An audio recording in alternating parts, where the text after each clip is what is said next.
the best private university in Indonesia, founded with spirit to contribute to the nation. Our dream to contribute to the nation was started in a 50 hectares campus area laid on Bumi Pasundan, West Java. A place for collaboration and innovation to become a research and entrepreneurial university that actively involves in ICT-based advancement of technology, science, and art. On this campus, students from Indonesia's 34 provinces and international students from countries around the world are enthusiastically participate on research and innovation. Telkom University is also known for its teaching, learning, and research excellence that support Telkom University to produce competent graduates who work globally in more than 30 countries. Moreover, Telkom University also has numerous partnership programs with industries that help students and graduates accelerate their careers. As an excellent ICT-based campus that won SPADA Award, National Award on e-Learning Program, Telkom University continually innovates to adapt to the current challenging situation. With determination to create the solution of the national challenges, Telkom University performs research and learning activities through its 7 schools and more than 40 study programs. It leads to several innovations that support the science development. The innovations were supported by 5 research centers, 31 research groups, and startup incubation by Bandung Technopark. All of the research and innovation achievements have led to the status of Best University on Innovation Management Award, awarded by Ministry of Education, Culture, Research and Technology. Besides research programs, Telkom University also manages several community service programs towards the real contribution to the nation. As a campus with the objective to contribute to the nation, Telkom University is the first campus that declares Kampus Merdeka, Merdeka Belajar, a policy of the Indonesian Ministry of Education, Culture, Research and Technology. As the best private university according to UI Green Metric 2021, Telkom University has a commitment to always maintain the natural ecosystem in the campus area to be a sustainable campus. It also affects the learning environment where students and lecturers enjoy the comfortable atmosphere. We believe that all of Telkom University achievements, both national and global, could be acquired through the hard work and collaboration of all Telkom University stakeholders.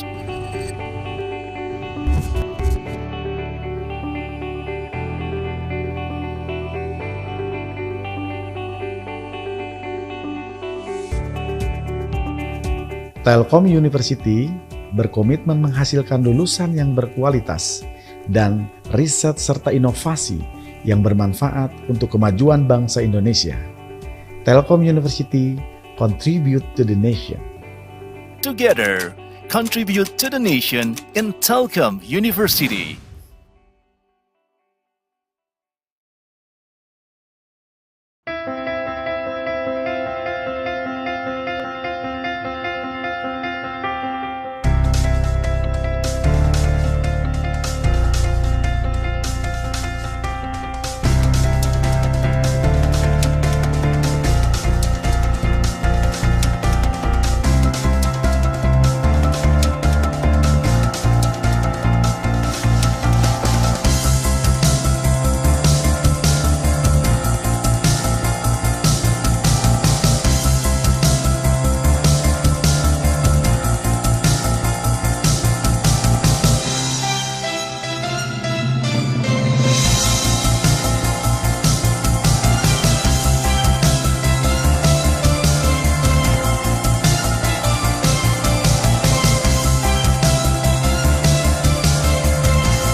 Selamat datang di Fakultas Matematika dan Ilmu Pengetahuan Alam Universitas Gadjah Mada.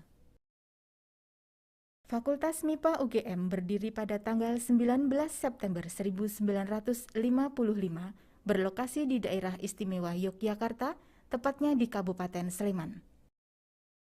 Fakultas MIPA merupakan salah satu fakultas terbesar di UGM, mempunyai 4 departemen, yaitu Departemen Fisika, Departemen Ilmu Komputer dan Elektronika, Departemen Kimia, dan Departemen Matematika, serta menyelenggarakan berbagai program studi yang meliputi jenjang sarjana, magister, dan doktor.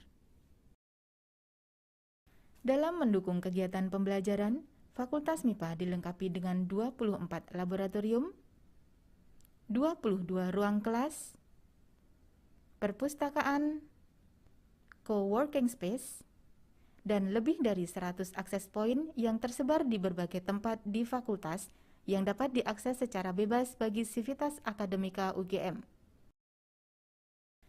Untuk sarana prasarana pendukung lainnya, Fakultas MIPA mempunyai masjid, lapangan olahraga terpadu, water fountain, kantin, dan tempat parkir yang cukup luas.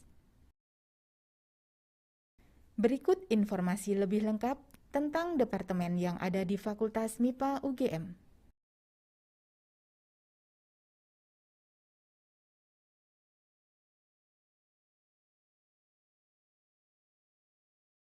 Departemen Fisika menyelenggarakan 2 program studi sarjana, yaitu program studi fisika dan program studi geofisika.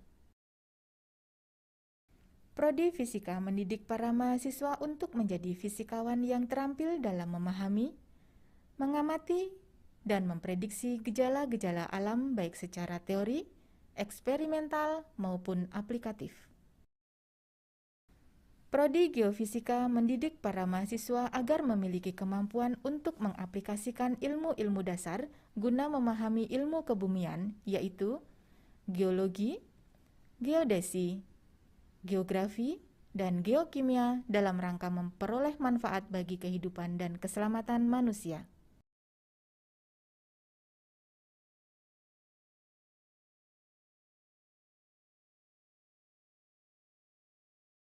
Departemen Ilmu Komputer dan Elektronika menyelenggarakan 2 program studi sarjana, yaitu program studi ilmu komputer dan program studi elektronika dan instrumentasi.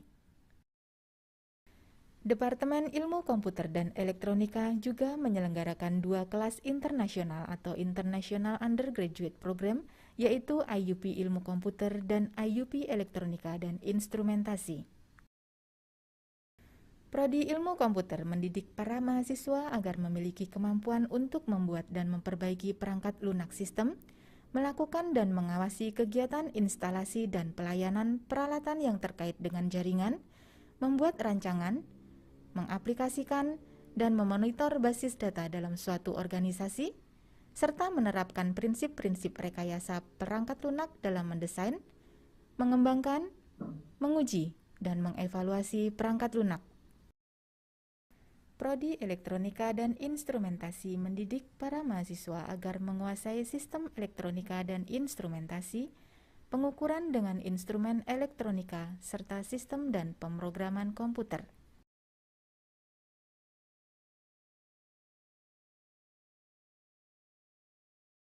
Departemen Kimia menyelenggarakan 1 program studi sarjana, yaitu program studi kimia. Departemen Kimia juga menyelenggarakan kelas internasional untuk program studi kimia. Prodi Kimia memberikan materi tentang sifat-sifat dasar materi dan perubahannya, beserta energi yang menyertai perubahan. Perubahan materi ditujukan untuk menghasilkan senyawa-senyawa yang bermanfaat bagi kehidupan manusia.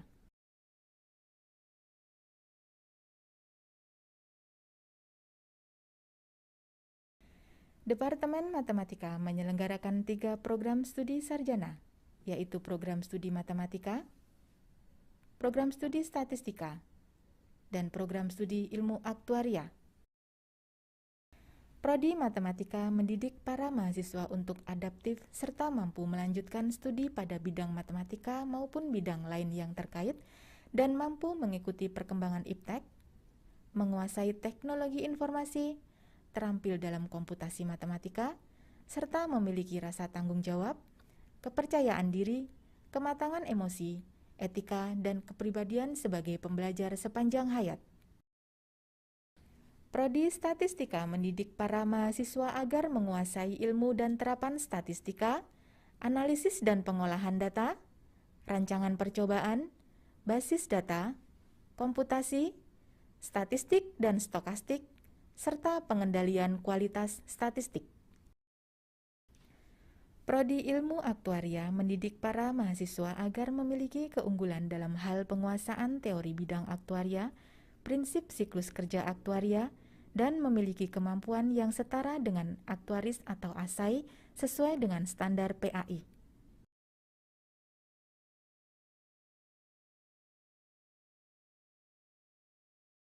Sebagian besar lulusan Fakultas MIPA memiliki karir di bidang akademik sebagai dosen di universitas negeri dan swasta, menjadi guru di pendidikan menengah, menjadi peneliti di berbagai lembaga penelitian, dan menjadi tenaga ahli di lembaga pemerintah atau perusahaan swasta nasional. Beberapa dari mereka menjadi konsultan atau berwirausaha berdasarkan sains teknologi. Informasi lebih lengkap tentang Fakultas MIPA dapat mengunjungi website kami di mipa.ugm.ac.id. Informasi pendaftaran bisa dilihat di website um.ugm.ac.id.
Hello, good morning, ladies and gentlemen. Welcome to the opening ceremony of the 10th International Conference on Information and Communication Technology, ICoICT 2022.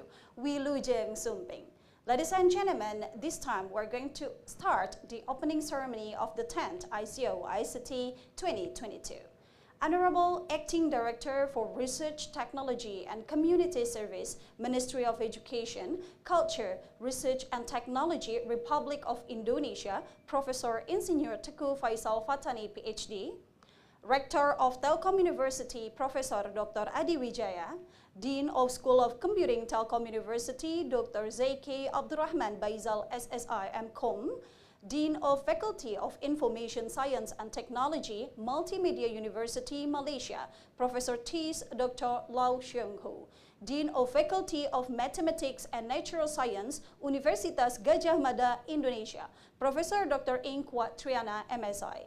And it's also an honor for us to tell you all that among us here, we also have our distinguished keynote speakers, Dr. Eng Budi Prawara, Head of Electronics and Informatics Research Organization, National Research and Innovation Agency, Indonesia, Mr. Lara Setio Wibowo STMSc, President Director of PT Pi-Gas Telekomunikasi Nusantara, Professor Grzegorz Kłacek from Politechnika Wrocławska, Poland, Mr. Ibrahim Habli, PhD, Deputy Head of Department of Computer Science, University of York, United Kingdom, Mr. Reza Harshidi Devil, Program Lead at Machine Learning and Biomedical Informatics at the University of Oxford. And of course, our inspiring tutorial speakers, Dr. Bayu Ervianto from School of Computing, Telkom University, Dr. Koh Wee Hao from Multimedia University, Ms. Afia Hayati Eskom MCS PhD from Universitas Gadjah Mada, Indonesia, General Chair of ICoICT 2022, Dr. Vera Suryani, Chair of IEEE Indonesia Section, Dr. Ing Wahyudi Hasbi, SSI MCOM, and of course, distinguished guests, presenters, and attendees from all over the world. Assalamualaikum warahmatullahi wabarakatuh. Good morning, ladies and gentlemen. Wilujeng Sumping. Welcome to the opening ceremony of the 10th International Conference on Information and Communication Technology, ICoICT 2022, under the theme, Intelligent and Autonomous E-Services Toward a Hybrid Interaction Era, Tuesday, 2nd of August 2022. And I'm Yayan Hamida. It's such an honor for me to serve as the master of ceremony for today's event. Ladies and gentlemen, the International Conference on Information and Communication Technology, ICoICT, is an annual event. The ICoICT delivers a prestigious interdisciplinary conference for researchers, engineers, and students throughout the world to present their most recent ideas, innovations, and trends in the field of information and communication technology. This year's topic is Intelligent and Autonomous E-Services Toward a Hybrid Interaction Era, which is believed to play a great role in connecting digital and interactive ICT applications. Ladies and gentlemen, it's such an honor for us today that this year, ICoICT 2022 is jointly organized by Telkom University Indonesia, Multimedia University Malaysia, and Universitas Gadjah Mada, Indonesia, in association with the Ministry of Education, Culture, Research and Technology Republic of Indonesia, G20 Indonesia 2022, Hari Kebangkitan Teknologi Nasional Hakteknas 27, IEEE Indonesia Section, and IEEE Signal Processing Society Indonesia Chapter, and of course, with the support of Bank of Indonesia and Telkom Education Foundation. Ladies and gentlemen, before moving on to the next agenda, we would like to show you a very great video. So we proudly present to you the profile of the 10th ICoICT 2022.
once again, we would like to say welcome to the opening ceremony of the 10th ICoICT 2022. Ladies and gentlemen, this international conference is designed to be in listen-only mode. So by default, all of the attendees are muted by the organizer.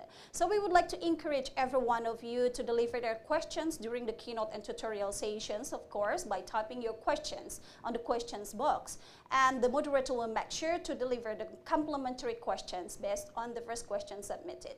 Not forget to mention and every one of you to remind you all to capture your moment joining ICoICT 2022 and upload it on your social media by using the hashtag of ICoICT 2022. And if you wanted to watch our live streaming program, you can refer to our Telkom University YouTube channel.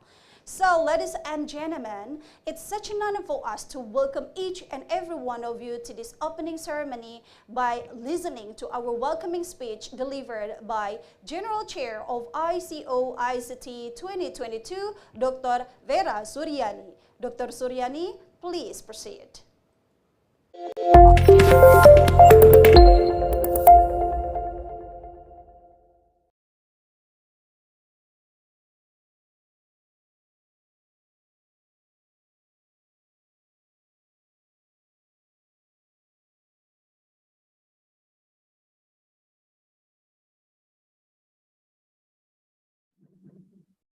Okay. Good morning, everyone. The Honorable Professor Teguh Faisal Fatani, as Acting Director of Research and Technology and Community Service from Indonesian Ministry of Education, Culture, Research and Technology. Professor Adi Wijaya, as Director of Telkom University. Also the Dean of School of Computing at Telkom University, Dr. Zike Abdurrahman Baizal. The Dean of Faculty of Mathematics and Natural Sciences of Universitas Gadjah Mada, Professor Dr. Kuat Triana, Master of Science, and the Dean of Faculty of Information Science and Technology from Multimedia University, Professor Dr. Lau Xionghui, the Chair of IEEE Indonesia Section, Dr. Ing Wahyudi Hasbi, and all conference presenter and attendees. Assalamualaikum warahmatullahi wabarakatuh. On behalf of the organizing and program committees, we cordially invite you to the 10th International Conference on Information and Communication Technology, or ICoICT 2022, which held today and tomorrow, 2nd and 3rd August 2022. The 10th ICoICT is co-organized by Telkom University Indonesia, Multimedia University Malaysia, and Universitas Gadjah Mada Indonesia in collaboration with the IEEE Indonesia Section and IEEE Signal Processing Society Chapter. Previous ICoICT conferences have successfully acted as a venue for bringing together a varied group of people from academia and industry to exchange and present the most recent challenges and advancement in information and communication technology, or ICT. Papers from the preceding ICoICT 2013 to 2021 have been published in IEEE Explore and are indexed in Scopus. The technical agenda for the 10th ICoICT 2022 includes 5 keynotes, 3 tutorials, and 16 parallel sessions of 5 tracks on intelligent and autonomous services toward a hybrid interaction era. In this event, a competition for the Best Paper Award is organized also. The 10th ICoICT had 190 paper submissions from 18 countries, of which 94 were accepted at the 49.2% of acceptance rate. All submitted papers have through a rigorous peer review procedure that assess their importance, originality, and technical excellence. At least 3 professional reviewers independently examine each paper. The organizing team has labored diligently to design a virtual conference that will be beneficial and interesting for both presenters and attendees. The entire conference format combines pre-recorded and asynchronous participation with question and answer and live video conversation. Colleagues, friends, and organizations have collaborated to arrange the 10th ICoICT 2022 conference. We would like to thank everyone who has participated and supported our efforts in a variety of ways, as well as everyone who helped make this event feasible and successful. We also would like to express our gratitude to the Indonesian Ministry of Education, Culture, Research and Technology, our patrons Bank Indonesia and Yayasan Pendidikan Telkom for entrusting their support to the ICoICT 2022 event. We also want to express our appreciation to the reviewers who labored so diligently in evaluating the articles and making ideas for their enhancement. We extend our heartfelt appreciation to the keynote and tutorial speakers also. Lastly, we would like to acknowledge our gratefulness to the authors who have submitted their wonderful papers to this conference, as well as to all the attendees. We appreciate your virtual participation in this conference. We hope that the keynote talks, technical workshop, and parallel session stimulate your future research and provide you an enjoyable experience. Thank you, and wassalamualaikum warahmatullahi wabarakatuh.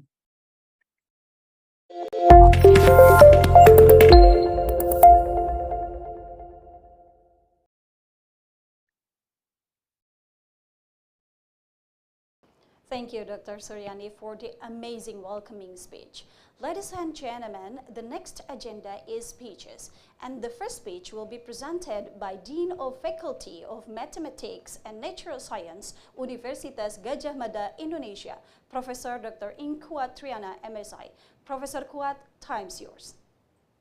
Thank you very much. Can you hear me?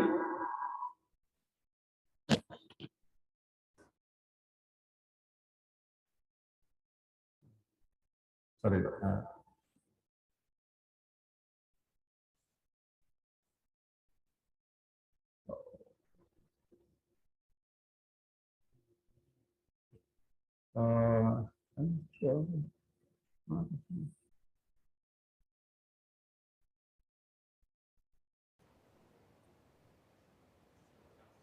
Okay, so we can hear your voice.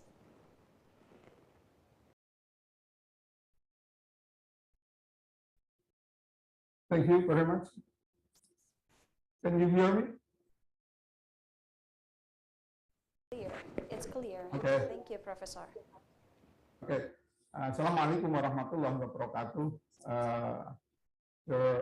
Professor Adi Wijaya, Rector of Telkom University, and also Professor Teku Faisal Patani, Acting Director of Research Technology and Community Services, Ministry of Education, Culture, Research and Technology, Republic of Indonesia.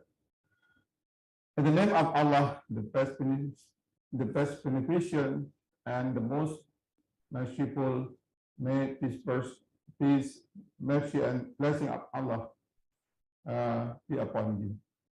Dear college, professor, lecturers, researchers, ladies and gentlemen, on behalf of the Faculty of Mathematics and Natural Sciences, Universitas Gadjah Mada, I would like to express my sincere gratitude and welcome to the 10th International Conference on Information and Communication Technology 2022, ICoICT 2022. As given that the conference is hosted by Telkom University Indonesia, Multimedia University Malaysia, and Universitas Gadjah Mada Indonesia, and will take place virtually via online conference platform due to we are in the COVID-19 pandemic. Moreover, I honorably welcome our keynote speaker, Professor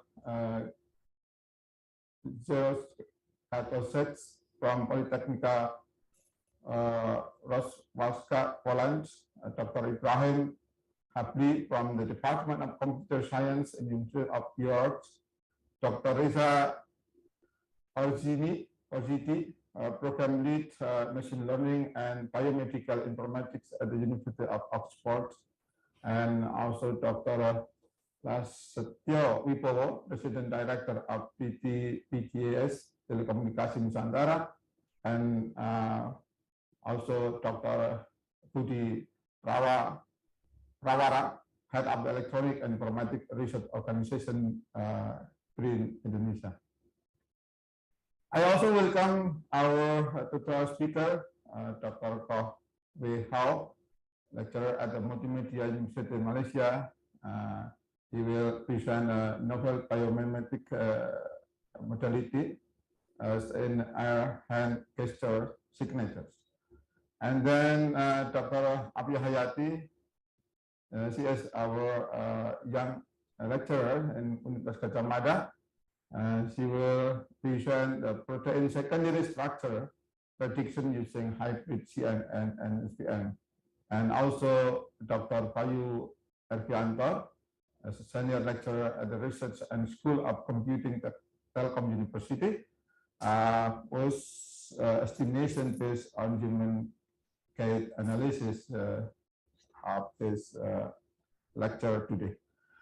It is my hope that the ICoICT 2022 will be able to achieve its objective of providing an effective forum of academicians, researchers, and practitioners to advance knowledge as expressed in the theme of this conference. And it will highlight the innovation to accelerate the shift to digital and fundamental shifts of up to the living landscape. Last but not least, my deepest gratitude goes to our collaborators, Telkom University and Multimedia University in Malaysia, and Advisory Board Organizing Committee, International Scientific Committee, institution, companies, and volunteers who have supported the success of this conference. I wish you a very productive conference with exciting and encouraging discussion and exchange the knowledge of so that together we can anticipate the future of intelligent and autonomous service towards a hybrid direction era. May God bless us all with a good heart to make this conference a successful and enjoyable one. Wassalamualaikum warahmatullahi wabarakatuh. Good morning.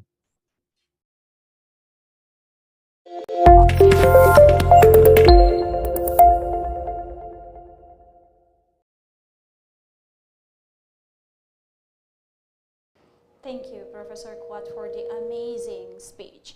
This is our time to have the speech delivered by Dean of Faculty of Information, Science and Technology, Multimedia University, Professor Tis Dr. Lau Xiong Hu. Professor Hu, please proceed.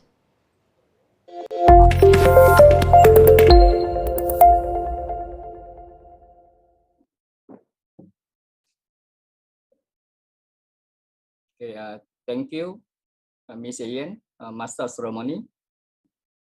A very good morning. Okay. Prof. ILTUPU Faisal Patani, Acting Director of Research, Technology and Community Service, Ministry of Education, Culture, Research and Technology, Republic of Indonesia. Professor Dr. Adi Wijaya, Director of Telkom University. Professor Dr. Kuat Priyana, Dean of Faculty of Mathematics and Natural Science, Universitas Gadjah Mada. Dr. Wahyudi Hasbi, Chair of IEEE Indonesian Section, and Dr. Wira Suryani, General Chair, ICoICT 2022, Telkom University. Distinguished guest, keynote speaker, ladies and gentlemen. It gives me a great pleasure to have this opportunity to be among you today to make this short speech for the 10th International Conference on Informations and Communications Technology, co-organized by Telkom University Indonesia, Multimedia University Malaysia, and Universitas Gadjah Mada Indonesia. This year themes, Intelligence and Autonomous E-Services towards a Hybrid Interaction Era, which highlight the innovations to accelerate the digitalization of life by exploring 5 main e-services related to a general concept of intelligence and autonomous e-services, digital health services, ICT-based education services, network and infrastructures for e-services, and other emerging ICT and e-services. So, intelligent and autonomous e-services can dramatically improve the efficiency of our workplaces and can augment the work humans can do. So, when intelligence and autonomous processes take over, repetitive or dangerous tasks, it's free up the human workforce to do work that they are better equipped for, such as tasks that involve creativities and innovations. So I would like to take this opportunity to thank the organizing committee for organizing this conference to provide a platform for academicians, industry, professionals, and students to exchange knowledge and sharing research findings in the broad scope of the coverage of the information communication technology. Thank you, and I look forward to seeing you again.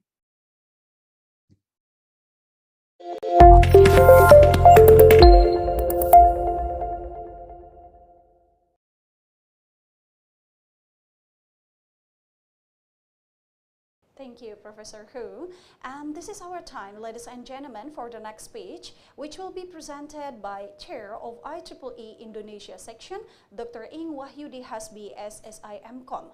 Dr. Hasbi, time's yours.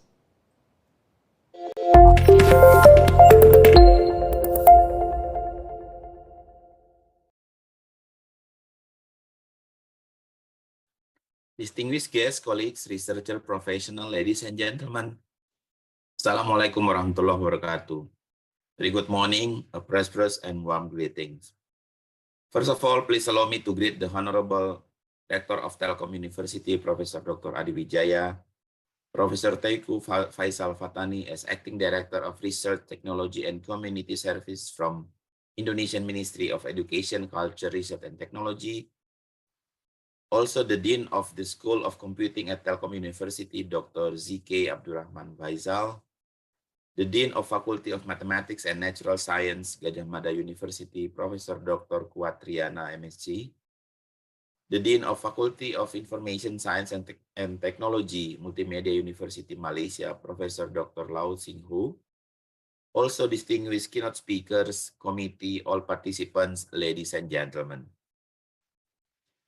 It's such an honor and pleasure for me to be able to greet you all and give a few words to represent the IEEE Indonesia section at the opening of this conference.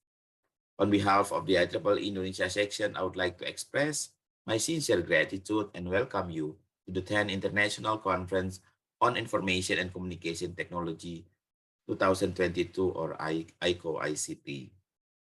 Distinguished guests, colleagues, researcher, professional, ladies and gentlemen. As reported by conference organizer, this conference organized by Telkom University Indonesia, Multimedia University Malaysia, Universitas Gadjah Mada Indonesia, and sponsored by Telkom University, IEEE Indonesia Section, IEEE Indonesia Section, Computer Society Chapter and Signal Processing, and others. The 10th International Conference on Information and Communication Technology, meaning that the organizer already established and consistency maintain high-quality conference as the key performance of a conference supported by IEEE and become a platform to exchange view and disseminating new trends and advance in respected ICT fields. The COVID-19 crisis seemingly provides a sudden glimpse into a future world, one in which digital has become central to every interaction, forcing both organization and individual further up the adoption curve almost overnight. A world in which digital channels become the primary and in some cases sole customer engagement model and automated process become a primary driver of productivity. In such so, I believe that the theme of this conference, Intelligent and Autonomous E-Services Toward a Hybrid Interaction Era, is very important in highlighting the innovation and accelerating the shift to digital and fundamentally shake up the living landscape. Distinguished guests, keynote speaker, ladies and gentlemen, IEEE Indonesia as regional organizational unit of IEEE was founded in 1988, and over the past 34 years, IEEE in Indonesia has contributed significantly to various activities that encourage science and technology for humanity in Indonesia. Together with volunteers, members, and all stakeholders, IEEE Indonesia has produced various activities by supporting more than 60 high-quality conferences every year, including this conference. Compared with the previous years, in 2021 itself, the conference supported by IEEE Indonesia is increased by 50%. As we all know, the qualified conference paper within the scope of IEEE are published in the IEEE Explorer Digital Library, indexed by Scopus Web of Science and any other major databases, with more than 6 million publications and more than 15 million downloads every month. As we all know, IEEE always maintain the high quality publication as part of our intellectual culture. We are also developed industrial standards such as IEEE 802 as a standard Wi-Fi that we use in our daily life. We are also holds more than 40 professional, technical, and non-technical and administrative activities every year for all its members. And currently we have more than 2,400 members and more than 80 senior members consisting of professionals, industry, academia, and government researchers. IEEE Indonesia also supported 26 technical society chapters or joint chapters, 33 university student branch, and 9 IEEE student branch chapters. All these chapters have become forum for members to have various international technical collaboration and social activities and provide Indonesian student members a great experience. One of the great things is like IEEE Extreme 24 programming, for example, is very challenging competition for students and can bring a global competitiveness earlier for the students. In addition, we also have a 3 non-technical affinity and interest group, namely IEEE Young Professional, Women in Engineering, and IEEE SITE, or Special Interest Group on Health and Telemedicine Interest Group. On 27 July 2021, IEEE Indonesia also established a cooperation agreement with Directorate General of Higher Education, Research and Technology, in which IEEE activities support and synchronize in the Indonesian Ministry of Education, Culture, Research and Technology program, including taking part in the Campus Merdeka Merdeka Belajar or Independent Campus Freedom to Learn. This historical collaboration shall strengthen the development of Indonesian higher education, especially for 8 leading indicators of higher education in Indonesia. We are also exploring cooperation with the Indonesian industries in various activities and is actively involved in providing and preparing related government regulations.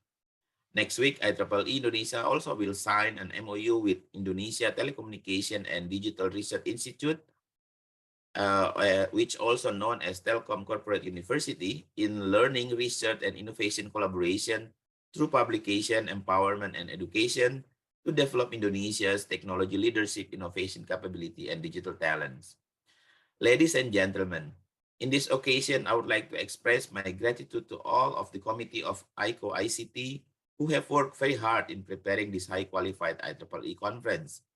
I'm very aware that putting together a conference of this size is not an easy task. Therefore, I sincerely hope for your cooperation and active participation in all of this conference program. I hope all of you will have enjoyable and valuable experience during this conference events. Please share your base knowledge in your area of research and professional activities and make the 10th International Conference on Information and Communication Technology 2022 a memorable event. Please stay active, stay healthy. Thank you. Wassalamualaikum warahmatullahi wabarakatuh.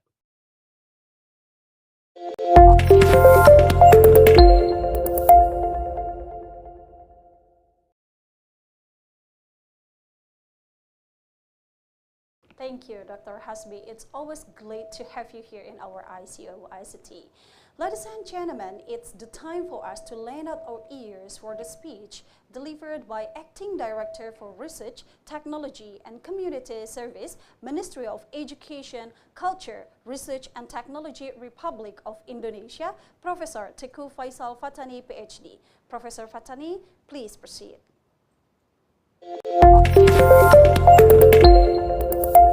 Assalamualaikum warahmatullahi wabarakatuh. Good morning, Honorable Rector of Telkom University, the Dean of School of Computing, Telkom University, the Dean of Mathematics and Natural Sciences, Universitas Gadjah Mada, the Dean of Faculty of Information, Science and Technology, Multimedia University Malaysia, as the co-host university in this conference. The chair of IEEE Indonesian section, general chair of the 10th International Conference on Information and Communication Technology, all of invited speakers, distinguished guests, ladies and gentlemen.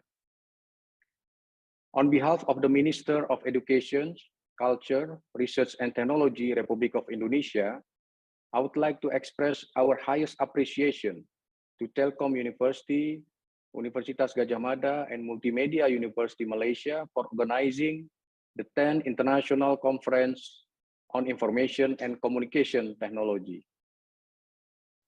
And I would like to warmly welcome and congratulate invited professors, speakers, and all of the conference participants from Indonesia, Malaysia, and other countries.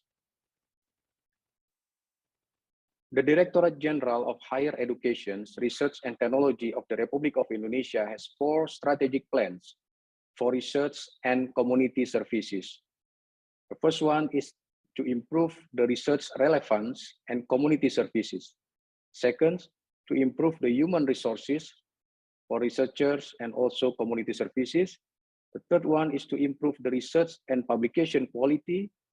And the last one is to improve the collaboration in research and community services in Indonesia and which other countries. Indonesia has 9 research focus as being stated in the National Research Priorities 2017-2045, whereas the engineering product and multidisciplinary and cross-sector research field are parts of the research focus. Furthermore, the Ministry of Education, Culture, Research and Technology promotes 5 research priorities. First one is green technology related to sustainability, climate change, energy, etc. And then the second one is blue economy or blue technology for maritime, marine, and fishery. The third one, which is very strongly in line with this conference, is digital transformation for digital technology as the future solution to advance the nation. And the fourth one is tourism to support the tourism sector. And the last one is technology and medical devices as COVID-19 treatment technology encourage health and medical equipment independence. The ministry supports the research funding for basic research, applied research to development research with a total research fund for this year is up to $90 million. In addition, the potential for research downstreaming can continue to develop through the matching fund scheme with the Kedai Reka platform with available funds of up to $70 million per year. Aside of competitive fund for research and matching fund for product downstreaming, Director General for Higher Education, Research and Technology also encouraged massive involvement of students to take part in MBKM program, Emancipated Learning Independence Campus, as just now being mentioned by the chair of IEEE. This program, the Certified Internship Program in Industry and Independent Study, Village Development, Research and Indonesian International Student Mobility Award, to fund Indonesian student for mobility program at top university overseas.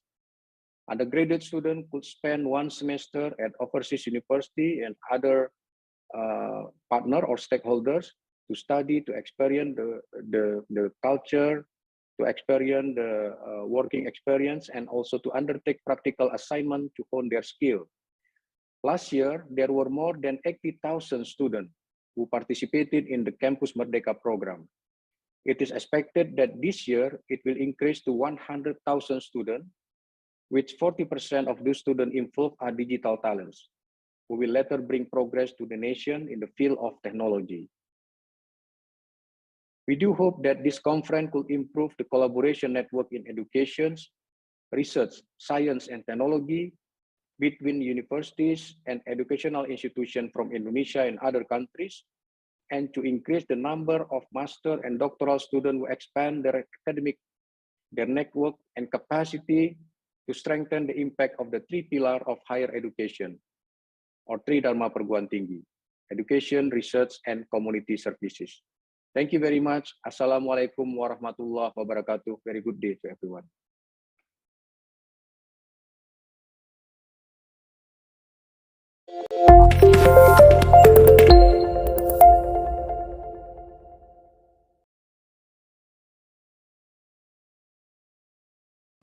Thank you, Professor Fatani, for the amazing speech.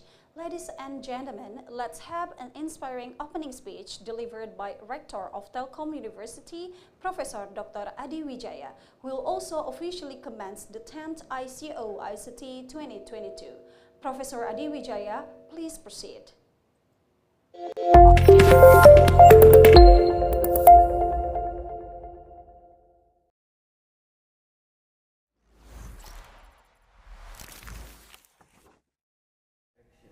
Bismillahirrahmanirrahim.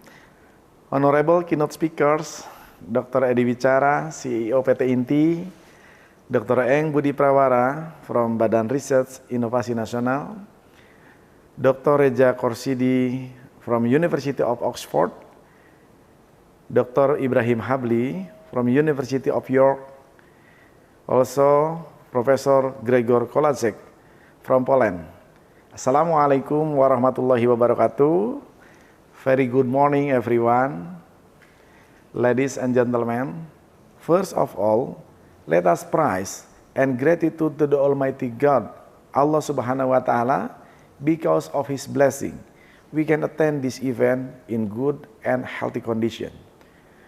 I am pleased to extend a warm welcome to you at the 10th International Conference on Information and Communication Technology, ICoICT 2022. Although we were unable to meet in person, I am pleased that we will be able to hold this conference online. As a result, I appreciate all of the visitors and delegates for coming and contributing their ideas, knowledge, and energy. This year, the conference raises a topic: intelligent and autonomous e-services toward a hybrid interaction era. The ICoICT has been recognized as perfect platform for both scholars and practitioners to share their knowledge, encourage scientific discussion, and learn from each other. In 2022, ICoICT explores the main element of e-services related to the general concept of intelligent autonomous e-services, digital health services, ICT-based education services, electronic service network and infrastructure, and other digital-based services. The target audience of this conference are researchers, students, professionals, and engineers. Since 2013, ICoICT has published more than 900 papers from thousands of researchers in IEEE Explore, which indexed by Scopus. Telkom University commits to become a research and entrepreneurial university and be beneficial to all our society, and collaboration is one of the most crucial factors in achieving these goals. On this special occasion, I would like to express my gratitude to University of Gadjah Mada Yogyakarta and Multimedia University Malaysia for being a part of this conference. I am hoping that our collaboration will continue in the future. Hopefully, this conference can give a significant impact on the near and long-term modern research development and can be beneficial not only for Telkom University, Universitas Gadjah Mada, and Multimedia University Malaysia, but also for the world. You are a very important part of this conference success. Thank you for your vision and participation. Please enjoy the conference, stay safe and keep healthy. Assalamualaikum warahmatullahi wabarakatuh.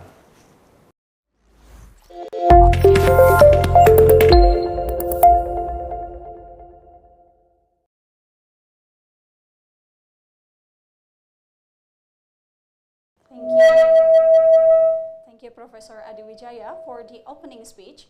Ladies and gentlemen, the next agenda is photo session, and we would like to invite those respected guests to be on camera and join us for the photo session.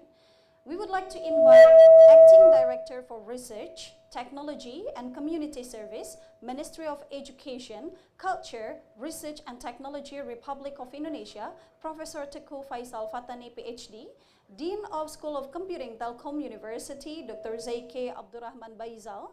And we also would like to invite Dean of the Faculty of Information Science and Technology, Multimedia University, Professor Tis, Dr. Lau Xiong Hu.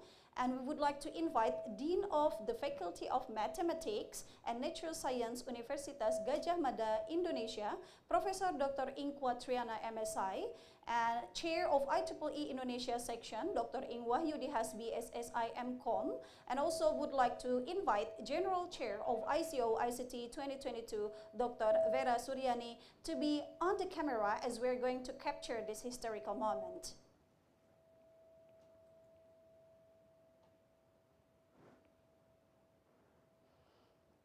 All right, so we're going to capture this historical moment within 1, 2, 3. 1, 2, 3. All right, wait for a minute. Professor Kwa, would you please kindly take off your mask for a while as we're going to capture this. Apakah Bapak berkenan untuk membuka sebentar maskernya agar kita bisa melihat semua wajah Profesor Triana di sini as we're going to capture this moment. All right. Okay, so we're going once again, ladies and gentlemen, would you please kindly give your best smile to the camera as it's too serious. All right, so best smile. 1, 2, 3. All right. Oh, thank you, Professor Fatani, for being able to be here with us in our camera. Once again, ladies and gentlemen, would you please kindly wait for a while? We are going to capture this historical moment. Okay, 1, 2, and 3. Hopefully, this collaboration in the future will always be an everlasting relationship between those institutions. Thank you, ladies and gentlemen, for this amazing photo session. Ladies and gentlemen, let's move on to the next agenda. As we have promised you all that you will gain valuable knowledge from the prominent speakers, so let's move on to the next agenda, that is keynote session entitled Current Electronics and Informatics Research and its Collaboration Opportunities with National Research and Innovation Agency, presented by Dr. Ing Budi Prawara, Head of Electronics and Informatics Research Organization, National Research and Innovation Agency, Indonesia. And this session will be led by Professor Dr. Maman Abdurrahman from Telkom University. Please allow me to read a brief summary of our moderator. Professor Maman Abdurrahman is a lecturer at School of Computing Telkom University. Professor Abdurrahman pursued his doctorate in philosophy in electrical and informatics from Bandung Institute of Technology. His research area is on cyber physical systems. The recent publication that he is currently working on is a modified EVH routing protocol for improving a lifetime of a wireless sensor network. So, ladies and gentlemen, let's welcome Professor Abdurrahman. Okay. Assalamualaikum warahmatullahi wabarakatuh. Alhamdulillahirrahmanirrahim. Thank you very much, Ms. Yayen, as a master ceremony for this morning. Ladies and gentlemen, all distinguished speaker, for the first sessions, we have our distinguished speaker, Dr. Eng Budi Prawara. Dr. Eng Budi Prawara, his position currently as head of the Electronic and Informatic Research Organization of BRIN. So before we start these sessions, I would like to mention the curriculum vitae of our speaker. Okay, the educational background of Dr. Budi, Doctor of Engineering at University of the Diffuse Defense in Materials, Energy, and Structural Engineering. Okay, and then there are many research activities of Dr. Budi, like influence of defects on thermal properties of thermal spray coating from 1999 till 2001.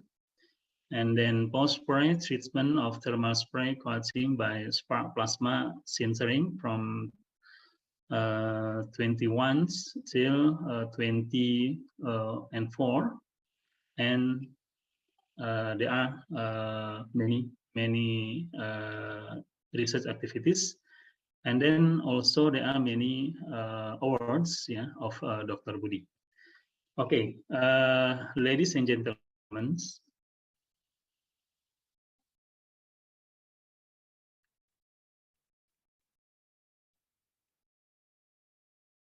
Okay,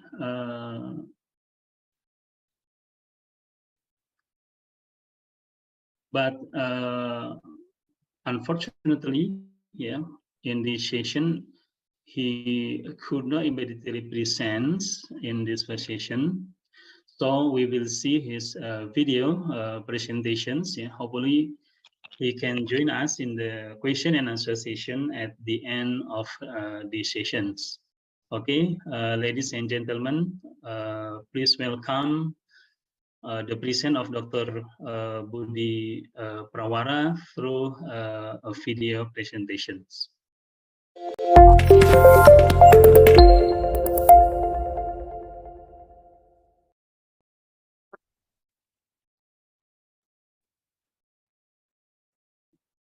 Thank you very much. Assalamualaikum warahmatullahi wabarakatuh. Selamat pagi. Very good morning. I do hope all of you are keeping well. Distinguished guests, ladies and gentlemen, firstly, on behalf of National Research and Innovation Agency, I would like to thank you for this opportunity to share the current electronics and informatics research and its collaboration opportunities with National Research and Innovation Agency, or BRIN.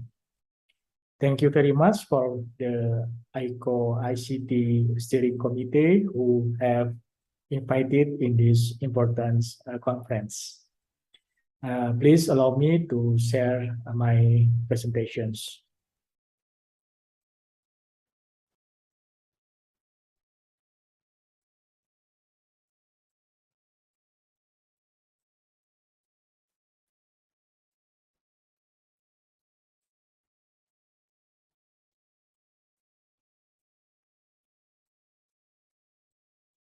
Yeah, my presentations consist from introduction of our organizations and some research facilitations opportunity.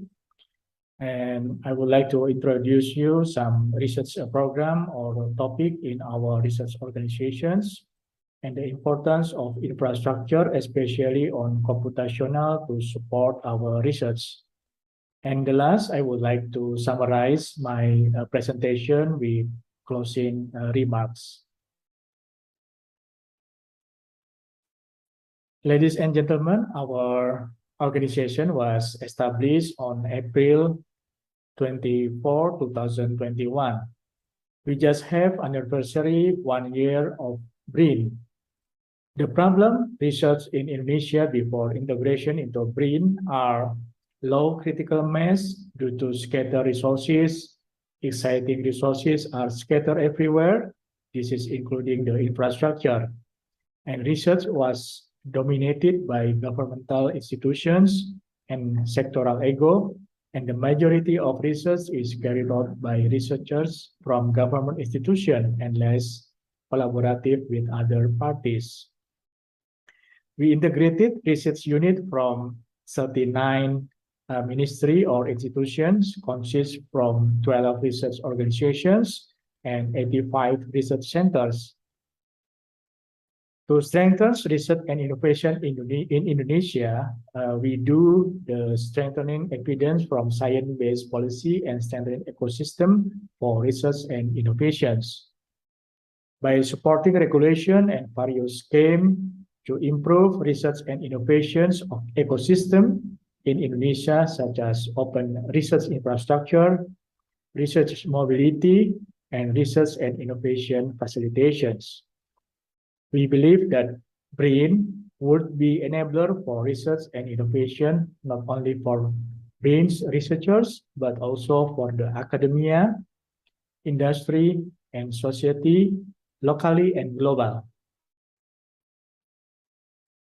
Yeah, this is the structured organization of National Research and Innovations Agency. Our chairman is directly below the President Republic of Indonesia. And in BRIN now we have 12 research organizations from social and humanities until the research organization for aeronautic and space. Yeah, research organizations has tasks as executing agency for conducting the research. And we have 7 deputy. Deputy has tasks as executing agency for research, not only for internal BRIN, but also for external BRIN. For example, for funding, this is under Deputy of Research Facilitations. And for research infrastructure, this is under Deputy Research and Innovation of Infrastructure. And yeah, for the talent or researchers mobility, this is under Deputy of Science and Technology Human Resources.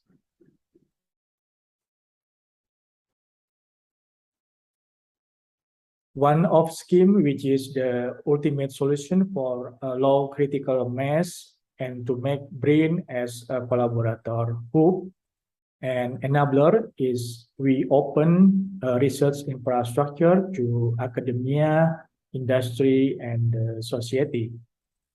We integrated dozens of research equipment with one platform of e-layanan science or e-scientific services. You can access this platform with this address in the right side top of my presentations. And yeah, with this platform, not only BRIN researchers can access laboratory equipment at BRIN, also for external parties can access them. Reservation of testing and analysis, sample acceptance, approval, and reports are all doing digitally.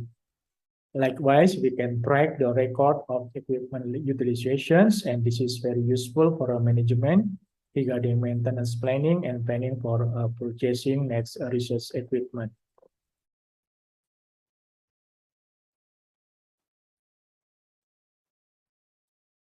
Yeah, this is the scheme of research mobility by Deputy of Science and Technology for Human Resources. This is a kind of national talent management in research and innovations. And this is the basic platform to improve researcher capacity and competence. We have some talent or research and mobility programs, starting from the younger researchers or students. This program, I think you already know, the MBKM. And for a student who doing the thesis or dissertations, or for undergraduate level also, they can do apply the research assistance in some of research group in BRINS. And by this program, we provide some research fund and also some research infrastructure and co-supervisors. We also have a kind of supervision for thesis and dissertation for master or a doctoral degree. And we also has postdoctoral research schemes. This is for researchers in university in Indonesia and also in abroad. They can apply for this program, as well as the visiting professor and visiting researchers.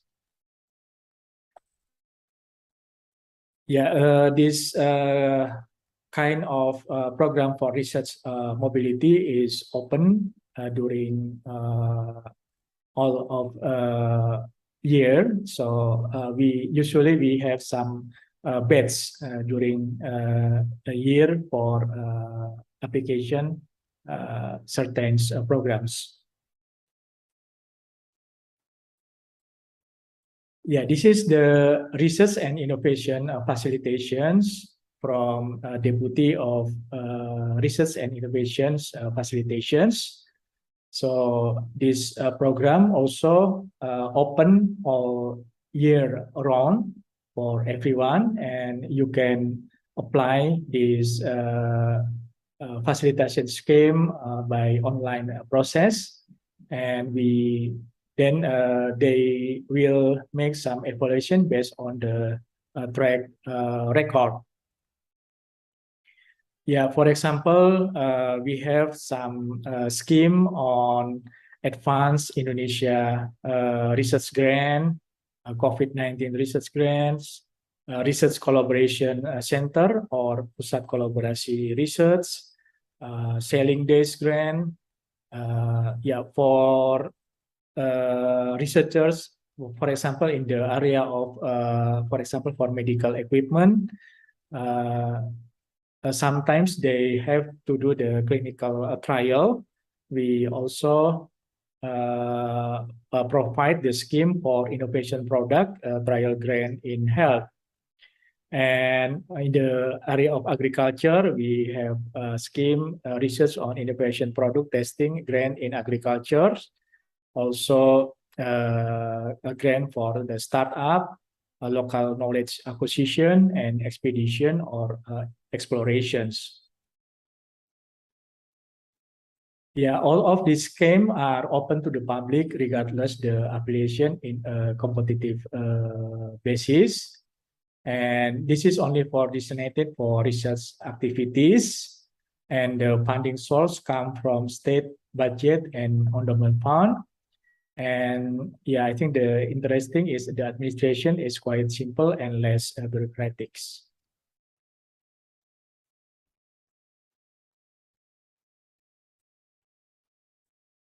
Yeah, based on several issues on sustainable development goal, our research organization also has several research programs to support intelligent and autonomous e-service toward a hybrid interaction era. The following are some of the research topics carried out at ORAI to support digital transformations based on the current issue, such as yeah, we have a focus program on autonomous vehicles. And yeah, the other programs, for example, we do some research on AI and big data, especially for biodiversity and satellite imagery.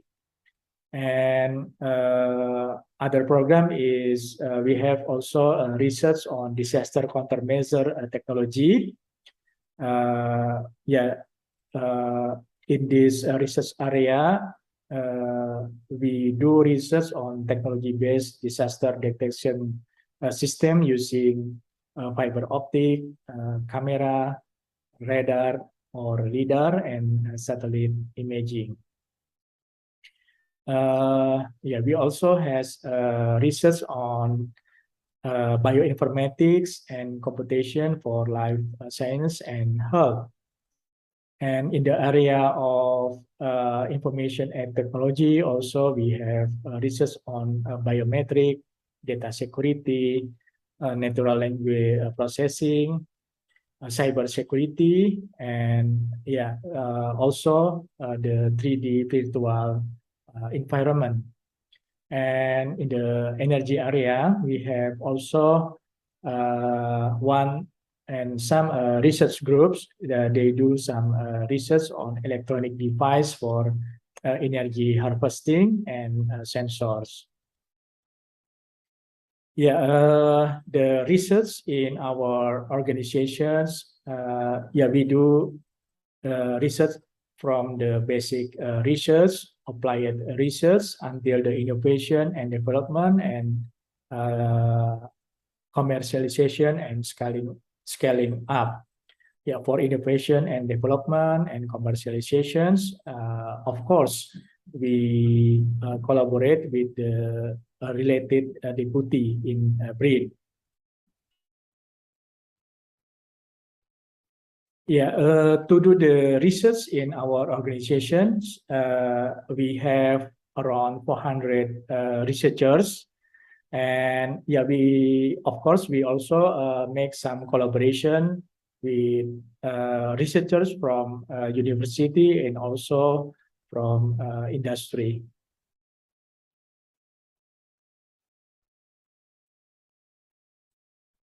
This is the six research center on our research organizations for electronics and informatics. The first is Center for Telecommunications. The head of this research center is Dr. Nasrullah Armi, and Research Center for Electronics, Pak Yusuf Nurwijayanto. Center for Data and Informatic Sciences. The director for this research center is Dr. Esa Prakasa, and Center for Artificial Intelligence and Cyber Security, Dr. Anto Satrio Nugroho. And for the Center for Computing, the director is Dr. Ritki Sadikin. And the last, for Research Center for Smart Mechatronics in Bandung, the director of this center is Dr. Yanwatri Putrasari. For some research topics and for future collaboration, maybe you can contact our director. I put their email address so you can easily contact them. This is one of our focus program on autonomous system for electric vehicle. The research and development of autonomous vehicle is one of our focus programs starting from 2020 through the mastery of key technology of autonomous vehicles. And autonomous vehicle development in BRIN, we started from the small vehicle, the single-seater vehicles, namely LLM or low speed and light mass.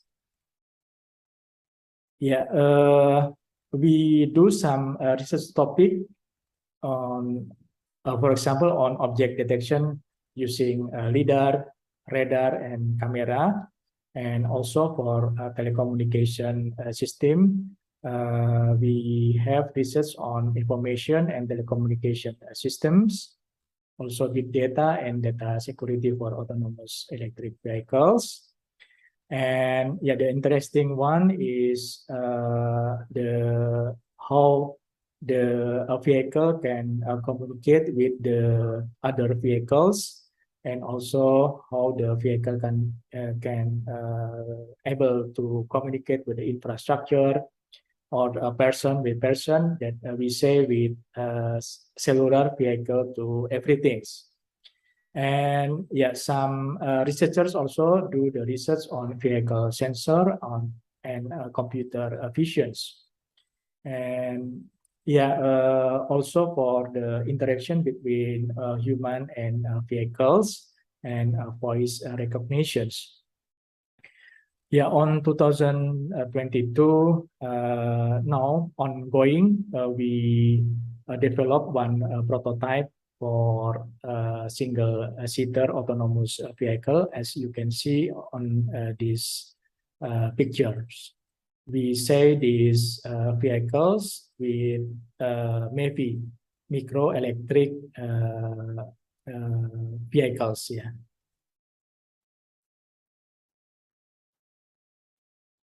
Yeah, this is the work breakdown structure of autonomous electric vehicles programs.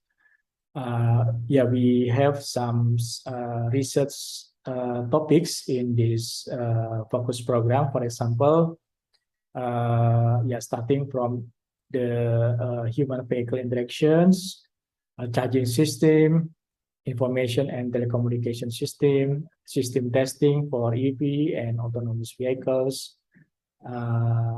We also has some research on regulation and socio-economic and product innovations.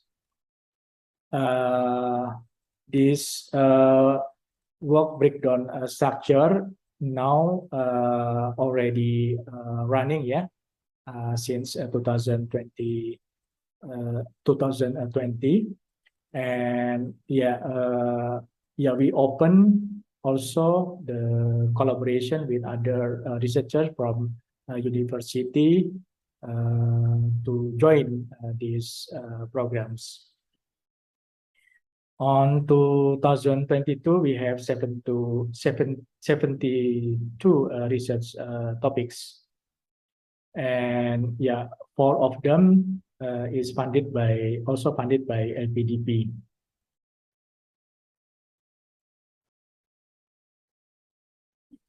Yeah, this is the example of one of our research on computer vision method for land and object detection on autonomous vehicles.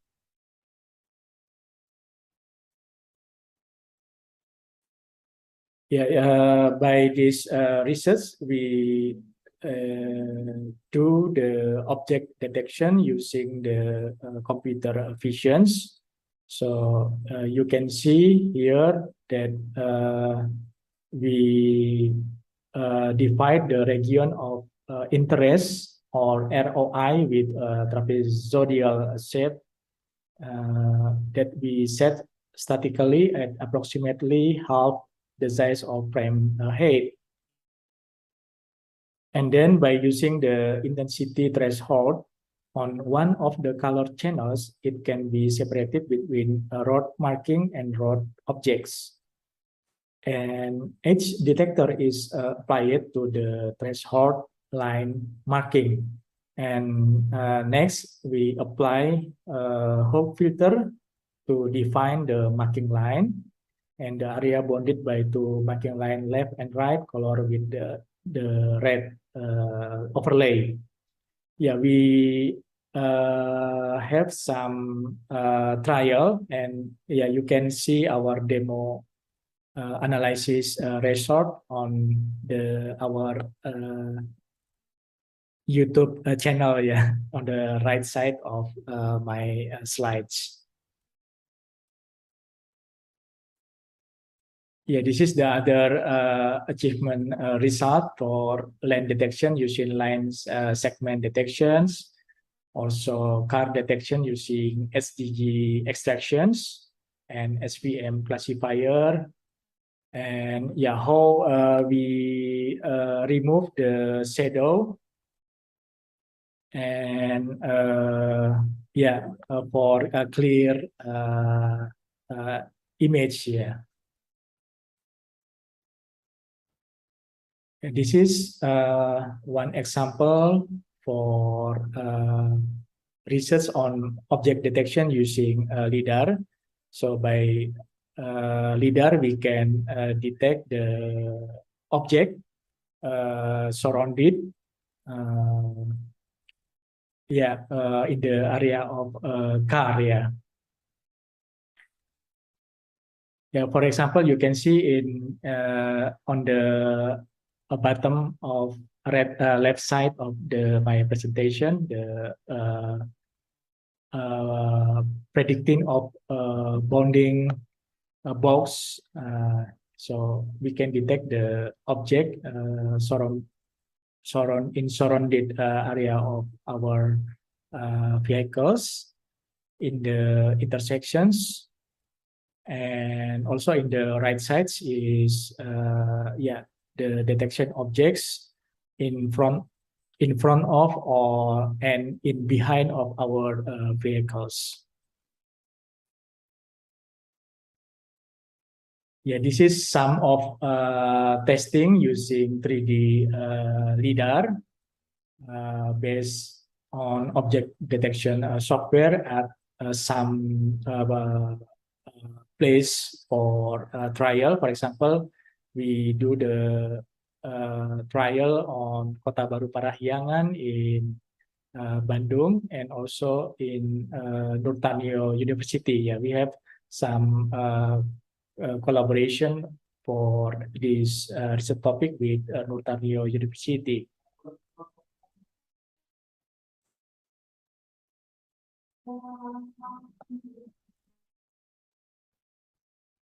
Yeah, this is the Engelmann voice recognition support for autonomous vehicle.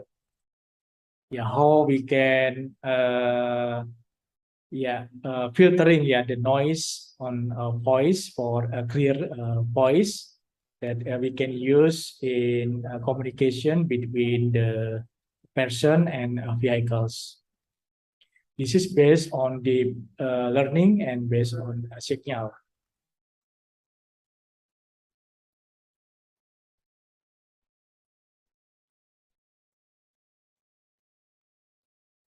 Yeah, for telecommunication systems, also we develop some telecommunications research based on Wi-Fi, LoRa, and we have some feasibility study for a Wi-Fi based VNet. Yeah. We have a plan to field trial of our autonomous vehicle in Cibinong Science Centers, as you can see on the left side of my presentations. This is from the top view. This is the innovation building, and the blue one is the track for field trial. And the red one is our plan to extend the field trial for more challenge area.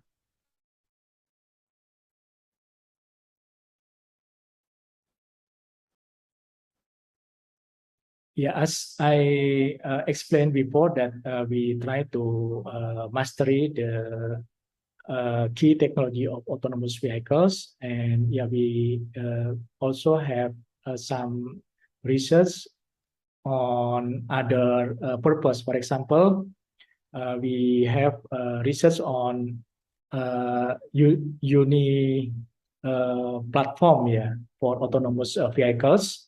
You can see on the right side, this is the small platform, small autonomous platform, and we develop the detection object also by tracking the individual who control this car by autonomous. Yeah, for example, we can apply this technology in the airport to help the all people to put their baggage, and then the platform will follow the person until the destinations. Yeah, for some of implemented area, they need not a full autonomous, but still controlled by humans. So we also developed the tablet operated driving system for electric vehicle, and we divide the interactive control for vehicle daily operation by command station and OBU server. Yeah. Yeah, for client driving applications, the application that sends commands to vehicle from the command stations, and we have a certain protocol and to development. And for OBU server, the web server will be a function as a web server using the WebSocket protocol, and for the task management, they serve to provide routing based on requests sent by the command stations. And for the action control service, they serve as part of OBU that sends data and commands to the serial ports. Yeah, this is our micro electric vehicle, the single-seater autonomous vehicles. You can see the specifications. We use some sensor. We already tried the ultrasonic, IMU, GPS camera, and also 2D LiDAR. And yeah, this is the light mass and low speed. That yeah, we do hope that we can contribute this kind of vehicle to our next new capital city in East Kalimantan, because they have a plan to establish the new capital city as the smart city. And yeah, our government also tried to reduce the utilization of a private car with a sharing car. So I think by this proposed by single seater, they can use it to for the vehicle, for example, from their home or their house to the station or to the terminal for public transportations.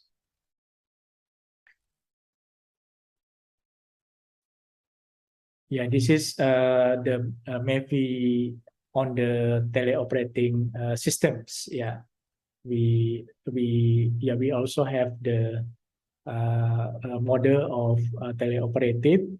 You can see this is the command stations.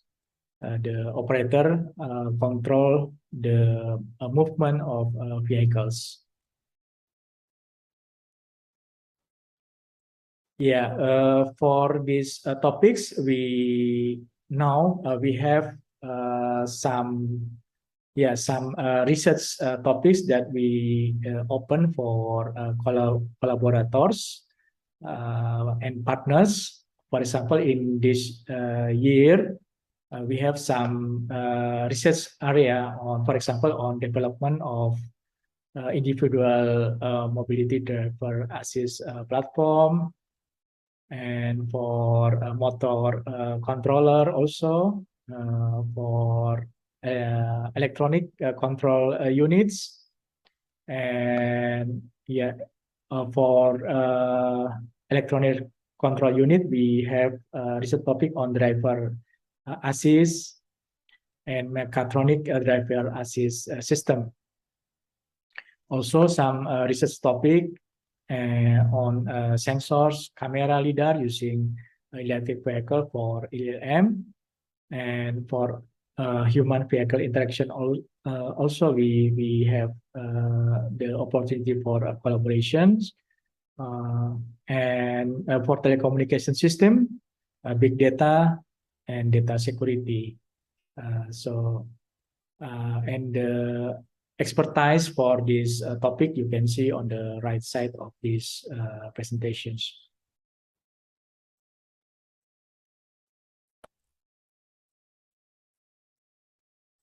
Yeah, on the energy area, our research organization also has research groups.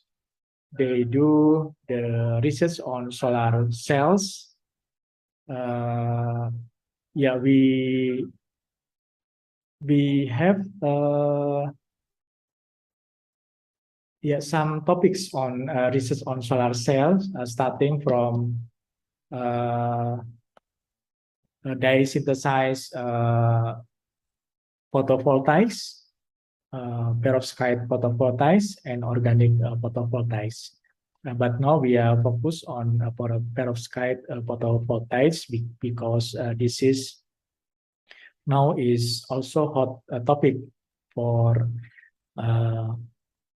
research in the area of energy harvesting by using the solar PV. This technology is emerging technology because yeah, we can have high efficiency of a solar cell compared with the silicon one. Yeah, for example, now researchers can gain the efficiency above the 20%, and the manufacture cost of the perovskite solar cell is cheaper than silicon one, and more easy. But the challenge is the repeatability of the product still low. I think this is the challenge for our researchers to obtain the product that are suitable for productions.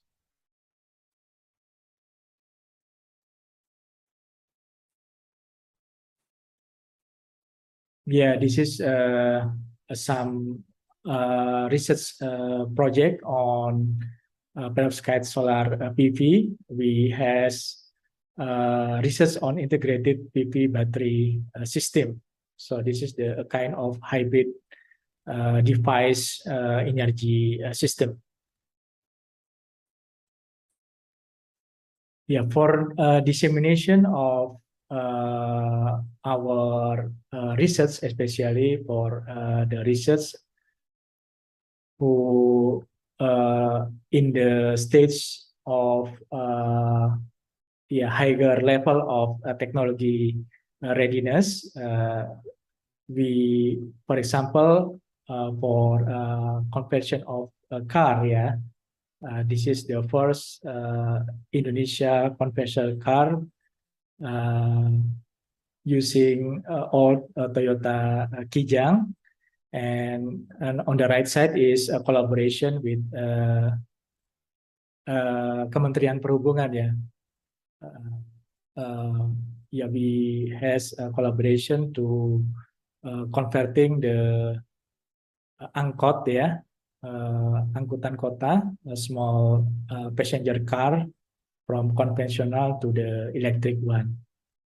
And in this year, I would like to inform you that we have an international event, Indonesia Electric Motor Show 2022, that will be held on 8 to 10 September 2022 on Jakarta Convention Center. So we do hope that you can join or you can attend this event.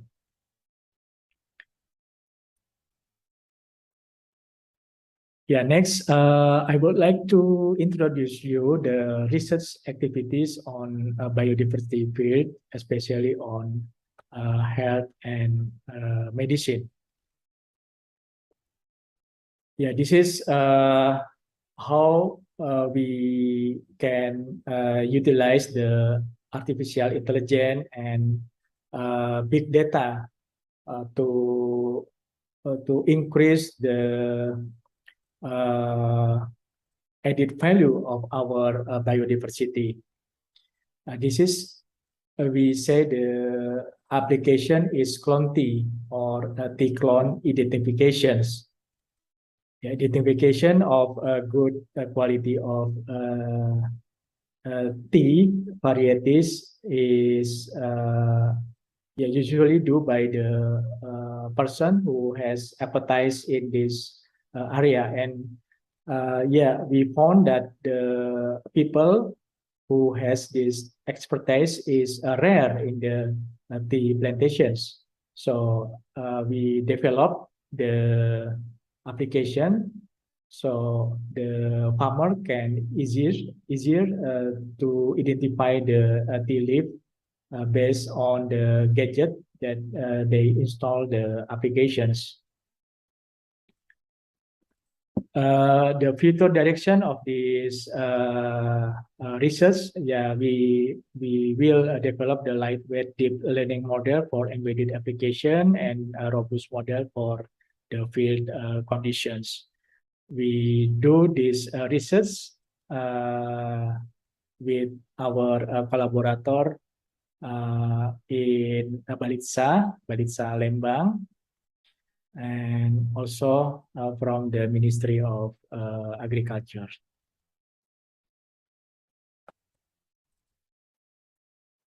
Yeah, next I would like to introduce you how the importance of the infrastructure, especially the computational infrastructure to support our research.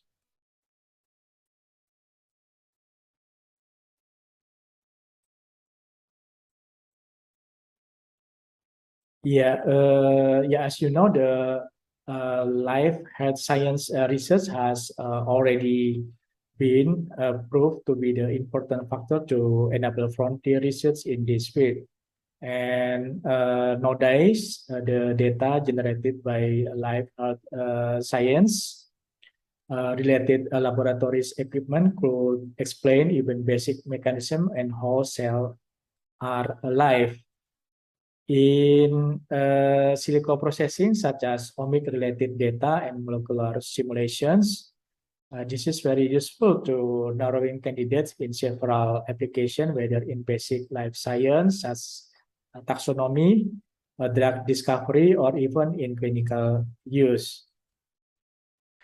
In BRIN, we manage several sequencing machines to produce raw omics data based in next generation sequencing, Sanger sequencing, and long-read sequencing technology.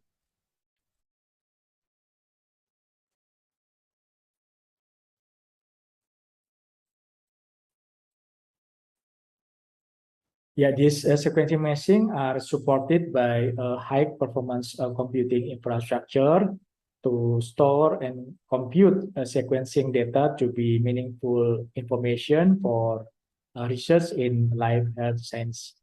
And we expect from advanced analysis on omic data, it will give us insight from data and will lessen gap between data, information, and useful applications.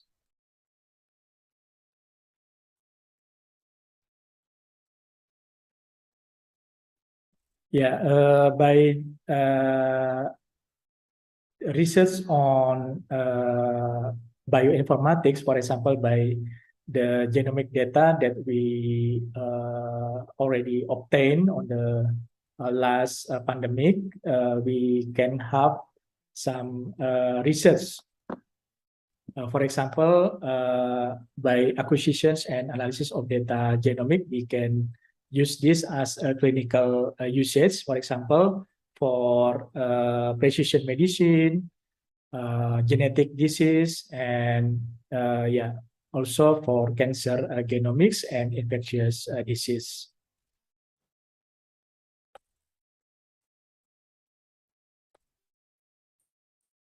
Next, I would like to introduce you our plan to more expand our high performance computing facilities.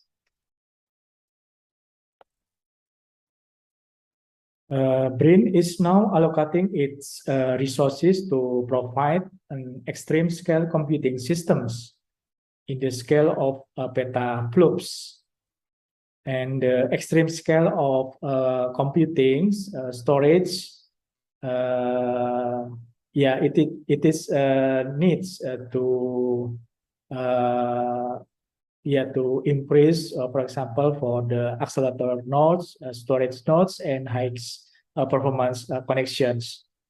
And all research infrastructure in BRIN include this HPC are open infrastructure that can be used by users from internal or external BRIN. Yeah, the petascale of HPC will, we do hope that it can be support our researcher from many fields, for example, in the life health sciences, on physical sciences, engineering sciences, earth and maritime sciences, and also for big data analytic, machine learning, and artificial intelligence.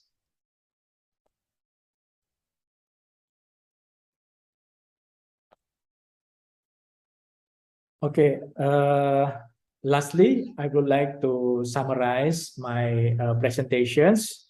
The intelligent and autonomous e-service brings new opportunities and challenges in conducting research in BRIN. And computation now is an enabler for conducting frontier research in many fields of sciences. BRIN offers science and technology human resources and research infrastructure open platform, and also some research facilitation for global local collaborative research to contribute in science and technology. Thank you very much. Thank you. Thank you very much, Dr. Budi. Alhamdulillah. Ladies and gentlemen, we have seen the present of Dr. Budi through video, and Alhamdulillah, currently Dr. Budi has joined us in this forum. Okay, welcome, Pak Budi, in this ICoICT forum. Thank you, Dr. Maman.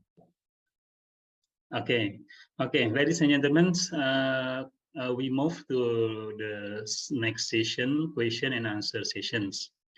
Okay, I would like to invite one or two questions, and Dr. Budi, Pak Budi will directly answer the questions. Based on the present in video, there are many interested research topic, I think, regarding the electrical communication informatics fields, and then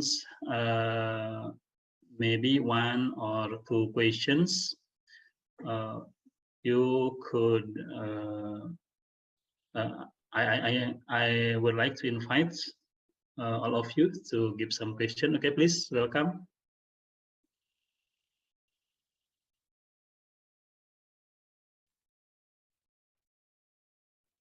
Okay, Pak Budi, I have one questions regarding the commercialization and scaling up research scheme, because I know that BRIN has many schemes in research, like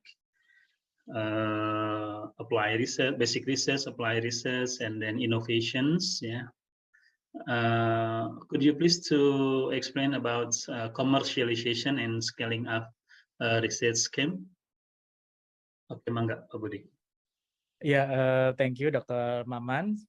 So for commercializations, actually our research organizations that we have 6 research center in our research organizations. Usually we make some cooperation with some deputy in BRIN. For example, we have a deputy for research facilitations. Yeah, they give us not only researchers from BRIN, sorry, my camera. Okay. Not only researcher from BRIN, but also researchers from external can, they offer some opportunity. For examples, we have a program, for example, to improve the startup for using the mature technology for next day, if they have a plan to make the scaling up of productions. This program we say it by bahasa Indonesia, program riset dan inovasi, pengembangan untuk perusahaan berbasis riset ya. Berbasis teknologi. Berbasis teknologi gitu ya. And they can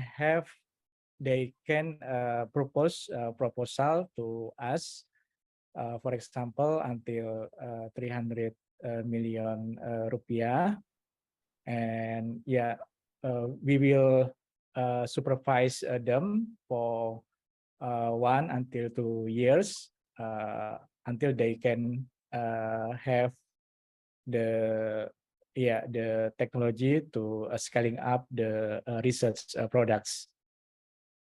And the other example is, for example, that I mentioned before in my presentations, we also have the research facilitation scheme for clinical trial. Clinical trial is very expensive. For example, for medical equipment, and for drugs, it is very expensive for a company to funding the clinical trial. So, Deputy of Research and Facilitation give us the opportunity to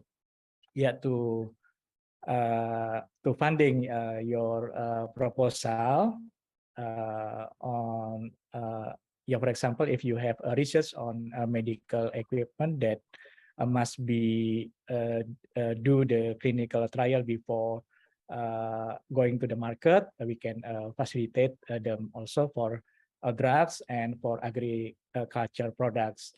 And from next year, we also have a plan to more expand this scheme of facilitation, not only for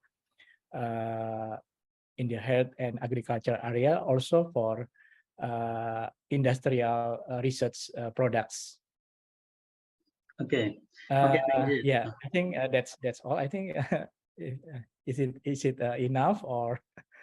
Yeah. I think it is very interesting explanations regarding the commercialization. Maybe in the last couple years, the scheme name is Startup and Scale Up, right? Ya, perusahaan pemula berbasis teknologi ya. PBBT, CPBBT, itu ya. Yes, okay. Yes. Okay, I think this is the complete scheme, from BRAIN. Start from basic research and then apply research, and then development or innovation, and then commercializations. And I have, sorry Pak Maman, I have one more information regarding the license. From this year, our government also can provide the royalty for hak cipta or what we say, not only for patent but also for kekayaan intellectual property, right? Yes. Usually the intellectual property Not only patent. patent can we Hak can cipta, ya? yeah Hak cipta. can pay the royalty, but also hak cipta our government already make regulations to to For give the royalty yeah, for the sorry. researchers who Okay. has, for example, who develop the software. They can have the royalty for from the license that they give to the company. Okay, I think it's very interesting information regarding the royalty. I think this is the new scheme, right, Pak Budi, about Yes, intellectual yes, property. from this year. Okay, okay, yeah, ladies and gentlemen, I think this is the an opportunities for us, to make some research, and the brain, and then also we can collaborate with the body and the brain. There are many interesting topic, I think, regarding the autonomous vehicle, and then drug, and then healthcare. And then Pak Budi, I would like to introduce in Telkom University, we have program, study program biomedic. Yeah, I think the biomedic relates with healthcare device. Yeah, of course, Dr. Maman, we also have some research group that they do research on medical equipment, on wearable device. I think the future of health science will be interesting for us, because our oldest age in Indonesia become increased now. Okay. I think and the digitalization technology now is more interesting for us to, and if we can apply in the health area also. Okay. Okay, I think there are many suitable topics, fields about research in between brain and us, our community, in this international communication and information technology. I think, Pak Budi, we do hope in the next years, our college could take some schemes, many schemes, maybe start from a basic scheme and then apply, and then also development and innovation and commercialization. Especially in Telkom University, we have Bandung Technopark that's managed as innovation management organization. I think this is suitable with the last scheme, commercialization and startup scheme. Okay, I think this is interesting present, Pak Budi, but unfortunately we meet the last time for the sessions. Okay, thank you very much, Dr. Budi. We do hope in the future we have a chance to make some collaboration in between universities and BRIN. Okay. Thank you, Dr. Maman. Okay. Thank you very much. Okay, ladies and gentlemen, finally we meet the end of this session. Thank you for attention, and again, Dr. Budi, thank you for your presence through the video and in this last session, question and answer. And then I close this session by saying, Alhamdulillah, Assalamualaikum warahmatullahi wabarakatuh. Pak Budi, thank you very much.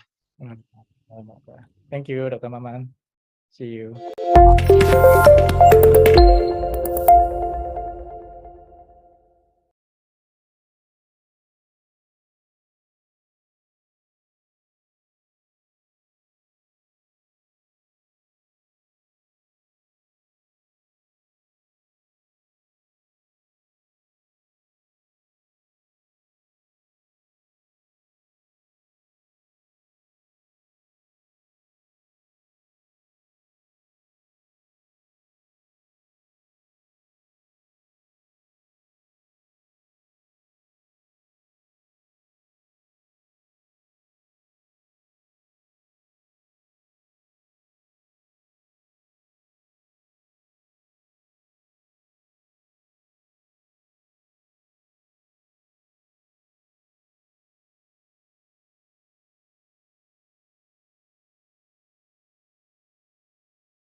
which will be presented live by Dr. Bayu Ervianto from Telkom University, entitled Biomotion Analysis Using Vision-Based Pose Estimation. And this tutorial one will be directed by a communicative moderator, Dr. Lim Kian Ming from Multimedia University, Malaysia. So please allow me to read the moderator's summary. Dr. Lim Kian Ming received Bachelor in Information Systems Engineering, Master of Engineering Science, and Doctor of Philosophy from Multimedia University, Malaysia. He is currently a senior lecturer with the Faculty of Information Science and Technology, Multimedia University, Malaysia. He is an IEEE senior member and MBUT professional technology since 2018, a member of International Association of Engineers since 2020, program co-coordinator of Postgraduate by Research, a senior researcher of national projects. His research and teaching interests includes machine learning, deep learning, computer vision, and pattern recognition. What a wonderful profile of our moderator today. So, ladies and gentlemen, without further ado, let's welcome Dr. Ming. Time's yours. Thank you. Okay, good morning. Welcome to the first tutorial of 10th International Conference of Information and Communication Technology, ICoICT 2022. As introduced, my name is Lim Kian Ming from Multimedia University, Malaysia. I'll be responsible for moderating this tutorial today. The tutorial will be in 40 to 60 minutes and followed by Q&A session for about 20 to 40 minutes. And I'm glad to introduce you to our tutorial speaker, Dr. Bayu Ervianto, who will present post-estimation-based human gap analysis. So Dr. Bayu Ervianto is Associate Professor and member of Cyber Physical System Group, School of Computing, Telkom University. Dr. Bayu obtained his doctorate of philosophy from Institute Teknologi Bandung. His research area is cyber physical system, including sensor fusion in biomechanics, Internet of Things, sensor fusion in cooperative control. His recent publication includes comparison of seismocardiography-based heart rate measurement method, and his recent project is on integration of IMU in seismocardiograph and respiration rate measurement. So at the end of this tutorial, Dr. Bayu will answer questions from the audience. So if you have any question, you may type it in the chat box, and I will read your question to our speaker during the Q&A session. So without further ado, let's invite Dr. Bayu Ervianto for his tutorial on post-estimation-based human gap analysis. Dr. Bayu, over to you.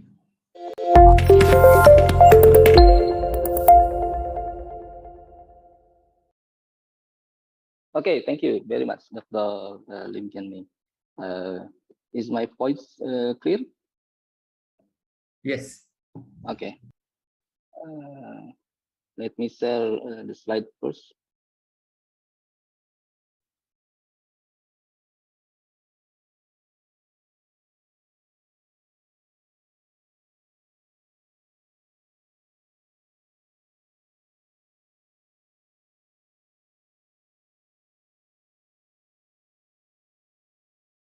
Okay, can you see the slides? Because yes. I use the slide as the virtual background. Yes, okay. We can see.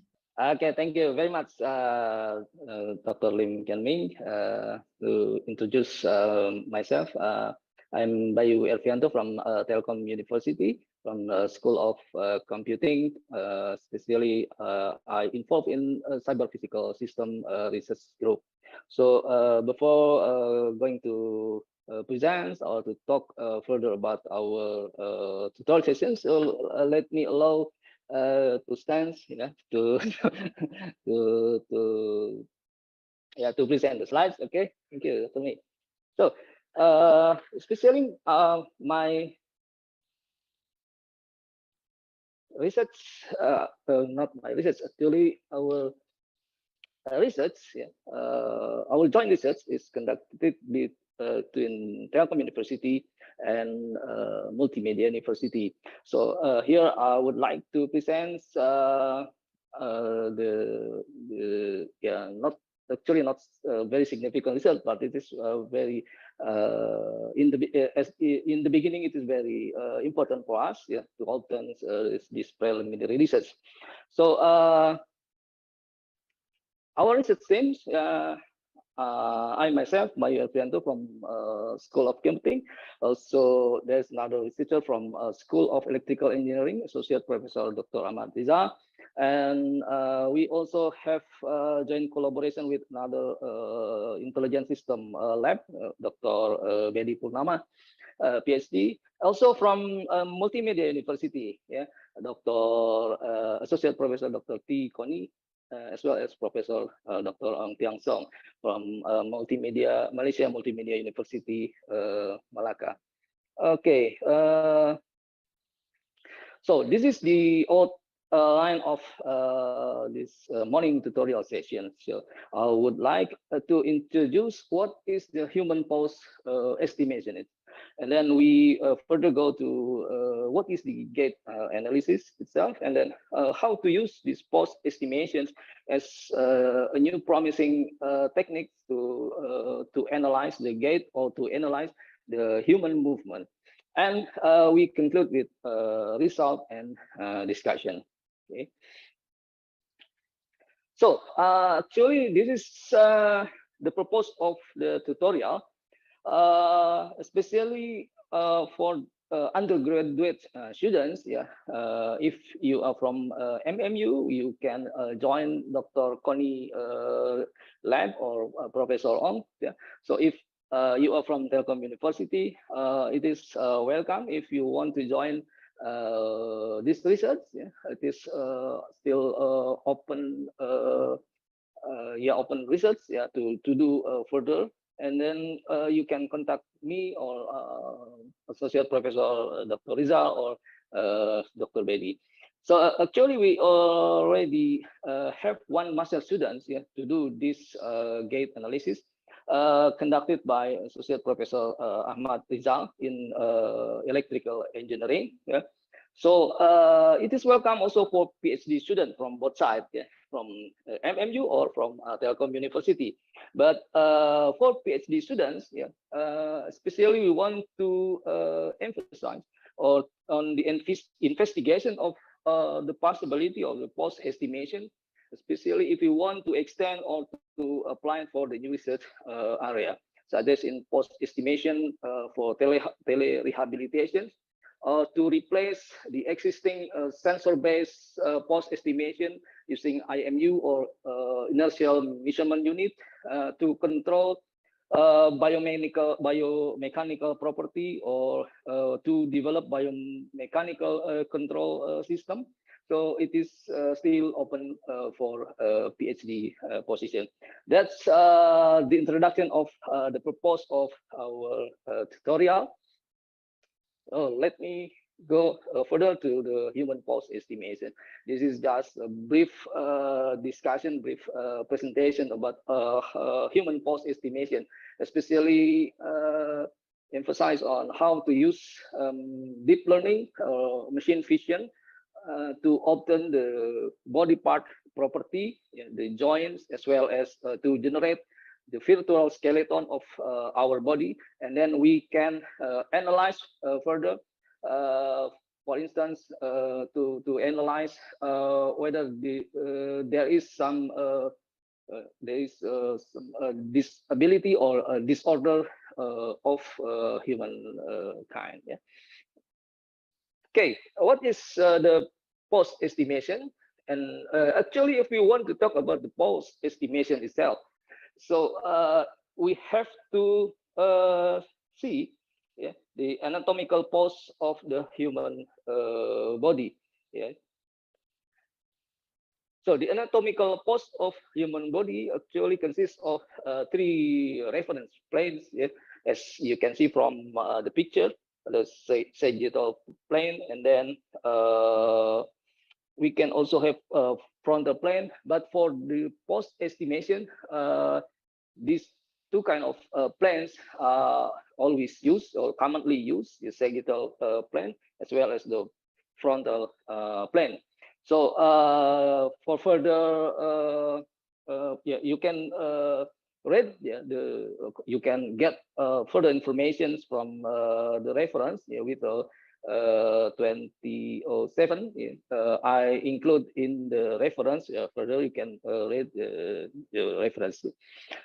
Okay, most joints or most body joints can only move in one or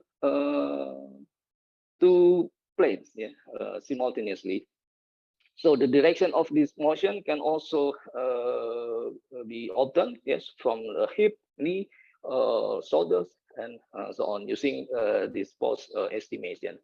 There's some advantage, many advantages if we are using pose estimation, machine vision pose estimations. I mean, instead of using sensor based. So if let's say if you want to capture 17 properties of our body part, so you have to provide 17 sensors, minimum 70 sensors. But if you are using machine vision based to observe or to generate human pose and want to analyze the behavior of this human motion and so on, you just need one camera. The resolutions, it doesn't matter. The important thing is the computer itself, that or the CPU. We have to use the CPU with GPU capability, or computer with GPU capability, because some of post estimation framework or post estimation software depends on this GPU, not only CPU. Okay.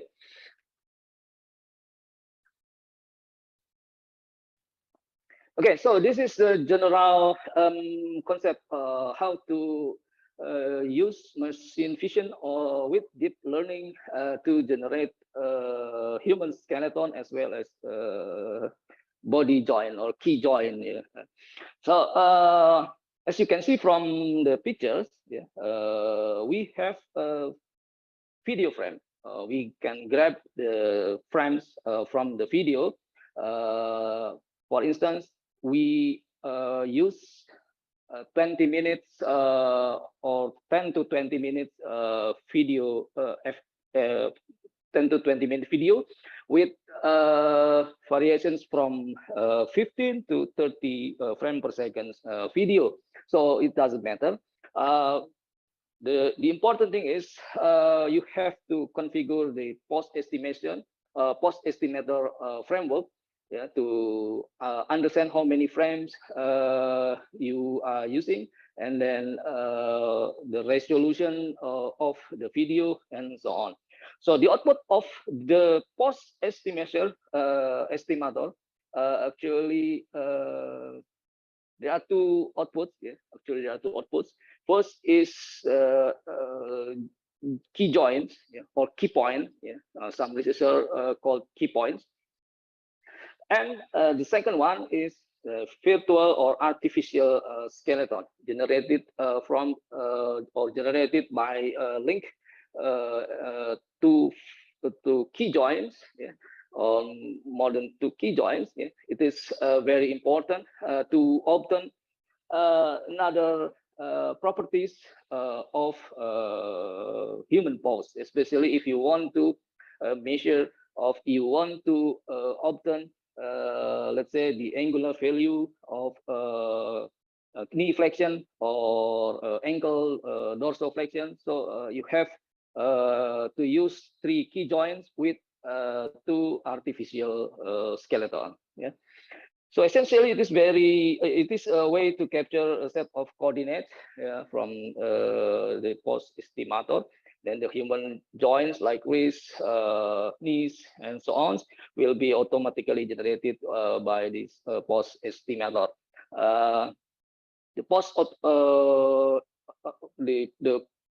The post estimation software there is already in the market. You can download it freely. It's up to you if you want to use OpenPOS and the derivative of the software like PostNet, MOVNet, and so on. It is already there in the web, and you can configure further to obtain spatial or the spatial properties of the body movement or the body part. So let's continue to another slide. So actually, there are three models to represent the pose. The first model is called kinematic model. Actually, open pose or some of post estimation software or post estimation tools use this kinematic model. This representative includes key joint or key points as well as the virtual skeleton. So instead of planar model or volumetric model, kinematic model is promising to use by researchers. Also, we can extend some modules or some framework, especially if we want to apply for another human movement analysis. Okay. So vision-based or machine vision post estimation actually relies on deep learning deep learning. There are so many deep learning based post estimation. In our research, we use PostNet. It is quite familiar with post estimation researchers. So PostNet will generate at least 17 key joins. 17 key join. But for our research, we only need at least 6 key join because gate analysis actually is concerned with the lower limb, not the upper limb. So we just eliminate some unnecessary part or unnecessary key joint, especially for the from the upper limb. PostNet is real-time post detection. You can Google and then find what is the PostNet and how to configure or how to obtain the skeleton or a virtual skeleton or artificial skeleton with the key joints. And then the important thing is not just only showing the virtual skeleton or artificial skeleton with the key joint, but the important thing is how to use those informations for further analysis. So PostNet allows you to estimate human pose detecting body part, as I mentioned previously. So this is actually the PostNet output. There are 17 to actually 32 key points can be generated from PostNet. However, the quite common key joints is coded with 0 to 17, 18 key joint actually. But in our research, we just need key joint number 8, 9, 10, 11, 12, and 13. There are only 6 key joints that we use to analyze the human gait. So actually, there are some important parameters if you want to use post estimations. There are actually 3 parameters here: confidence score of the key joints, confidence score of the skeleton, as well as the how many key joints that can be generated by the PostNet. So let's say if you are walking or if you are moving, and then there is an obstacle or occlusion on the object, so the post estimation cannot automatically generate the key joint. They have to obtain the free obstacle object there is no occlusion on the object, and then the post estimator will will generate the key join and or virtual or artificial skeleton back. So this is the limitation of the post vision based post estimator, machine vision based post estimator. If you are using IMU, industrial measurement unit, you don't worry about the occlusion, don't worry about the obstacle, because all of the key joint information is generated from the sensor, not from the camera. So that's one of the advantages of sensor-based post estimation. However, it is very not convenient for some people, because we have to attach at least for this kind of skeleton and key joints at least 18 or maybe not 18, 15 sensors. You have to put 15 sensor on your body or attach 15 sensor on your body. Okay, so continue to another slide. So how to obtain actually the virtual skeleton as well as the key joints? Can we use only sagittal planes or frontal planes? Yeah, actually, some of vision-based post estimator can generate front view or side view, no problem. Yeah, but for further for the purpose of analysis, it depends on you. Up to you whether you want to use only frontal information or sagittal information. Yeah. In this research, for the gate analysis research, it is very important to capture side view or sagittal view instead of capturing from the front view. Yeah, because there are so many information that can be generated if we are using sagittal view or side view instead of using the front view. So here is in the pictures you can see the virtual skeleton from frontal view or from side view, yeah, from both sides. So, okay, we go further to gate analysis, especially if you want to use vision-based gate analysis or machine vision-based gate analysis.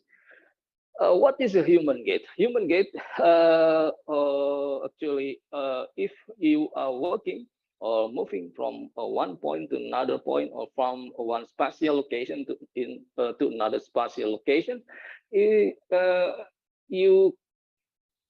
you are moving, and then your leg will have a certain kind of a cycle. Yeah. 7 cycle has been identified by a researcher actually. Yeah. And this 7 cycle begins with initial contact, yeah, ends with the opposite initial contact. Yeah. We call it first phase. Yeah, in this case is stand phase, and then there is another phase, yeah, swing phase. Yeah. If we put sensors on the knee, or if we are using vision-based post estimations, yeah, and then you get the key joints. The important key joint here is the knee key joints. Yeah. If we see from the figure, the knee key joint is number 9 and number 12. Yes. So it doesn't matter if we are using sensor based or the vision based. Yeah. The important thing is which key joints you want to use. Okay. For gate analysis, actually we can use 2 key joints for left leg or left knee or right knee. Yeah. But how to obtain the pattern or how to obtain the cycle of the movement of your leg? So we have to obtain the angular value or the flexion of your knee. And then we can observe within one cycle, usually 2 to 3 seconds. And you can plot the cycle, yeah, of your left or right knee, as we can see in the right side, yeah, the gait cycle from the knee. The red plot is left knee, and the blue plot, yeah, the dashed line blue plot is the right knee. Yeah, so this is the different plot. Yeah? If we concerning with the left as well as the right knee. Yeah. Okay. The angular property or the dimension of this angular property is in degree, or you can change into radian, no problem. But we can see that if we are observing human movement or human leg, and then moving from one point to another point, from one spatial position to another spatial position, let's say 1 minute, you can have a very long gait cycle. We call it gait cycle or gait signals. Yeah, this property actually can be analyzed further using machine vision or using statistical signal processing.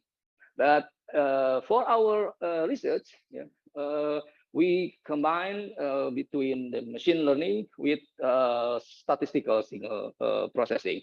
First of all, we have to obtain the gate property from the postnet. Yeah, it is actually image-based or video-based gate properties. All of the information of the joints as well as the skeletons are in frame coordinate, yeah, not in the actual coordinate. The task is how to obtain the angular value as depicted by the pictures. Yeah? How to obtain the angular value?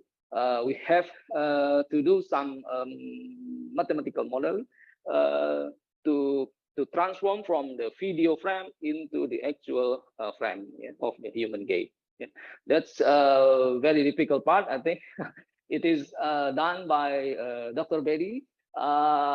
He got the model, and then we already have some significant contribution to generate the exact human gait cycle in terms of angular value. So we transform from the video frame or image frame into the actual frame. Okay, this is the example of gait. The human gait analysis actually is the systematic study of the human locomotion or human movement.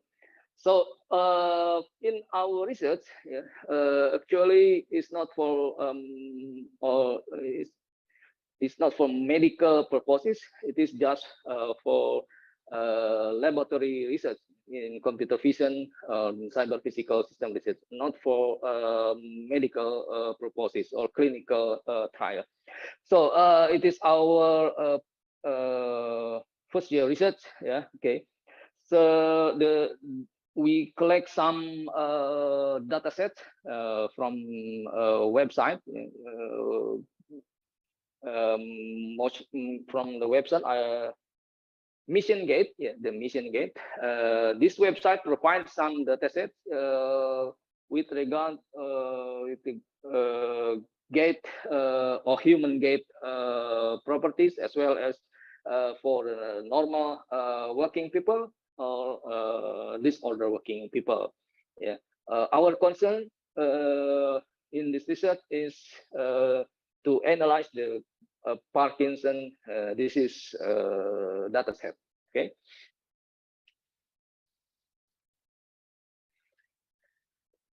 Okay, this is the taxonomy of gate analysis. You can use vision-based or machine vision-based, or you can use sensor-based. The important thing, actually, there are three gate analysis, but for quantitative purpose, there are only two gate analysis. First is kinematics, as well as the second one is kinetics. The observation, there's another one, the observation based. It is actually done by therapists to observe manually, using eyes or using the video to observe manually, and then assess or judge based on the clinical properties of the therapies. The kinematics or kinetics, it is classified as quantitative gate analysis. For kinematics part, there is temporal, spatial, or descriptive. We are interested in the temporal spatial because in our gate analysis, we capture the movement of the people, working people, within 20 seconds to 30 seconds, and move from spatial position into another spatial position. Okay, so time variance is very important. But another important thing is how to generate the joint angles, or the angular value of every joint that we already captured. Okay, this is the parameters for health assessment. So many papers are already published about this parameter of health assessment. Gate parameters actually can be analyzed. It is quite new research.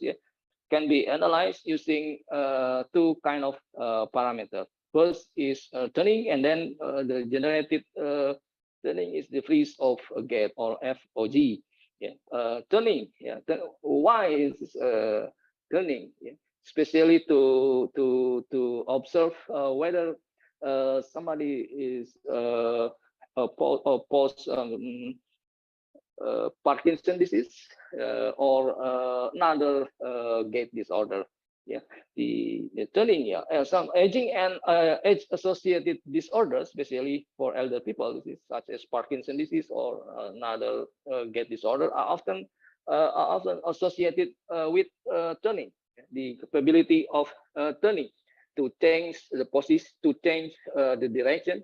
If you are working and then suddenly you change the directions of working, so it can be associated with turning position or turning transition of the working. Then the second one is the freeze of gait, FOG. Actually, if we are using sensors, we can easily obtain the freeze of gait, FOG. Because if we are using IMU, inertial measurement unit, or inertial measurement sensors, the intrinsic vibration or sagging of our joints can be obtained explicitly. But it is very difficult if we are using video-based, machine vision-based post-estimation, because we cannot directly obtain the very small shaking of the joints or vibration. Actually, it is possible to obtain explicitly. That's the challenge for machine vision-based post-estimation, especially to capture the small vibration or the small shaking of the joints. So the freeze of gait, in terms of machine vision-based, can also be obtained in our research. It is actually the episodic inability to move forward. forward stepping movement in the absence of any known cause, because maybe it is Parkinson's or high level gait disorder. And then the freezing of gait is sensitive problem. Actually, now there are some research paper you can obtain from internet, to assess or to observe the Parkinson disease.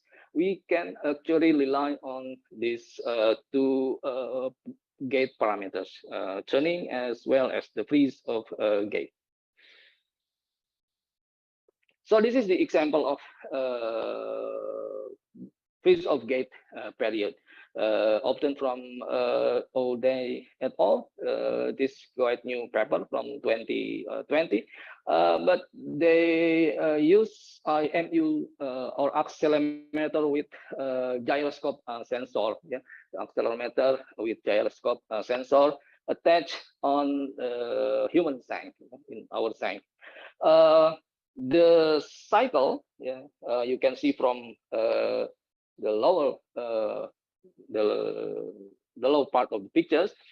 There is a gait cycle. It is captured from IMU sensors, and then we can plot using plotting tools. The important thing of this picture is actually we can manually observe there is a periodic of freeze of gait. One periodic freeze of gait.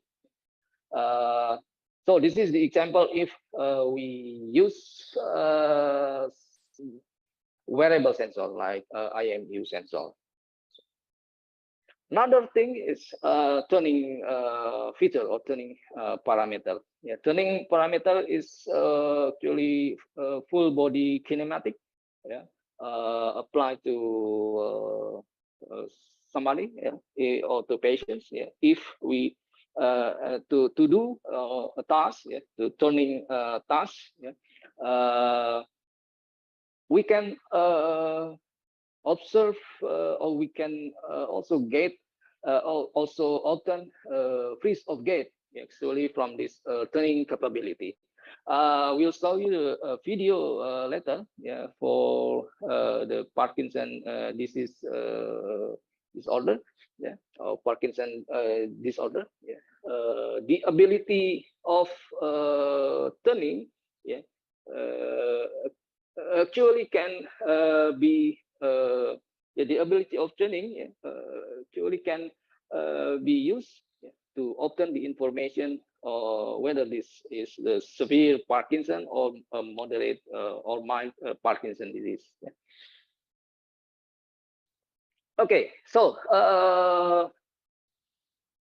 there's a problem also if we want to use the wearable sensor or conventional sensor, IMU sensor, or maybe piezoelectric sensor. Turning or freezing episode actually extracted from wearable sensors. Many research here I cited some of significant research. Also disadvantages. The majority of these IMU sensors or IMU tools, however, require expensive and difficult to use hardware. We have to put or attach the hardware into the human joints. If you can imagine, if we want to analyze 20 or not 20 or 12 joints, you have to provide with 12 IMU sensor. Is very expensive also, attached to the body, the human body. And some researchers also noted that it is difficult to implement, especially for elder people, for some people. So the question is that motivated us: is it possible? Is it possible to use machine vision based post estimation actually for now not to replace, but as the as an alternative method, yeah, for gate analysis in terms of turning or obtaining the turning feature or freeze of gate episode or freeze of gate feature. So there's also another work from the researchers. They are also using contactless, because machine vision based is categorized as contactless gate measurement. Yeah. Another work is using a marker, yeah, body marker, and the body marker, the movement of the joints, yeah, or the movement of the body marker in a place in the human joints, yeah, can be obtained by the video. We can track, also we can process further for human body analysis. Yeah, it is also I think it is very difficult to attach the human the markers in the body. Sometimes sometimes some elderly people, they don't want use like glue, yeah, in their human or in their body part, yeah. So these contactless, yeah, or using markers, especially is used in the animation studio, yeah, for to generate the virtual animation or yeah, for animated video, animated picture, not for the not popular for medical purposes. Okay, so let's move to the post estimation for gate analysis. Yeah. So our methodology is very simple. You can use the overlay video generated by the postnet. Yeah. There is two output, the key joint and the virtual or artificial skeleton. Okay, yeah, this key joint with artificial skeleton is overlaid with the original video. Okay, and then so there is feature extraction and signal processing process. Yeah, actually to transform from the frame coordinate into the actual coordinate or the relative coordinate of the human joints. Yeah. So we are interested only on gate, on knee as well as the ankle. So we just need the joints from that body part, and then we generate the angular signals. After the transformation, we can have gate pattern or gate signals. Yeah. These signals is then processed with another signals processing tools. Yeah. We use empirical mode decompositions, yeah, to extract the signals into some multi-resolution signals, and then we use Hilbert Huang transform in this part. Actually, we just need the Hilbert spectrum to see the energy of the gate property, yeah, while turning, or is there inability or is there a freeze of gate, yeah, while working or turning. Okay, this is our methodology. So post estimation analysis approach, the platform that we use is open post framework modified by Stanford University and Center for Gate and Motion Analysis. We use 40 video dataset, yeah, downloaded from the mission gate. The plan is sagittal plane view, or the side view. Yeah. Then we only require at least 6 key join. Yeah? Why 6 key join? Actually, we want to obtain the angular value of knee, known as the knee flexion, as well as the angular value of ankle or ankle dorsiflexion. To generate the angular value, we need 3 joints, yeah, 3 joints at least, and then we can construct or we can generate the artificial skeleton. Okay. So this is the example of video output. Yeah, you can process using common open post or postnet estimator software. Yes. Okay. So I want to play the video, cannot play.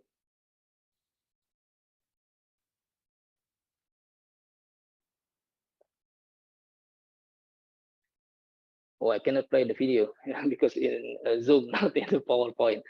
That's okay. You can see from this figure, yeah, there is information of human pose from head to ankle. Yeah. So actually, it is normal walking video, and then another video is moderate Parkinson. This is video with long freeze of gait. Yeah, when this guy walking and then turning, there is inability to turn the direction of the walk. Yeah. We capture this feature, yeah, FOG, as well as the turning period, turning transition period, yeah, using this machine vision based. The algorithm then generate or to track, yeah, the position of the ankle as well as the knee. Yeah. So this is the gait signal. Yeah, normal working data set. We use previously we use manual annotation. Yeah, manual annotation. When actually the transition of working, we call it turning. Yeah, the turning of working. And then we apply to 2 knee, left as well as the right knee. So also we apply to ankle, the right ankle as well as the left ankle.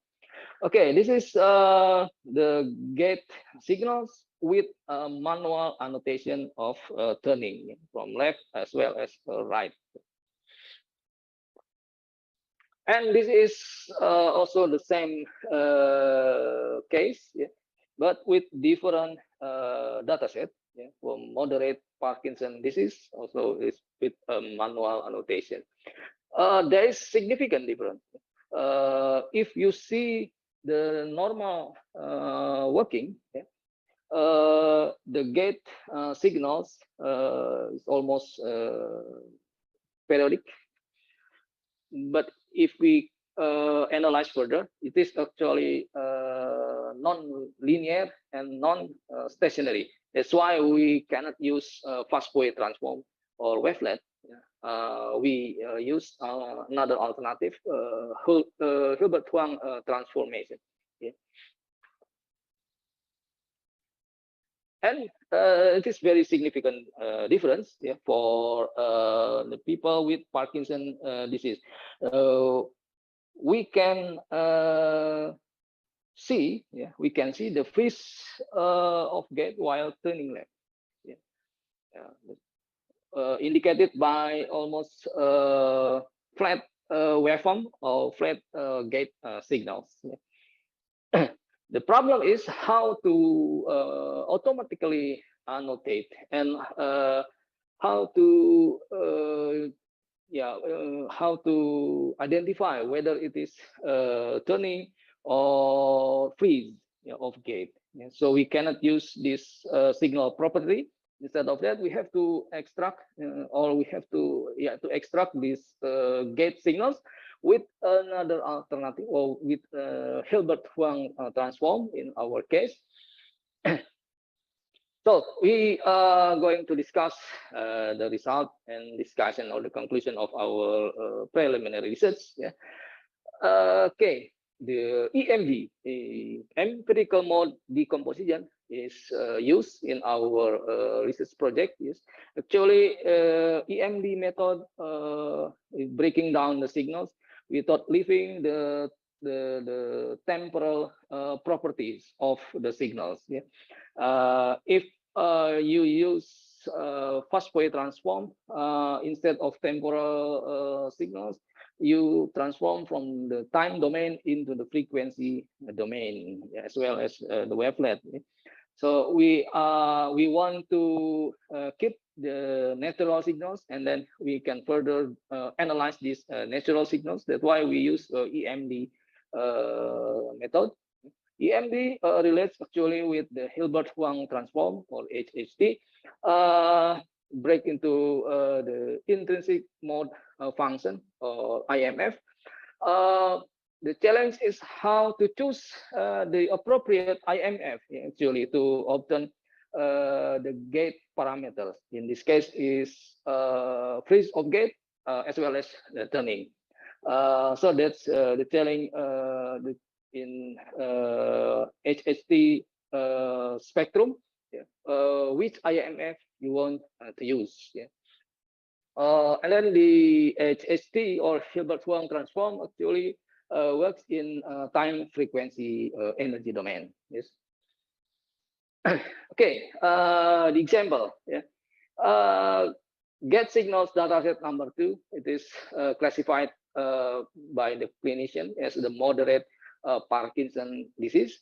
The angular value is obtained in the red plot. It is from the left knee properties, and then we decompose these gate signals, gate patterns using EMD for iterative EMD. We use decomposition with IMF1, 2, 3, and 4. So to actually to obtain the period of turning, it is easily or it can be observed easily from the IMF number 1. Actually from the IMF number 1 at time 8 seconds. Or not 6 to 8 seconds actually the guys is turning, but there is inability of turning because of the freeze of gate. Okay, let's continue to the IMF and Hilbert spectrum. We extract the IMF number 1 from the EMD decomposition, and then we analyze using the spectrum of Hilbert. There are two significant properties here. For the turning features, we can see from the energy of IMF number 1, as well as for the gate, for the freeze of gate. We can further we can further see how to annotate, automatically annotate the freeze of gate as well as the turning transition using Hilbert spectrum. So this is the first result. We categorize group dataset number 1 for mild to moderate Parkinson disease from 40 dataset. Angular value is obtained for this example is from left knee and the right knee. So location of gate turning, can be easily identified from the Hilbert spectrum of IMF number 1, and then we use the red line here. The red line is the automatic annotations to identify the turning period, okay, from left as well as the right beam. So since the data set does not have freeze of gate, so we cannot identify here. We cannot identify the freeze of gate here from the Hilbert spectrum of this group dataset number 1. So this is the example of group dataset number 2 with severe Parkinson disease. Yeah, for example, there is also location of gate turning. The location of gate turning can be identified, but it is very small due to the inability of turning. And for the freeze of gate, as you can see from the Hilbert spectrum of IMF number 1, freeze of gate, this moderate as well as the severe Parkinson disease can be annotated using this Hilbert Wang spectrum. It is easily to identify. Okay, this period actually is freeze of gate. And the last dataset, number 3, dataset group number 3, contains the normal working information. We cannot identify the freeze of gate because it is normal. However, turning transition can also be identified here from the Hilbert Wang spectrum. So the conclusion is, if we want to use post estimation, because the machine vision based post estimation cannot identify the small or intrinsic vibration or movement. So we have to use we have to apply another techniques here using Hilbert Wang, or we can extend. We can also use another advanced technique to precisely define or precisely identify the freeze of gate period or gate turning period. So it is quite promising work if we can use the machine vision base instead of using a sensor vision base. Actually, if we want to massively capture people, and then we want to analyze the movement in terms of disorder, gate disorders, which are impossible if we are using sensor or wearable sensor. So this is our preliminary results. Actually, a lot of work to do for the next 1 year, maybe, or 2 years. Okay, this is our conclusion of this morning session tutorial. And thank you very much. Okay, Dr. Ming. Thank you very much, Dr. Bayu. And I hope you all enjoyed this amazing presentation. Now we open the Q&A session, okay, for this tutorial. If you have any question, you may type your question in the chat box and I will read it to Dr. Bayu.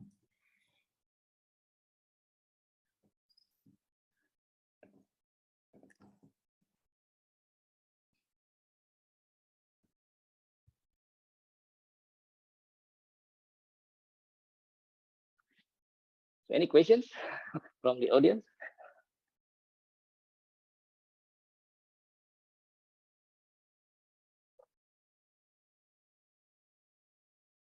Okay, one question. Right. Right. There is a question from the audience. What if there is an object detection using some accessories, especially on the head or legs, which are likely to cover the key points or key joint? And do you really have to take picture from one point of view, or can it be from several point of views? Oh, okay. Yeah. Okay. Thank you, Dr. Yeah, actually, if we use open post derivative framework, yeah, like postnet, mofnet, and so on, we can define whether we want to use only 8 key join or 32 key join. It depends on the requirement. Actually, we can directly obtain 32 key joins, but also the implication is the computation time, processing time is because you have to extract the informations and then obtain the 32 key joins. It is quite a long time to for postnet to generate and to define the skeleton as well as the key joins. Here you want to use if there's an object detection using some accessories, head or leg, yes, you can actually. Postnet provides key joint detections from the head, eyes, also from eyes to angle. However, if you want to obtain special properties of hand, like fingers, hand pose, and so on, there's a special this special method, not using postnet.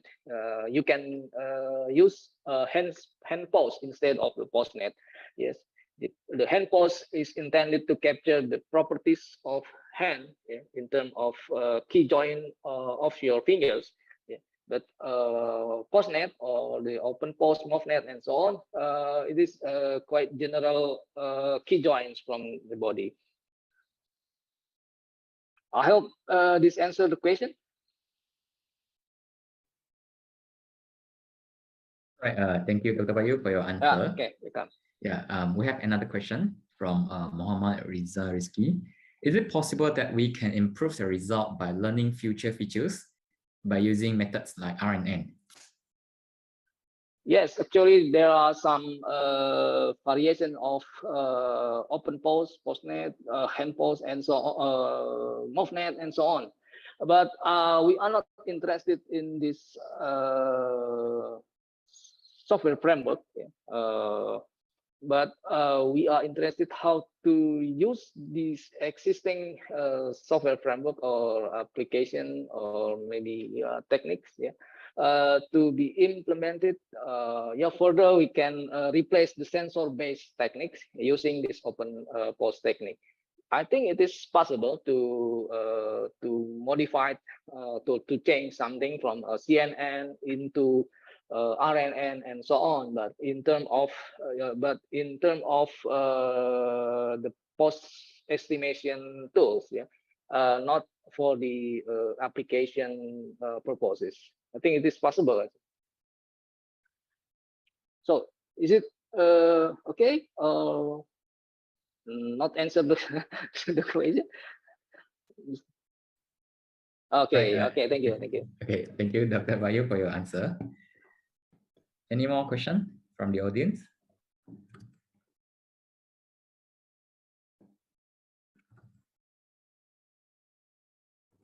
Right. One more question. What is the possible software application that can be used in the future with using this gate analysis as an input? Yeah, okay, the possible software application that can be used in the future. Oh, yeah. Okay, I mean, you mean for development or application purposes? Yeah, so many application is derived from postnet, especially if we want to use smartphone to analyze the human movement. Actually, in the market, for commercial market, there are so many applications using Android or iOS operating system to analyze the human movement, especially for or to analyze the sport performance. Yeah, so many applications. They replace the sensor-based application into post estimation application because it is quite flexible. You can use smartphone from one position, and then if somebody is running, then using the smartphone you can capture the running pose, yeah? And then the software can automatically generate the performance of the running, yeah? Especially the speed, maybe the acceleration, and so on. Depends on the performance analysis. That's in my opinion, the further development or further application of human pose technique, not only for the health application, also for the sport application, yeah, for the sport performance assessment. Okay, I hope this answers the question. Thank you for your answer, Dr. Bayu. Yeah, welcome. Any further question from the audience?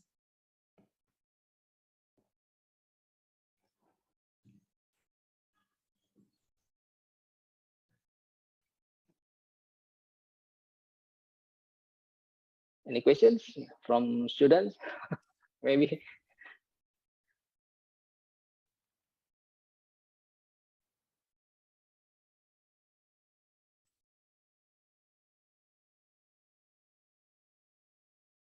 Maybe let me. I have a question, Dr. Bayu. Oh, okay, Sorry. okay, Dr. Ming. So just now you already mentioned a few times regarding you only use the 6 key points at the maybe lower parts limbs, and then what if we include the key points from the upper limb? I mean, because some people when they walk, the way that they swing their hand are quite unique. Yeah. So will it be helpful to improve the performance if we include the key point from upper limb? Yeah, that's good. That's a good question, and also the problem, Dr. Ming. Some papers only use the information of gait turning. It means that we require only lower limb, yeah? But they forget that if we are working, so we swing our hand also. Yeah? So maybe there is some hidden properties that cannot be captured by only using the key joints from lower limb part. Yeah? So the challenge is using the upper limbs also to involve the upper limb key joints, like in the arm or hand key joints, yeah? Elbow key joints, shoulders, and so on. Yeah? So we can substitute these informations to precisely maybe or to enhance the detection or the analysis of further get this ability, yeah, not only for Parkinson disease, because in my opinion, yes, you're right. Yeah, if we are working, so we always swing our hand, yeah? Not rigid like this. Yeah, I think it's better to involve, and there's it will be another challenge to involve upper limb key joints to be involved in gait analysis actually. So. Right. Okay. Thank you for your answer, Dr. Bayu. Yeah. And any further question from the audience?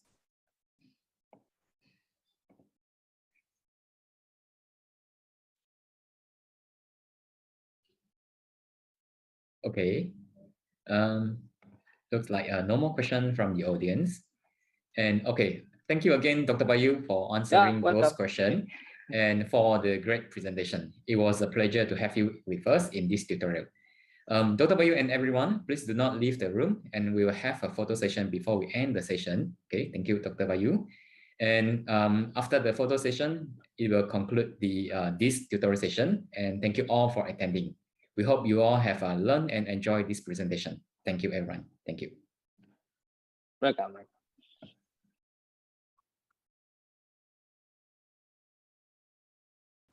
Thank you, Dr. Ervianto and also Dr. Ming for this insightful session. And now we would like to invite both of you to have a photo session. We'd like to invite the operator to capture this great moment between two inspiring speakers and of course our everlasting interactive and also attractive moderator, Dr. Ming, as always. All right, so now we're going to have both of you to be captured and we're going to publish it, of course, in our social media, ICoICT. Dr. Ming and also Dr. Ervianto, would you please kindly give your sweetest smile to the camera? All right, so 1, 2, and 3. All right, so it is so serious. Would you please kindly make any hand gesture or movement maybe? Right, like sarang heo in Korean language or in Korean finger movement something. All right, or maybe thumbs Okay, up. like this. All right, or thumbs up. Oh, okay, Dr. Bayu, that's cool, Dr. Bayu. Yes. So three, right? So what does Okay, it mean? 3, 4, All right. 5. Okay, 10. All right. So because it's the 10th ICoICT, Thumbs you up. can show your 10 fingers on the camera or thumbs up. All right. So 1, 2, 3. Well, it's beautifully captured by the operator. Thank you so much, Dr. Ervianto and also Dr. Ming for this great session. Ladies and gentlemen, we will take a break for an hour more and we would like to encourage every one of you to kindly return to the room at 12:45 p.m. as we are going to have more interesting topics to discuss. And in the next session, there will be tutorial 2 presented by Dr. Koh Wee Hao from Multimedia University, who will be talking about in-ear hand gesture signature, a novel biometric modality. So we believe that you won't miss this chance to grasp much knowledge from the prominent speakers, right? So therefore, once again, we would like to encourage every one of you to return to the main room at 12:45 p.m. And now, to fulfill this entirely beautiful afternoon session for having your lunch and your break time, we would like to present to you videos and more beautiful videos about our universities, Bandung, as well as ICoICT 2022. So ladies and gentlemen, once again, see you all soon at 12:45 p.m. and have a good lunchtime. Okay, thank you.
Telkom University, a diverse institution. An institution that is continually conducting research and producing innovation for the national development. A campus that has a mission to contribute to the nation. This is Telkom University, the best private university in Indonesia, founded with spirit to contribute to the nation. Our dream to contribute to the nation was started in a 50 hectares campus area laid on Bumi Pasundan, West Java. A place for collaboration and innovation to become a research and entrepreneurial university that actively involves in ICT-based advancement of technology, science, and art. On this campus, students from Indonesia's 34 provinces and international students from countries around the world are enthusiastically participate on research and innovation. Telkom University is also known for its teaching, learning, and research excellence that support Telkom University to produce competent graduates who work globally in more than 30 countries. Moreover, Telkom University also has numerous partnership programs with industries that help students and graduates accelerate their careers. As an excellent ICT-based campus that won SPADA Award, National Award on E-Learning Program, Telkom University continually innovates to adapt to the current challenging situation. With determination to create the solution of the national challenges, Telkom University performs research and learning activities through its 7 schools and more than 40 study programs. It leads to several innovations that support the science development. The innovations were supported by 5 research centers, 31 research groups, and startup incubation by Bandung Technopark. All of the research and innovation achievements have led to the status of Best University on Innovation Management Award, awarded by Ministry of Education, Culture, Research and Technology. Besides research programs, Telkom University also manages several community service programs towards the real contribution to the nation. As a campus with the objective to contribute to the nation, Telkom University is the first campus that declares Kampus Merdeka, Merdeka Belajar, a policy of the Indonesian Ministry of Education, Culture, Research and Technology. As the best private university according to UI Green Metric 2021, Telkom University has a commitment to always maintain the natural ecosystem in the campus area to be a sustainable campus. It also affects the learning environment where students and lecturers enjoy the comfortable atmosphere. We believe that all of Telkom University achievements, both national and global, could be acquired through the hard work and collaboration of all Telkom University stakeholders.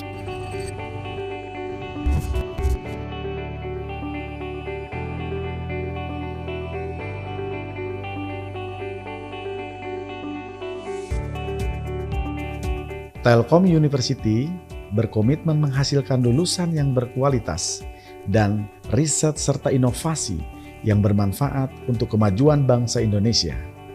Telkom University contribute to the nation. Together, contribute to the nation in Telkom University.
Selamat datang di Fakultas Matematika dan Ilmu Pengetahuan Alam Universitas Gadjah Mada. Fakultas MIPA UGM berdiri pada tanggal 19 September 1955, berlokasi di daerah istimewa Yogyakarta, tepatnya di Kabupaten Sleman. Fakultas MIPA merupakan salah satu fakultas terbesar di UGM, mempunyai 4 departemen, yaitu Departemen Fisika, Departemen Ilmu Komputer dan Elektronika, Departemen Kimia, dan Departemen Matematika, serta menyelenggarakan berbagai program studi yang meliputi jenjang sarjana, magister, dan doktor. Dalam mendukung kegiatan pembelajaran, Fakultas MIPA dilengkapi dengan 24 laboratorium, 22 ruang kelas, perpustakaan, co-working space, dan lebih dari 100 akses point yang tersebar di berbagai tempat di fakultas yang dapat diakses secara bebas bagi sivitas akademika UGM. Untuk sarana prasarana pendukung lainnya, Fakultas MIPA mempunyai masjid, lapangan olahraga terpadu, water fountain, kantin, dan tempat parkir yang cukup luas. Berikut informasi lebih lengkap tentang departemen yang ada di Fakultas MIPA UGM.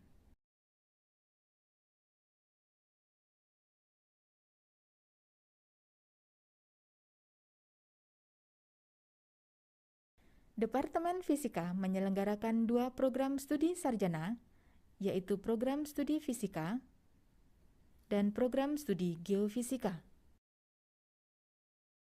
Prodi Fisika mendidik para mahasiswa untuk menjadi fisikawan yang terampil dalam memahami, mengamati, dan memprediksi gejala-gejala alam baik secara teori, eksperimental, maupun aplikatif. Prodi Geofisika mendidik para mahasiswa agar memiliki kemampuan untuk mengaplikasikan ilmu-ilmu dasar guna memahami ilmu kebumian, yaitu geologi, geodesi, geografi, dan geokimia dalam rangka memperoleh manfaat bagi kehidupan dan keselamatan manusia.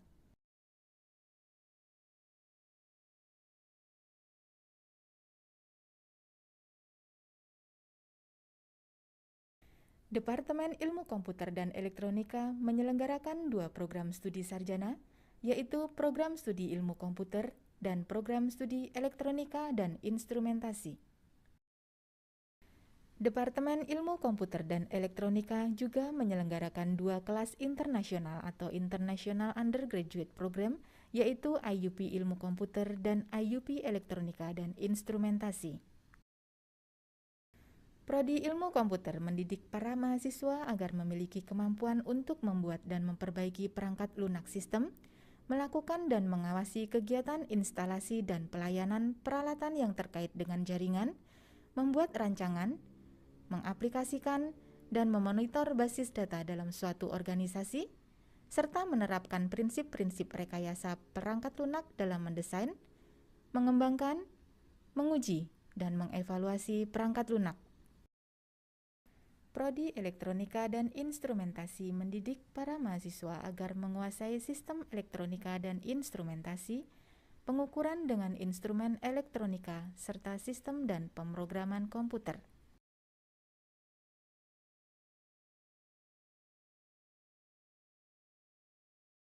Departemen Kimia menyelenggarakan 1 program studi sarjana, yaitu program studi kimia. Departemen Kimia juga menyelenggarakan kelas internasional untuk program studi kimia. Prodi Kimia memberikan materi tentang sifat-sifat dasar materi dan perubahannya, beserta energi yang menyertai perubahan. Perubahan materi ditujukan untuk menghasilkan senyawa-senyawa yang bermanfaat bagi kehidupan manusia.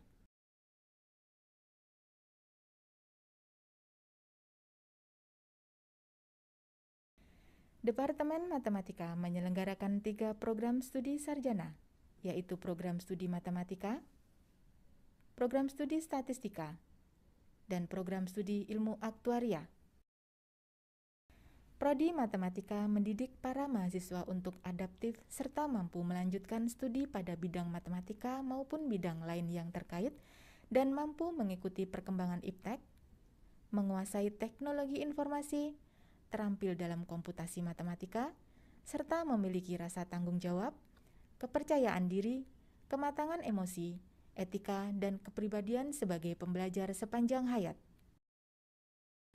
Prodi Statistika mendidik para mahasiswa agar menguasai ilmu dan terapan statistika, analisis dan pengolahan data, rancangan percobaan, basis data, komputasi, statistik dan stokastik, serta pengendalian kualitas statistik.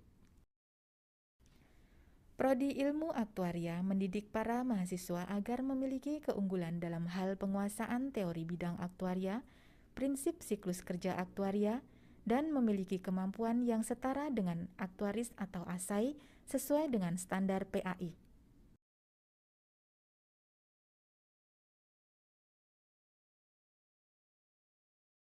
Sebagian besar lulusan Fakultas MIPA memiliki karir di bidang akademik sebagai dosen di universitas negeri dan swasta, menjadi guru di pendidikan menengah, menjadi peneliti di berbagai lembaga penelitian, dan menjadi tenaga ahli di lembaga pemerintah atau perusahaan swasta nasional.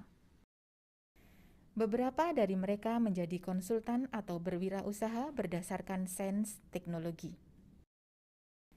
Informasi lebih lengkap tentang Fakultas MIPA dapat mengunjungi website kami di mipa.ugm.ac.id. Informasi pendaftaran bisa dilihat di website um.ugm.ac.id.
sing dodo cacinggur.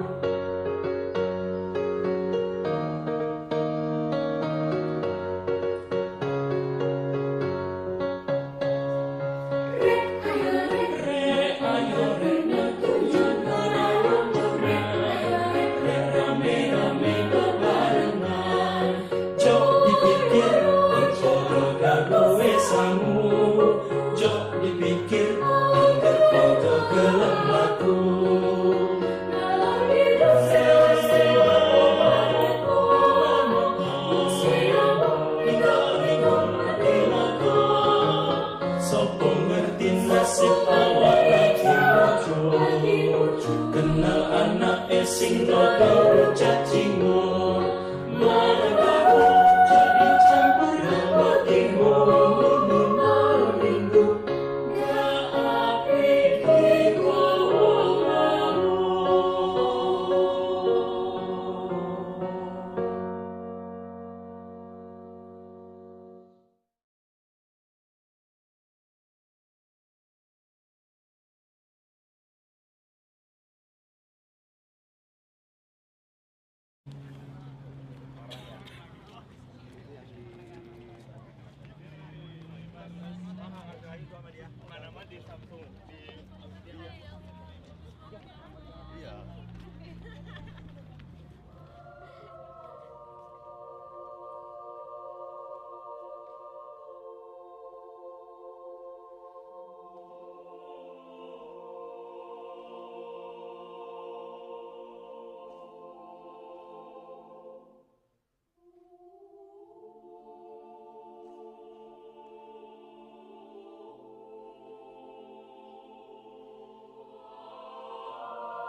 gundul pacu gembelengan gundul, gundul gundul pacu gundul pacu gembelengan. Limpang sedane dadi sarata, limpang sedane dadi sarata. Dasar kowe cagundul, dasar kowe cagundul, samubar jadi bubra, bubra, bubra, bubra, bubra, us. Gundul, gundul pacu, gundul pacu gembelengan gundul, gundul, gundul pacu, gundul pacu gembelengan. Limpang sedane dadi sarata, limpang sedane dadi sarata. Dasar kowe bocah gundul pola mujan ora gerak. Dasar kowe bocah gundul tumindamu ora genah. Bocah gundul.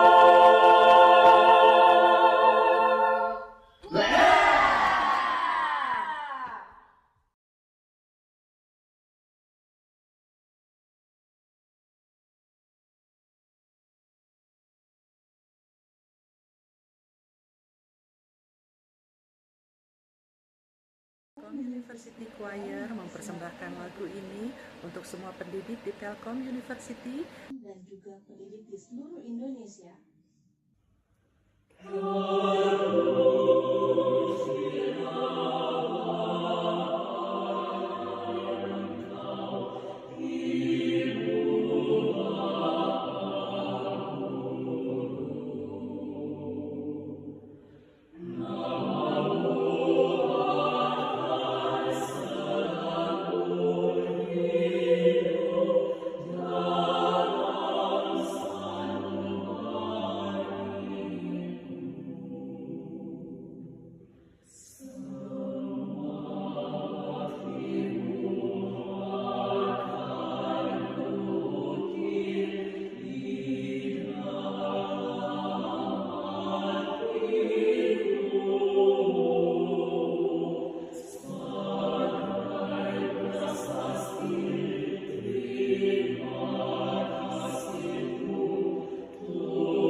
Kenal anak sing dodo cacing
Gundul gundul pacul gundul pacul gembelengan gundul gundul gundul pacul gundul pacul gembelengan aku limpang sedane dadi sarata aku limpang sedane dadi saratan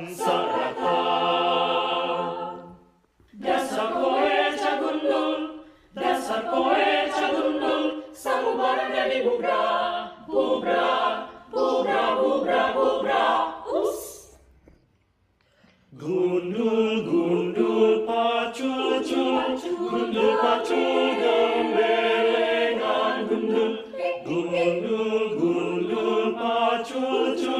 gundul pacul gembelengan aku limpang sedane dadi sarata aku limpang sedane dadi saratan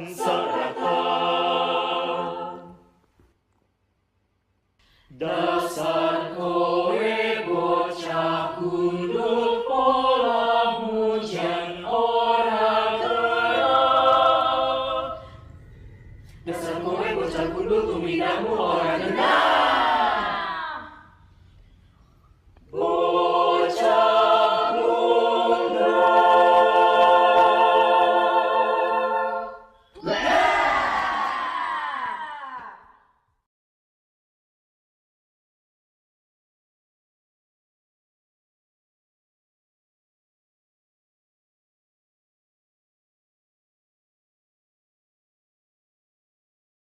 Telkom University Choir mempersembahkan lagu ini untuk semua pendidik di Telkom University dan juga pendidik di seluruh Indonesia.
sing dodo rujak cingur.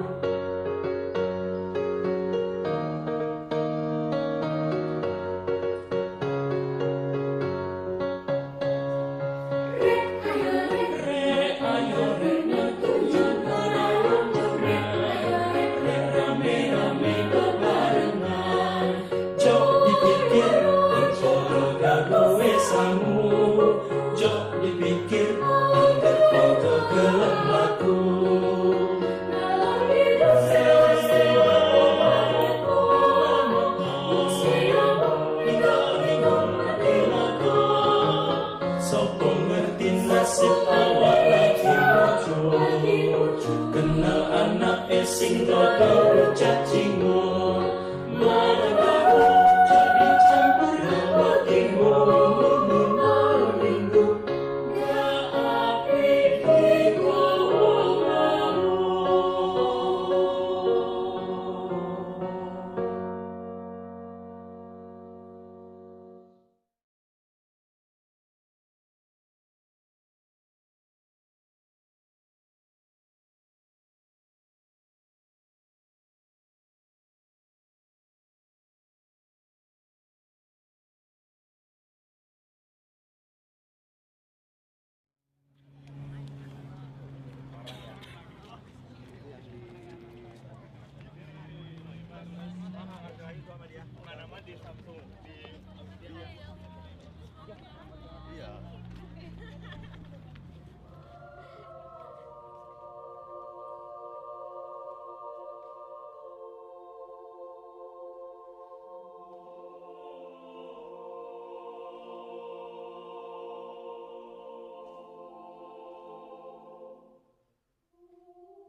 Good afternoon, ladies and gentlemen. Welcome back to the first day of the 10th ICoICT 2022.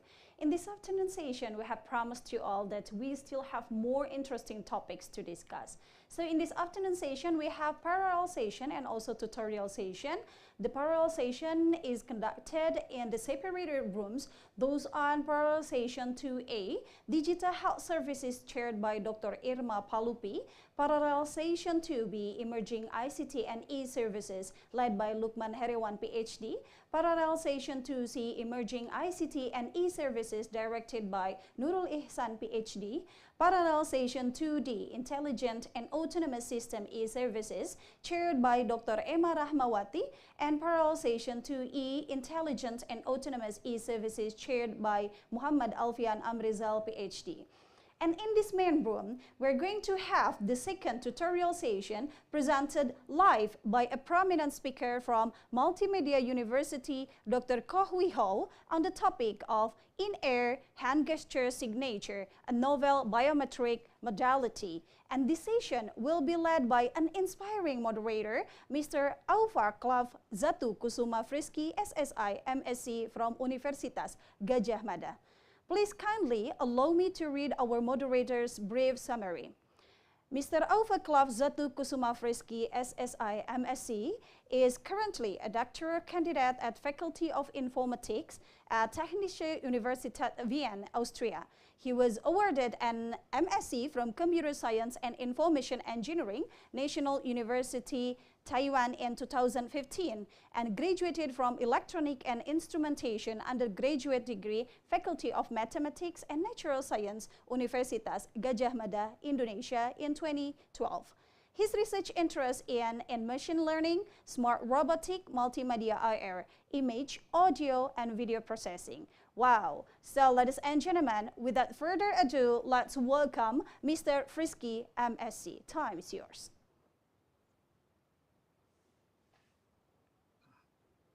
Okay, is everyone clear? I mean, my voice in here. Yes, it's clear. Okay, cool. So, welcome to the session of the second tutorial of today in the 10th of ICoICT 2022. You know, see, we will talk about the quite interesting topic in here in air hair gesture of the signature IHGS novel biometric modality by Dr. Koh Hui Ho. So first, before I start the model in here, my name is Friski, and I will become a moderator for today's tutorial.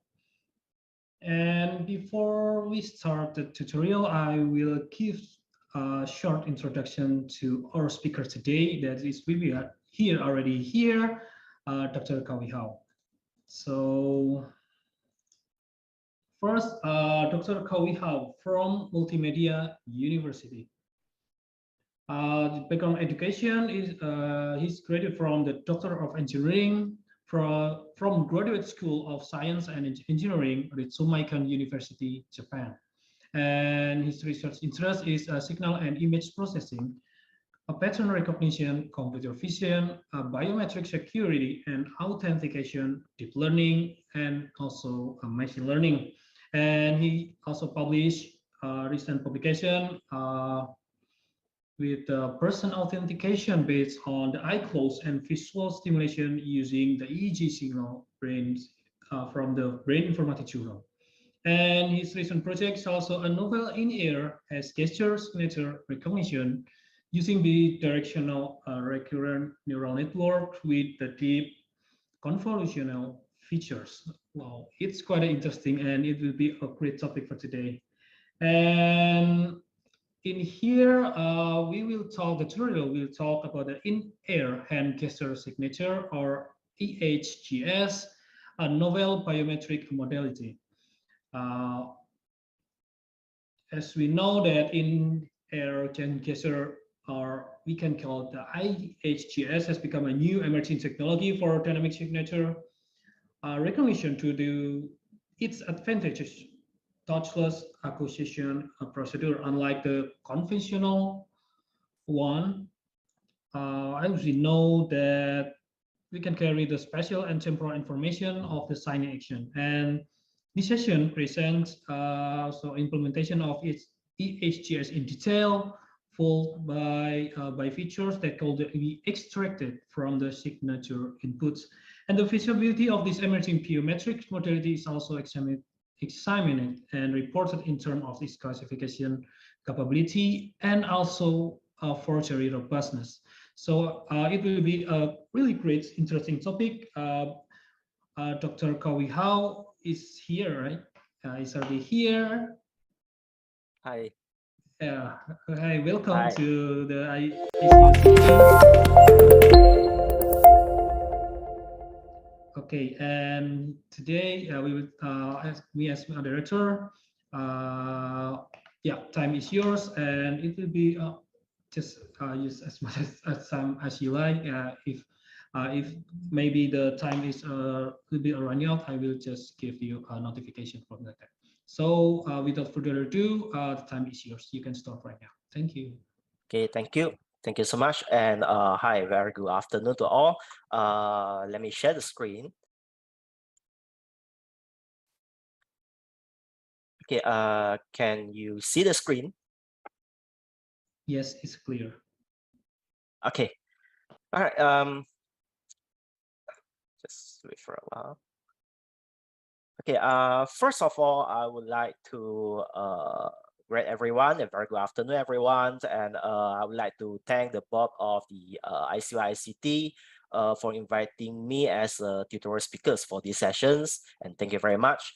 So in these sessions, I would like to introduce or explain to you one of my research topic, which is in-air hand gesture signatures, okay, or in other words, we also call this as IHGS, okay, which is a new and emerging biometrics modalities, especially in the dynamic hand signatures authentications. So without further delay, let me start my presentations. Okay, basically this is the outline that we are going to discuss in these sessions. Okay, there is the 10 outline. The first one, I will explain what biometrics is, and then why do we choose signatures in our studies, and then third is what will we expect for this research. Then following by all the implementations of my research work, including the data acquisitions, the pre-processings, and I will also further explaining what are the features that we can actually extract it from the hand gesture signatures, and I apply several of the classifications techniques. Even there's a very common one, but in fact, it also achieving a very promising results. Okay, and then after this, I will also show you the results, and then the database, okay, regarding the database, we have already successfully collected the database, and we named the database as a IHGS database, in which I will explain to you later on. And then in the research, we also conducted two types of research. The first one is the system classifications performance analysis, and also we evaluate our proposed methods against the robustness of the attacks, okay, from several attacks. And lastly, we come to the conclusions for our research. Okay, so let's go into the first thing. What is biometrics? Okay, of course, the first thing first, we have to understand what a security is, right? So whenever it comes to security, it commonly means to the protections of our properties. Okay, what is the properties? For example, our data, our informations, the infrastructures, the system, etc. And then we have to protect this kind of properties from the unauthorized persons to access, because these properties are too valuable to us, right? So it also means that the systems must be able to authenticate the persons by verifying the identity of that person who is authorized to get access to the systems or the properties itself. But How do we authenticate them? Okay, usually there are three fundamentals method that we can use to verify the authorized access. The first is something you know, then something you have, and the last one is something you are. So let me explain what is something you know. Okay, or we will call this as a knowledge.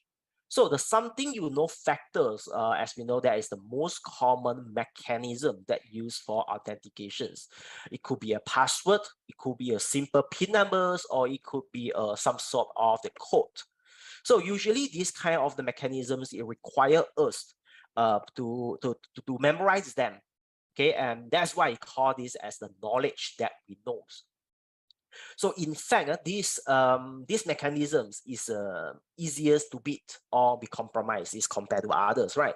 So therefore, we say that that is very important to us to use a strong passwords. For example, the password which is a mixture of the uppercase, the lowercase, the numeric numbers, even the special character, or even some of the system that have a requirements to limit the length of the password as well.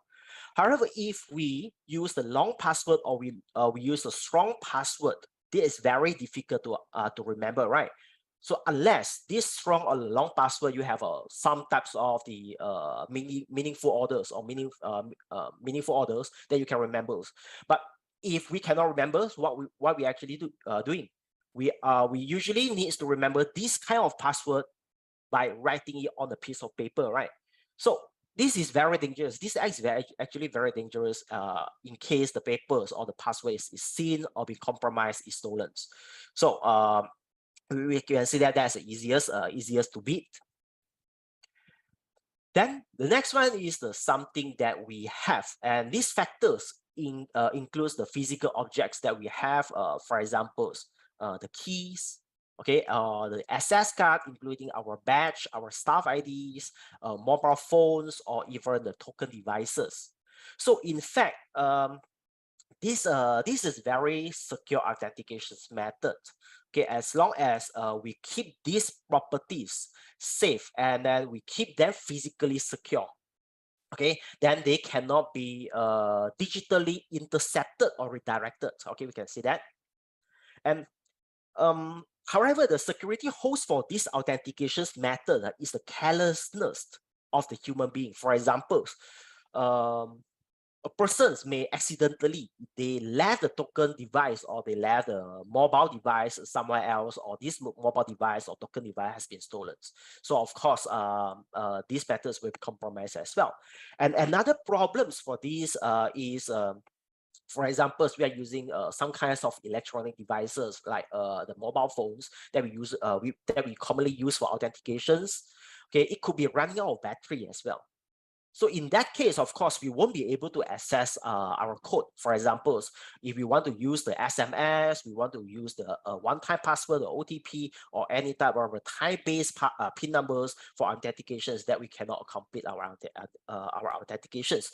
So that is why there are alternative ways that allow us to have a backup code in case there is the emergency or as an emergency login method. But in fact, you also create the same problems as the previous authentication method. Your backup code could be seen or could be stolen, right? So we have a third authentication method that is something that you are. So that is a unique to your body or the behavior that can offer for verifications. And this one, we call this as a biometrics. So some common and well-known biometrics, for example, the fingerprints, the palm scanning, the facial recognitions, the retina and iris scans, the voice analysis, the signatures, the gates, the keystrokes, they are all types or all the common and well-known biometrics modalities.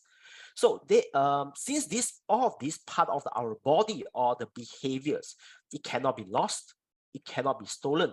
So particularly these characteristics, because these characteristics unique and discriminative among individuals.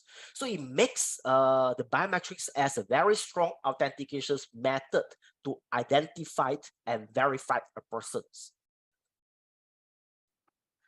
So whenever we come to the biometrics modality, biometrics modality is actually nothing but that is only a category for the biometric systems. It depends upon the type of the human trace it takes as an input. Okay, for example, there are two types of the biometrics modality. The first type we call as the physical biometrics, or we call this as the physiological biometrics. So it inherit the physiological characteristics that a person possesses. For example, the face, okay, the face, fingerprints, the iris, the retina, the palm print, etc. All of these characteristics are usually static. Then we cannot simply change it. So that is why we call this as a physiological biometrics. And we have another one, another modality we call this as the behavioral biometrics.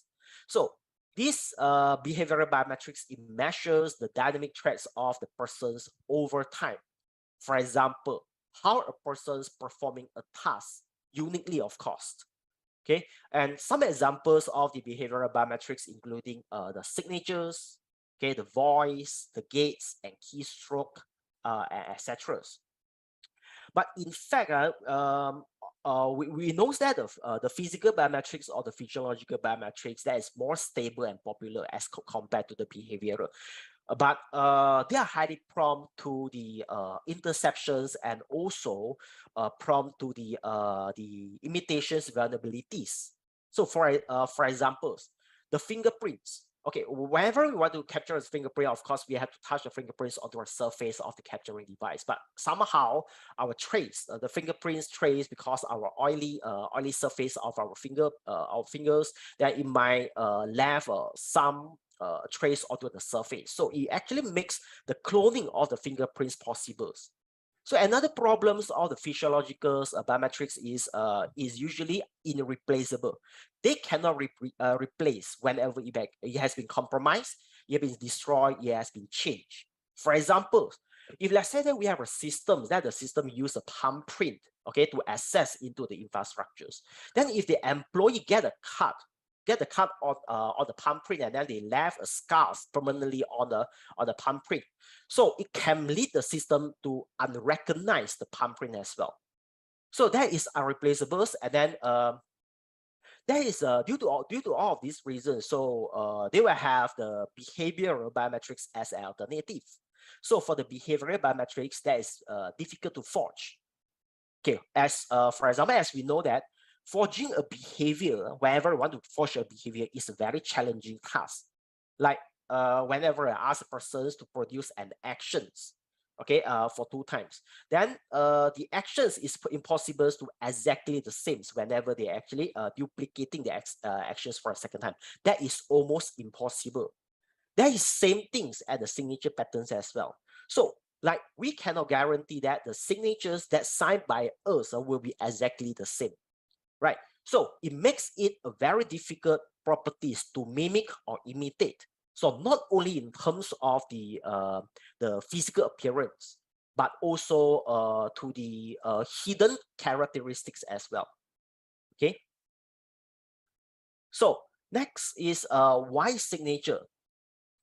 So we have so many behavioral modality there, and why we choose signatures as our research topic.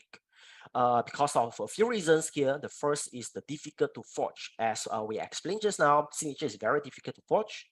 Secondly, signature is non-invasive and non-intrusive entities, that it has the highest acceptance rate by the public if we compare to others biometrics entities.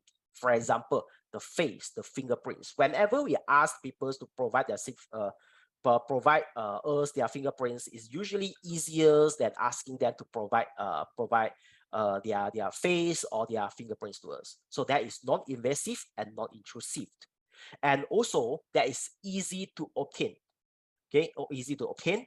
Then the fingerprints is also replaceable and revocable. What it means by revocables? So it means that if the signature has been compromised or has been stolen, so that is the revocation process is actually very simple.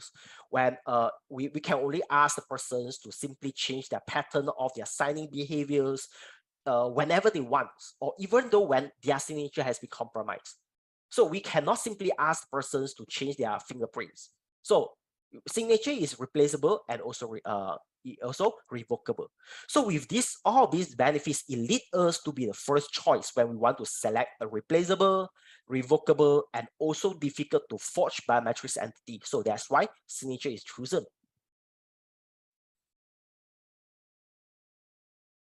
Okay, so next one. About the signatures, of course, in general, the handwritten signature recognitions is one of the behavioral biometrics modality that matches the signature's signing patterns as proof of identities. So in general, you can classify into two modes based on the way that the signature is collected. The first mode is the online mode, or we call this as static mode. And the second mode is the first one is the offline or the static mode, and the second mode is the online or the dynamic mode.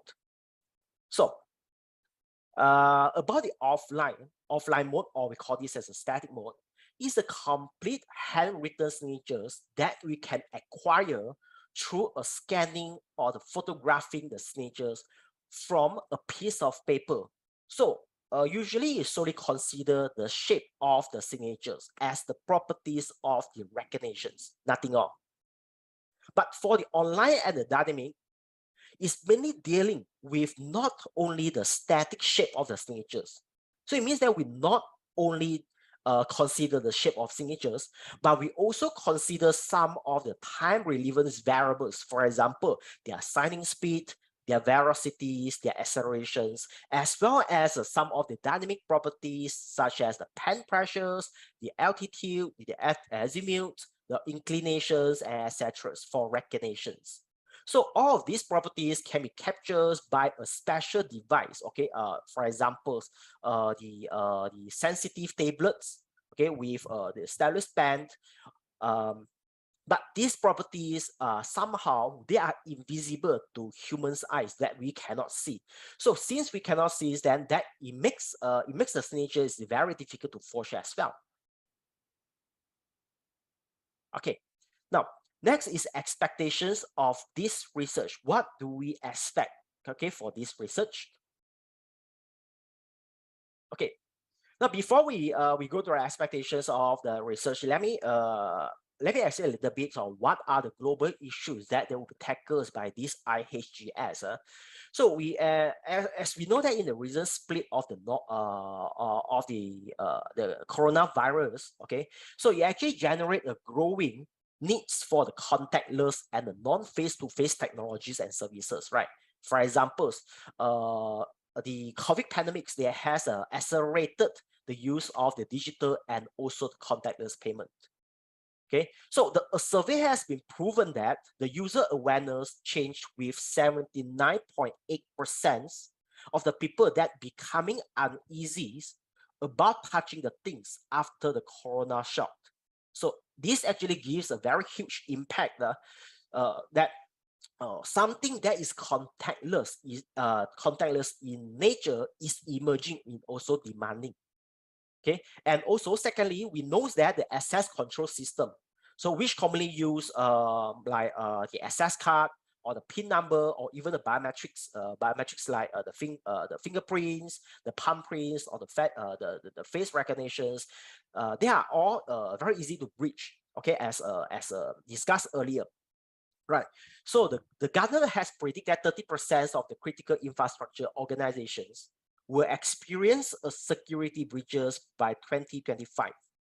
So it leads to the major security concerns that our critical informations or our data will be leaked and could be compromised due to these security breaches. So that's why a biometrics entity that is replaceables, revocables, and also difficult to mimic is needed for any high security authentications demand. For example, in the banking sectors, in the military infrastructures and the government sectors with all our confidential data they are storing there. So in fact, our proposed in-air hands gesture signatures, or we call this as a IHGS, it could be the alternative to solve these problems. So what do I expect? So there are 4 expectations for this research. So the first, we are going to introduce a touchless IHGS without any needs of the handheld or the wearable acquisitions device. So since we captures all the hand register signatures in air, so any type of motions, this type of motions is very difficult to stolen, imitate, and also traced. Okay, that is the first expectation. The second expectations, we will propose a predictive hand segmentations algorithm that can effectively and accurately locate and segment our hand regions from our image sequence. And then we will have our in-house databases that constructed and collected. So in these databases, we consist of 2 data sets. One is general data set, and the other is forgery data set, in where I will show you more details later on. Okay, and lastly, I'm going to show you about our experimental results that we have conducted in terms of its classifications capabilities and also their security performance as well. Okay.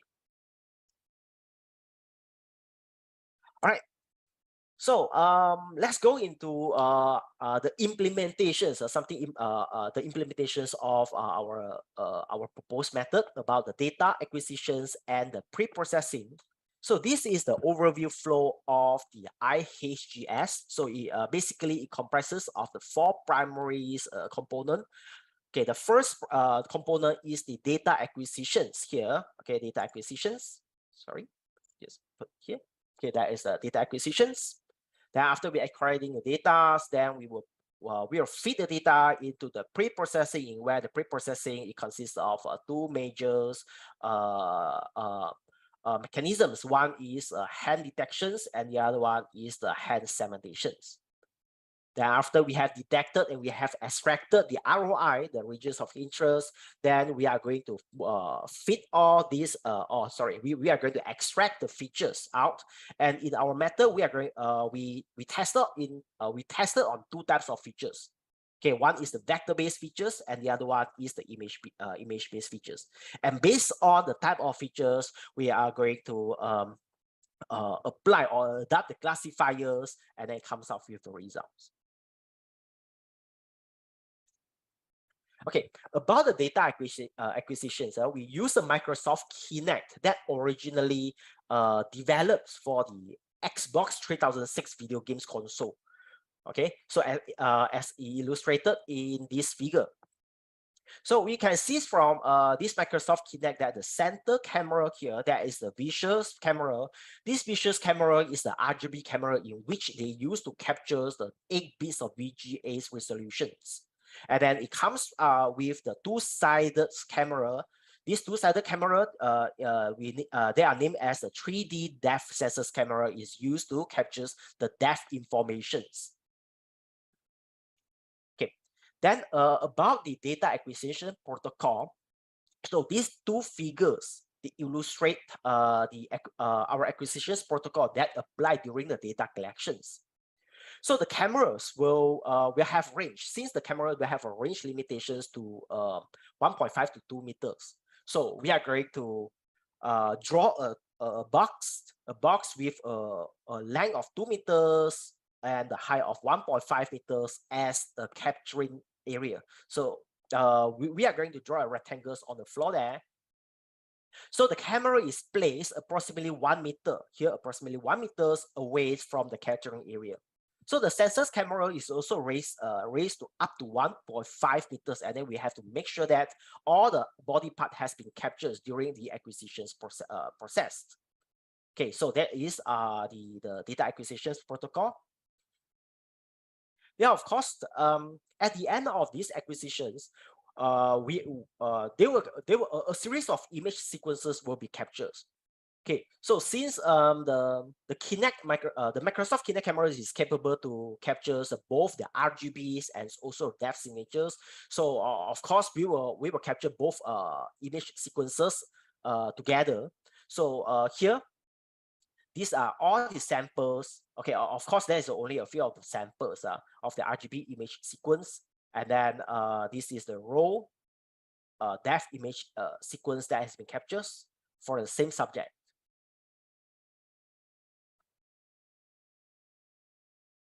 All right. Then after we capture the image sequence, of course, all of these raw data, they have the unwanted noise or unwanted information. For example, all the backgrounds. So this noise must be dropped. We have to drop out. We have to discard all of this noise. So we have to perform the data pre-processing. Okay, so the data pre-processing is to remove all the noises and also to improve the data quality for all the subsequent processes. So in these pre-processing, we tend to extract the signing hand regions from the collected depth image sequence, and also the remaining regions we consider as the noise, and then all the noise will be dropped. So the process including the hand detections and the localizations, and after we have successfully located the hand, then we are going to extract the hand out from each of the image. So in the hand detections and localizations, so as we know that we will ask the subject to post their hand in front of the body at the standby mode. So just like here, just like this. So the index fingers, there's the index fingers. So we are going to ask them to ready, and then pointing the index fingers in the air, while the rest of the fingers, they make as a fist like this. Okay, so by posting these positions, the hand will be the closest. So we know that the hand will be the closest distance to the Kinect sensor's camera. So the objective now is to find the single closest point. We are going to find a single point which indicating the closest point from all the non-zero minimum values among the pixels by using these equations. So of course, from here, we just find the minimum values. Once we find the minimum values, of course, we will get a set of the minimum values with their coordinates. But since there is only a set of the values, so what we are going to do next is we are going to precisely locating what is the single point of them. So this step is going to find only the single point which indicating that is the closest regions by using these equations. And then if we look at these figures with the yellow color circles, these yellow color circles indicating the resulting representations of the single of the closest point. So this is how we detect our hand. Okay, that is very simple as long as we can find the closest point. Okay, and next one is the hand region segmentations. So the hand regions will be segmented and extracted from the depth image. So as if we look at this, the previous slides, we still have a lot of noise, the noise pixels, which including all the background, and then including the heads, okay, the line, the torsos, the legs, and all of these informations we consider as noise that we don't use. So what we are going to use is only the hand regions. So what we are going to do in order to only extract the hand regions, we use a simple technique. We call this as a thresholding techniques. So that is very simple. So in fact, we only get we only need to determine one predefined threshold value. We call this as the T hand. This T hand is a threshold value. So if the pixels, let's say that if the pixels of that particular locations is greater than the center point plus the threshold, then we consider this as a noise, and then we will set that pixels value to 0. and otherwise we will just remain the values. So this is the equations that we are that we use. Then as a result, okay, if we look at this resultants hence segmentations, it has successfully capturing only the hence regions, okay, from the A to D. Okay, however, we actually found the problems of using the thresholding techniques. Okay, now as aforementioned, this method is only applicable whenever the subject hands is placing in front of the body, just like the A, the normal scenario here. In these scenarios, the hand regions or this hand will of course be detected as the closest distance. But of course, we cannot control how the subject is signing. So the subject is actually free to sign. So they will have some scenario in the B scenario that they sweep their hand to the side. Whenever they sweep their hand to the sides, then the Kinect cameras will mistakenly, okay, capturing the face as their closest hand. But in fact, the hand has been moving here. So the resulting segmentations of the unsuccessful scenario has been shown in this figure. So what we've seen here, and this as what I mark here, what I mark in a red color circle, this is the face regions. And face region is supposed to be a noise that we are supposed to be discarded then. But that is not discarded. So in fact, this one will actually degrade or they will affect the performance of our systems. So that is why we propose the algorithms, these predictive hand segmentations algorithms, in order to predict the exact hand regions. Okay, the exact hand regions based by using a very simple mechanism. We call this as a ratios mechanism. We use a ratio threshold. So how we use this radius threshold? We use the informations from the previous frame. For example, the previous frame we denote as a xn minus 1, and the current image frame with we denote as a xn. Then the previous detected closest point, we make it as a reference point. Okay, the reference point to predict the closest hand for the subsequent frame.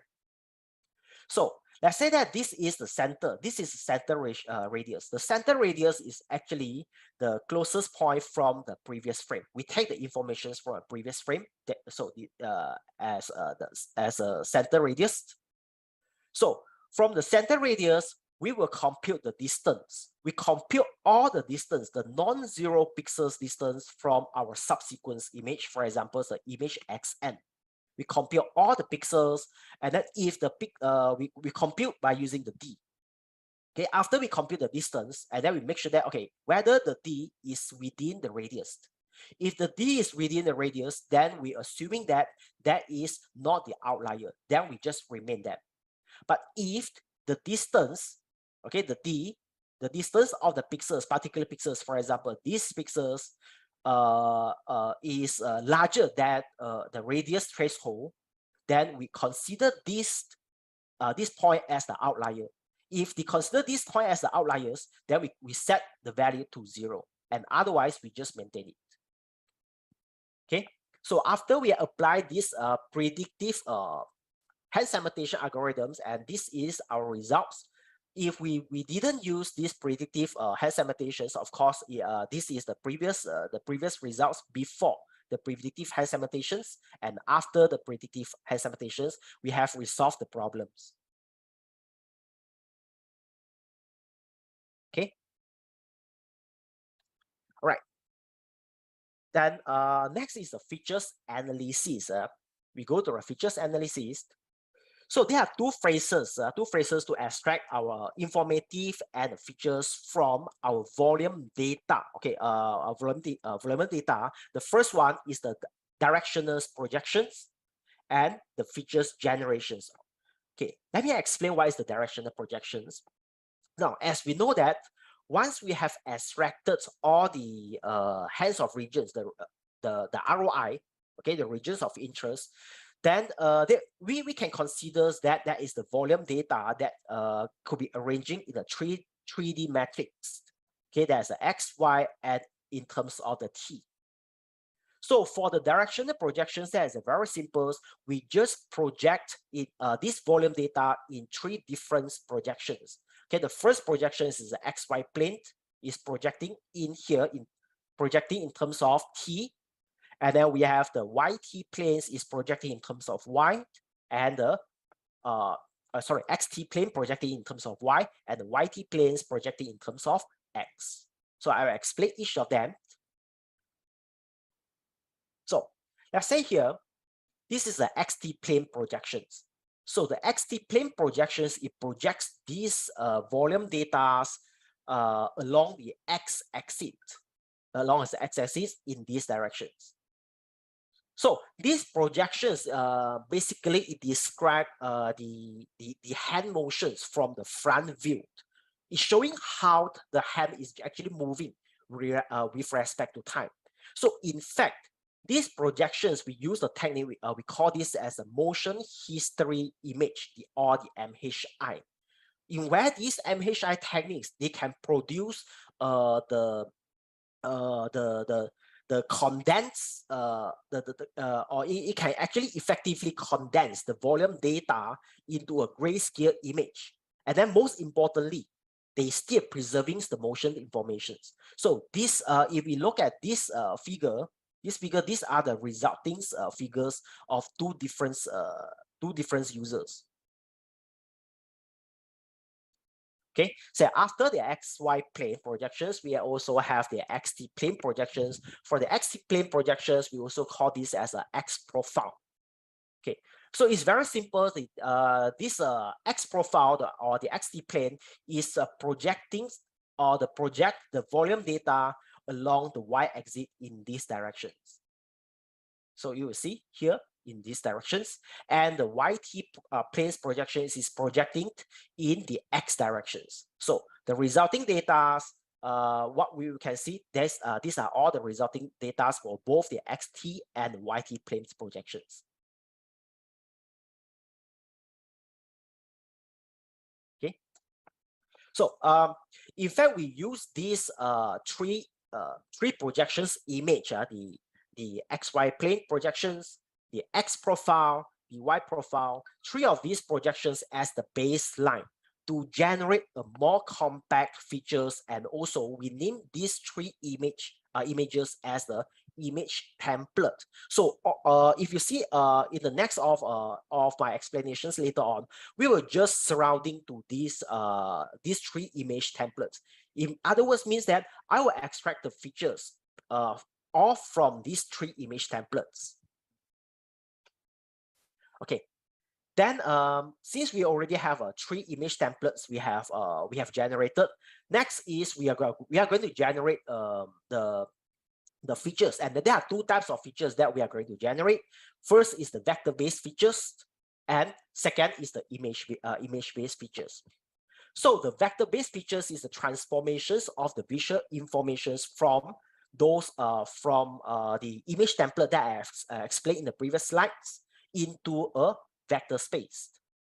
So all the vector-based features that I have extracted in my studies, including like the X directional summations and Y directional summations. The X and Y directional summations, it means that I just take the MHI image templates and then we just adding or we just compress them in terms of the X directions and also the Y directions. So that is only a summations. Okay, so it will generate a 1-dimensional feature vectors for both of these. And the XY directional summations is the concatenations. We join these X directional summations and the Y directional summations together into a very long vector space. Okay. Besides that, we also apply the histogram of oriented gradients onto the MHI image template. Okay, so we denote this as the VHOG. And also the binarized statistical image features, the BSIF, we also extract the BSIF in the different image templates. For example, the BSIF from the MHI image template, the BSIF from the X profile image template, the BSIF of the Y profile image template, or we also combine this BSIF of the X and Y Y profile image template together. We denote this as the BSIF XY, and also BSIF of the MHI, X profile and Y profile image template, in where we combine three of these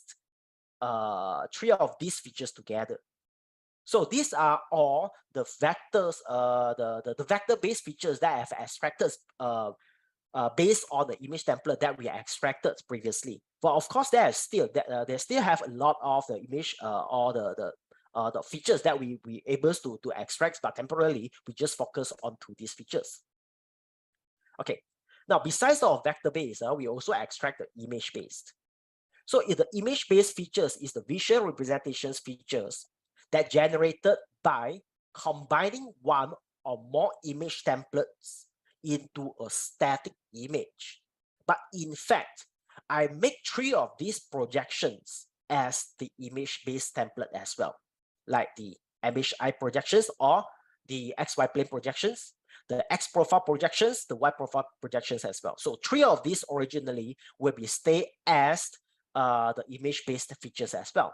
So besides of these, we also extract the three-layer overlapping the MHI. So why is this three overlappings? I'll explain later on in my next slide. And also we combine three planes projections together. These three planes projections together in where we combine three projections into one image. Okay, these three projection image, we combine them into one image. So in next slides, I will explain a little bit about the three layers overlapping the MHI, or we call this as a MHI 3L. So as we seen here, it is generally basically is generated by splitting the depth image sequence into three portions evenly. That we can see from here. That is the image sequence. Then we divide it into three portions evenly. Then each layers will be overlapped with ratios. We call this as R overlap ratios. So we examine into three overlapping ratios. The first overlapping ratios is ratio of 0. So we name it as MHI 3L, and there's nothing here. Nothing here is 0. It means that three of these layers, they are not overlapping to each other. Okay, then MHI 3L 30. 30 is there will be overlap 30% from each of the sides. And the MHI 3L 50 or overlapping 50% from each of the sides. So we can say that after we divide it into three layers, and each of these three layers will be passed into the MHI algorithms to extract this image, the image of each layer, like what is seen from here. That is that's the image from the first layer, and then the image from the second layer, and image from the third layer. Then after this, we combine them together. Okay, so and here. They have demonstrated the image, okay, with the different overlapping ratios. The first one is the overlapping with 0% ratios, and then here is the 30% ratios, overlapping ratios, and the 50% overlapping ratios. Okay, so this is the examples of three different users with the MHIXY. In where we combined three of the image template together into one. So what we can see is here in the red color. In the red color, it represents the MHI, the MHI image template. The green colors are representing the X profile image template, and the blue color representing the Y profile image template. So we can see the significant difference between the users. That is the user 1, user 2, and user 3.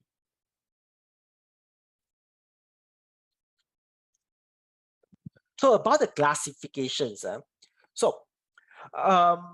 due to different features, we have two types of features. One is the vector-based features, the other one we have image-based features. So for the vector-based features, of course, we only apply two well-known classifier. The first one is the KNN, the K nearest neighbor classifier, and also the second one is the SVM. But for the KNN, we actually investigate by using the different distance metrics. Okay, for example, now, the first distance metrics that we examine with the KNN is the Euclidean distance, which is representing the root of the square of differences between two features vector. Then the cosine distance, in where that is good in measuring the angles between the two features vectors, and the chi-square distance, also useful in comparing two histogram. Okay, and the last one is the Manhattan distance. So we use 4 different distance metrics whenever we apply or whenever we compute the distances in the K and N classifier. And also in the SVM, we examine three different kernel functions. The first one is the linear kernel, the second is the polynomial, and the other one is the RBF kernels. Okay. Then to classify the image-based features, we try to adapt a pre-trained CNN models. So among the many CNN models, we choose the pre-trained LXNet models to actually learn our depth features of our in-air handcatcher signatures. So these LXNet pre-trained models, basically it has been trained by more than a million images, approximately, I think approximately 1.2 million images, okay, from the ImageNet databases, okay, ImageNet databases with 1,000 of the object categories. So basically the LXNet, it consists of 5 convolutions layers, 3 max pooling layers, and 3 fully connected layers, as shown in these figures. Okay, so what we can see is here in the image, the convolutions layer.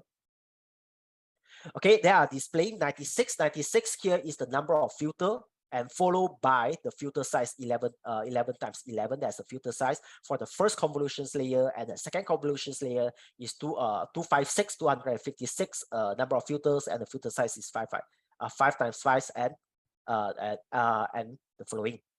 Okay, but for the LXNet for the pre-trained LXNet model, it also has the 3 fully connected layer. So the first 2 fully connected layers, it has a 4,096 outputs, while the last fully connected layer, they have a 1,000 output. And this 1,000 output, that is similar to the number of output classes for the ImageNet. So it depends on how many image classes that we have. Okay, for example, in my case, I have a 100 classes. So we are going to change these 1,000 into 100. Okay, now why we use the pre-trained CNN? Okay, as a data-driven models, if you want to train the model from the sketch, okay, it requires a large number of samples. Okay, so especially whenever the network become deeper, so we need tremendous numbers of samples. But in our case, we have a very limited number of samples. Okay, that's the first reason. And the second reason is due to the computing machines that we have.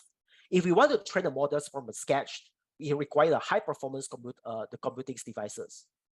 Okay, but if we only have a standard computing machine, so training with these large scales of data sets is quite extensively expensive. Like we can say that sometimes it takes weeks or even longer if we train from a sketch.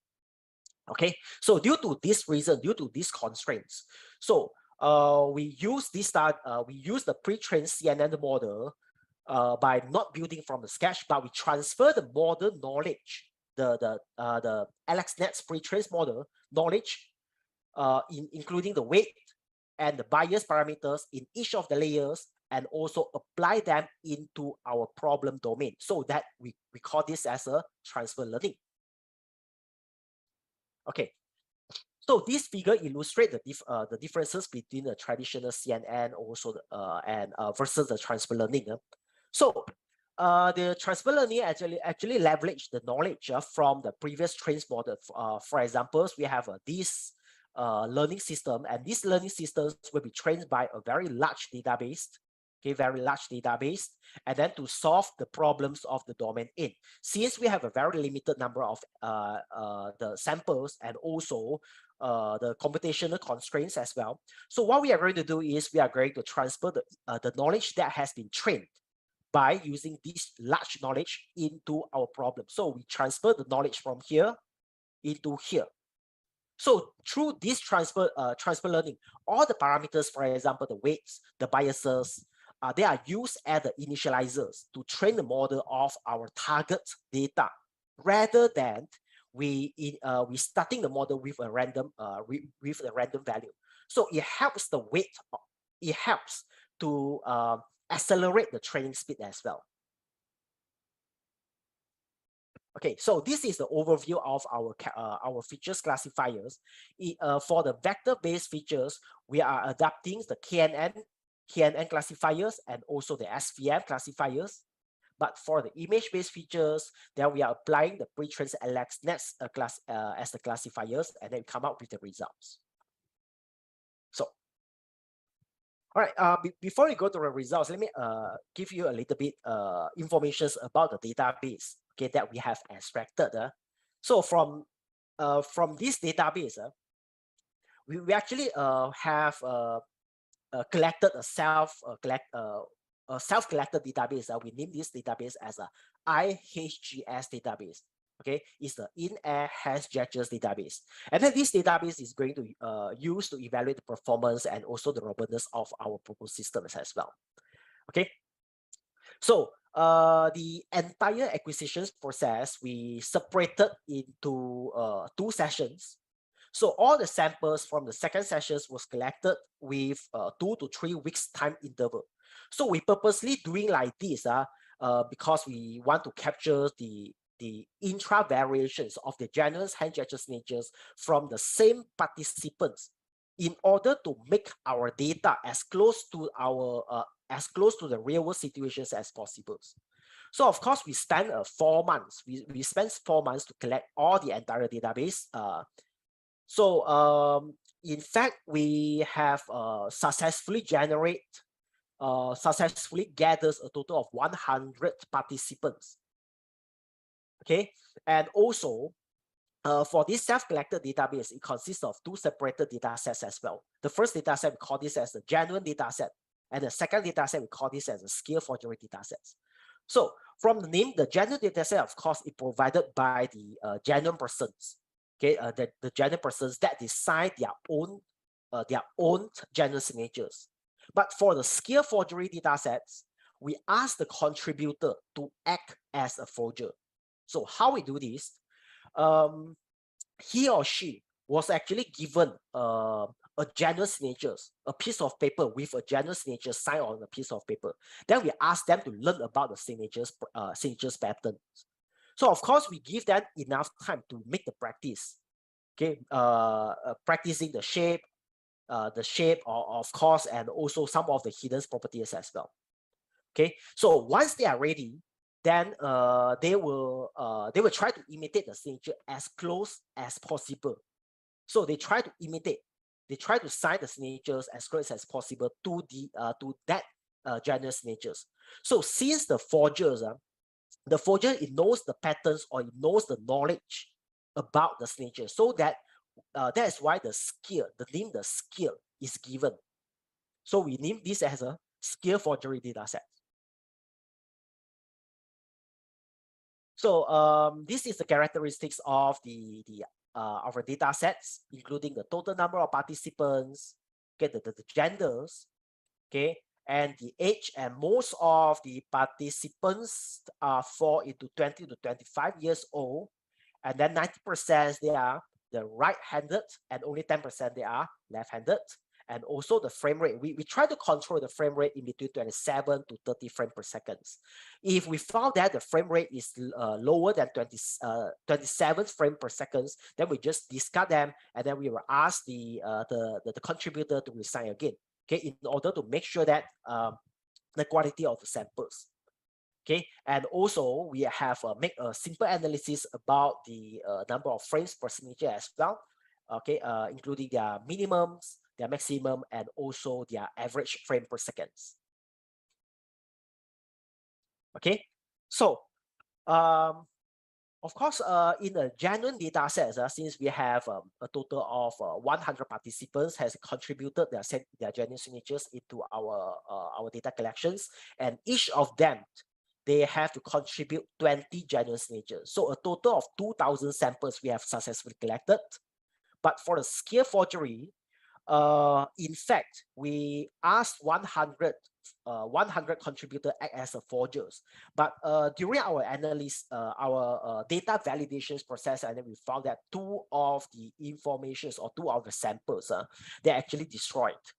So there's no way, but we have to discard them. We have to discard the informations from the samples from the forgers. So we left 98 forgers, and then each of these 98 forgers will contribute 10 samples.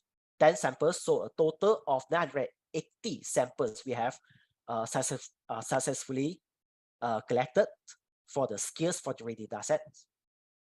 So this is the examples of the genuine and the forgery samples of the 2 different users. So if we look at here, these are the users. Number 1, user 1, this is the user 1 genuine signatures, and the user 2 signatures.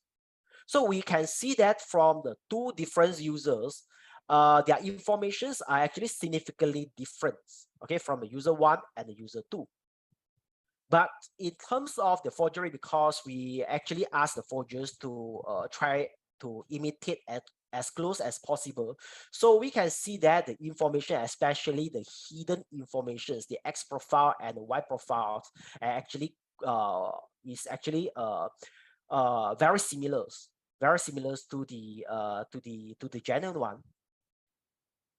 Okay, and same as the users number 2.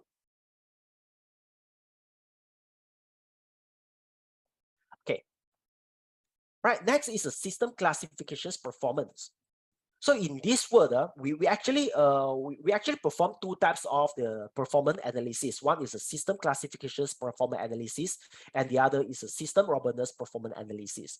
But for this system classifications performance analysis, that is conducted to assess the capabilities of the proposed method in classifying the genuine hand gesture signature samples as an authentic users. So in other words, you're actually measuring how accurate that our proposed system can predict a samples into a group without knowing the identity of the subject. So in this case, only a genuine data set is used. So to classify the vector-based features about the KNN and SVM, that is the results. So we perform, usually we perform 4 different distance metrics for these vector-based features. And then we also perform 5 trials in order to get a fair comparisons. So we can see from the last column, that is the average trial and also the standard deviations. So what we can observe from here is the X profile and Y profile, it actually doesn't mix it to the best. We only can get the 73 to 76% for these 2 of the vectors, and the best distance metric is actually the Manhattan distance metrics, okay, including this VXY. The VXY is the combinations of the VX and the VY. But we can see that whenever we combine these VX and VY, the performance is actually boost to 92.8%. And also the vector features of the HOG, we get the 95.3% with the cosine distance. Okay, and about the BSIF features vectors, that we can see that we actually obtain a very promising results, where the highest result is the 98.3% with the features of the BSIF, MHI, XY. And all of these, the BSIF, the chi-square distance, which is good to measuring the histogram of two different features vectors, they actually outperform other distance metrics. So that's why we have to test on the different combinations of the distance metric and then see which one is actually performing the best. Okay, so this is the result for a KNN classifier. The next is the summarize. Okay, this figure is actually summarize the best classification results by not considering which distance metric that we are actually using, okay, for each of the vector space features. Okay. Okay. Next one is the experimental analysis for the SVM by using the linear kernel SVM. So we of course, similar to the KNN, we also perform 5 trials, okay, to obtain fair comparisons. Okay, and within these 5 trials, we randomly separate the data set into training and testing data sets. Okay, then we will we only shows the average, and these all of these figures, they are actually the average classifications accuracies. So we can see that the best one, we get a 96.87%. Okay, for the BSIF XY, okay, for the linear kernel, and for the polynomial kernel, it basically it also get the similar patterns with the linear kernel, but in fact the result is slightly better. Okay, like here the BSIF XY, we obtain the 97.43%. Okay, followed by 93.57, which is the BSIF MHI XY. Okay, but whenever we go to the RBF kernels, of course, we found that they are not performing very well as compared to the linears and also the polynomial SVM kernels. But we also observe very, very unusual scenarios with these features, the HOG features, that they only get 1% of the accuracy rate, that it cannot converge totally. So even though we understand that the RBF, this RBF kernel is more flexible, right? But hypothetically, we think that this poor performance might be caused by the complexities of the features of these features, the HOG features, because these HOG features is actually generating a very, very long features vector. I think approximately is 167,000. 167,000 of the features length. So because of the complexities of these features, so it cannot converge properly, or we say that it cannot generate a linear or the non-linear separatables feature space between the data points. Okay. Okay, and the other one is the classifications for the image-based features. And then we use the pre-trained LXNet, and then there's a result. And then if we look at the results, there is actually a very promising result that all of these image-based features, they obtain more than 90% of the accuracy performance. So in where the best performance is 98.96%, which is the MHI XY, is followed by the MHI 3L50. Okay, which is the 37.60. But in fact, if we look at this MHI3L, we actually found that the radius could not take any significant impact on the performance. But of course, we are not recommending to actually increase the radius to more than 50, because if we increasing the radius, the overlapping radius to more than 50, we think that most of the informations were actually overlapping, and then all the informations will be lost as well. Okay. Okay, and the other one is a system robustness performance analysis, in where we try to assess the capabilities of the system against some of the impersonations attempt. So in other words, it measures the security levels of our system by verifying the identities of the subject who claim who he is. That is already known by the systems. So there are 2 types of attack that we have demonstrated. The first one is a random, or we call it as a zero effort forgery attack, and the other one we call as a skill forgery attack. For the random forgery attack, so The forger, it doesn't have any information or the knowledge about the user signatures. So they are just randomly attack the system, trying to fool the system without knowing any information. So that is called as a random forgery attack. But for the skill forgery attack, the forger, they have a specific knowledge. It's just like what I explained just now in my database. So I asked the forgers to learn about the shapes of the signatures so that the forger, they have the specific knowledge of the general signatures. So with this specific knowledge, they can actually skillfully learn the signatures and try to imitate the signature as perfect as possible in order to fool the system. So in fact, we know that the skill forgery attack is the more challenging task. So this is the results that we get it. We measure the performance with the ER, the equal error rate. For here, we can see that the ERR, that's the equal error rate for the random forgery. And then we get the best is 2.41 for the HOG vectors by using the cosine distance. Okay, then for the skills forgery, of course, we know that in order to distinguish the skills forgery attack, that's a very challenging task. Like if we compare to the random forgery attacks. So of course we are expecting the highest ER, okay, as we compare to the random forgery. But in fact, we also get a very promising results with a 5.07 with both VXY and also the VHOG in the cosine distance.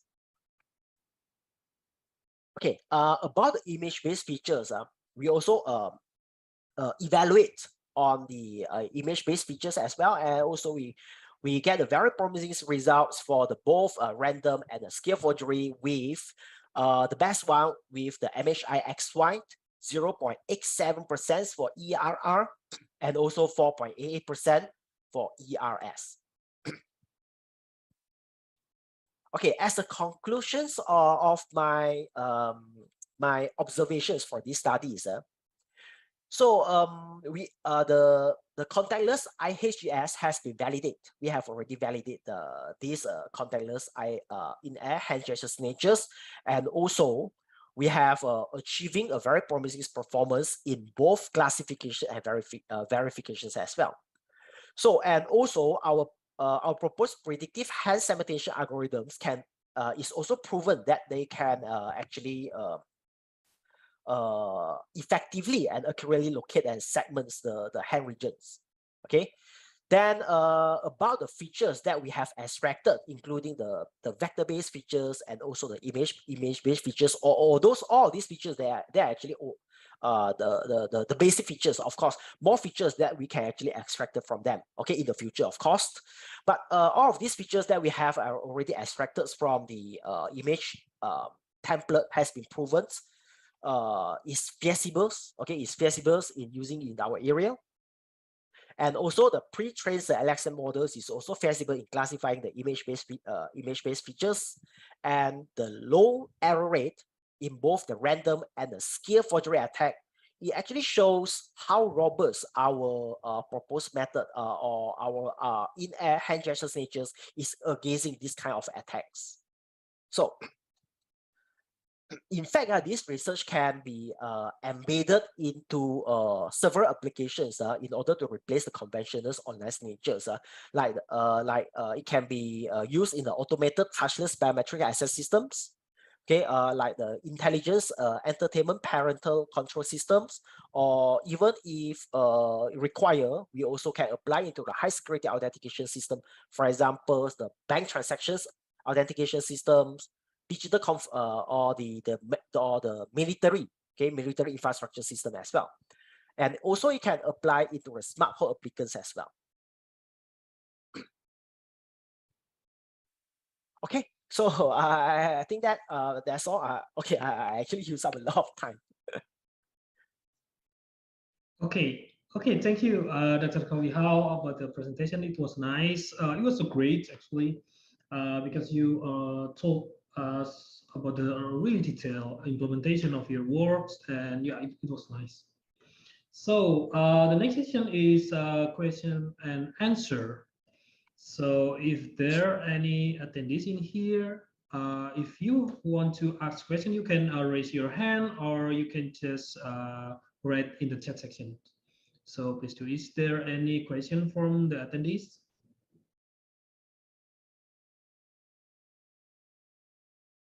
Okay, there is a question from Andi Maulana.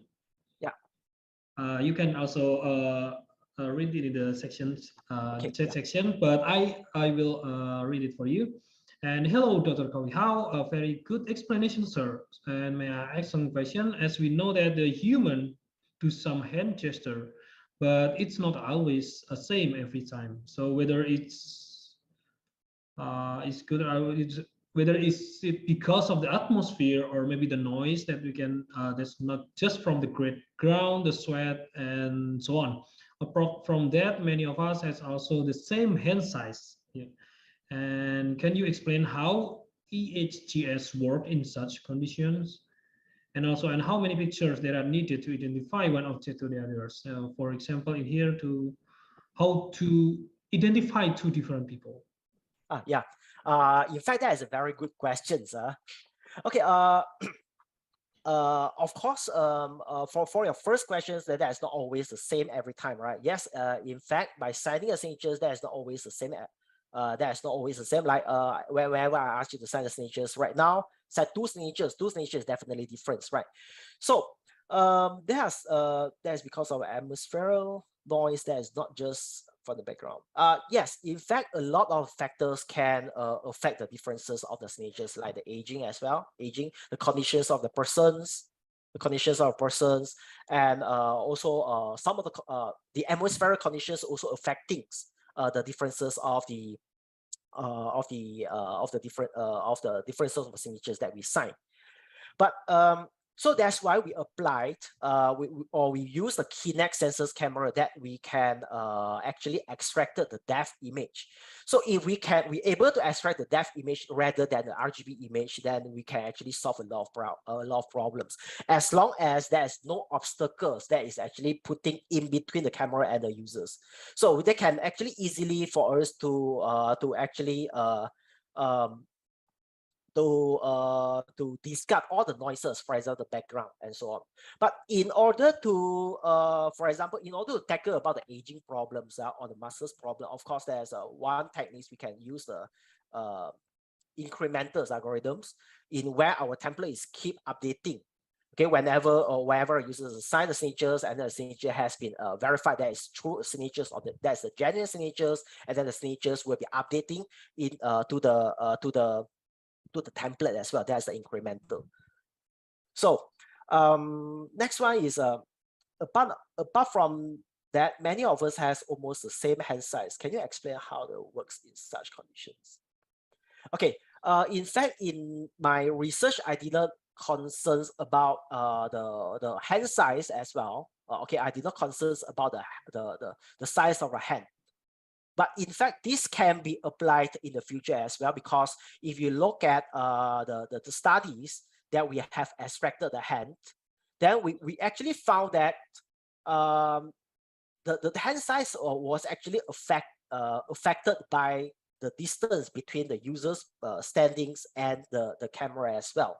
So we have to think for a way in order to consider about the hand size. So but that is not easy to do this. We have to consider about the distance between the persons and the cameras. Yeah. So the other, how many pictures are needed to identify one object with another, say to identify two different people? Now, in my studies, as long as we have as less as 20 images, that's already enough to classify them. Okay. Okay. So, Thank you for. Yeah. I actually hope that I actually explained the questions. Okay. Yeah. Thank you for the question. Thank you for the answer, and I hope that the answer can, you'll get an explanation for that. And then for the next, is there any question again? Maybe you can raise your hand, and or maybe you can just write it in the chat box.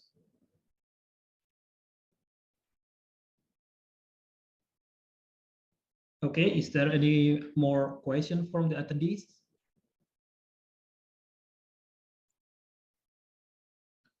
Okay, if not, actually, I have a question for myself. Sure. You know that there is two models that you use, like the feature-based and the image-based, right?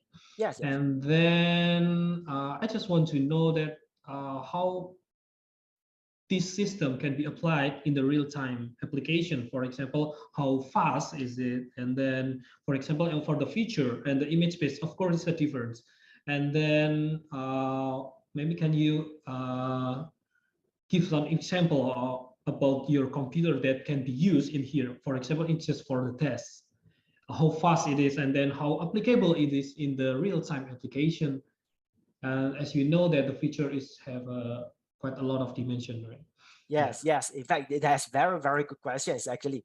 But in fact, this is I have one postgraduate students right now, and then he is actually doing this in order to reduce the computational time. Of course, the computation time, because like what you say that we are still using the volume data. The volume data is very burdens to our computational time, right? Computationals.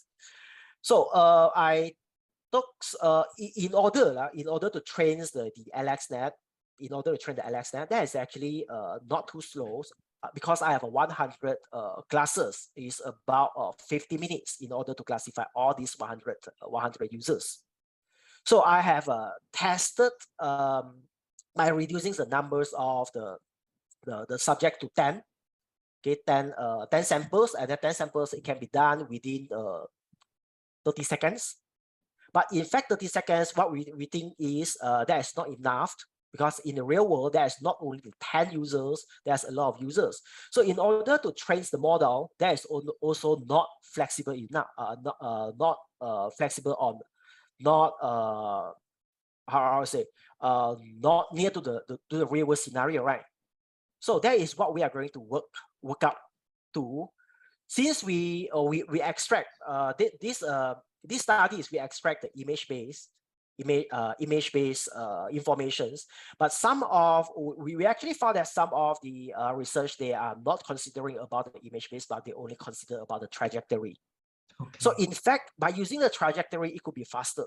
But if we use the trajectory, of course, we have to give and take. We have to ignore those image informations. We have to bear with the reductions of the performance. Okay. So, yeah.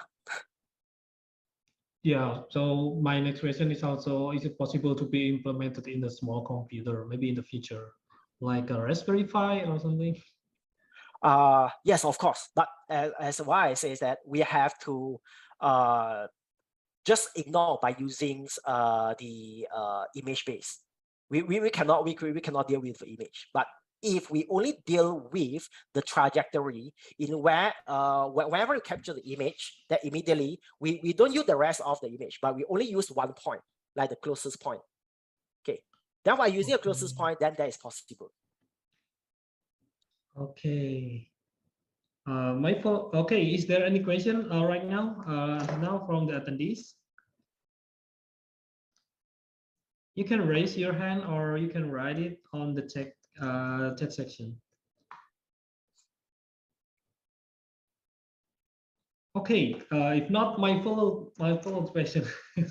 How about if there is multiple people in the same frame? How you detect it? Or it should be one people at one time, or maybe, for example, there is two people that using the same gesture. Is it classified as two models, or it will be just takes one of them? Yeah, that is also a very good question, because my postgraduate students are also doing on this one. Because our IHGS databases, we actually collected in a control environment, in where we have to make sure that there's no obstacles in between the cameras and also the users. So if there's there's more than one people inside the room, of course, the person who is nearest to the camera that can be captured.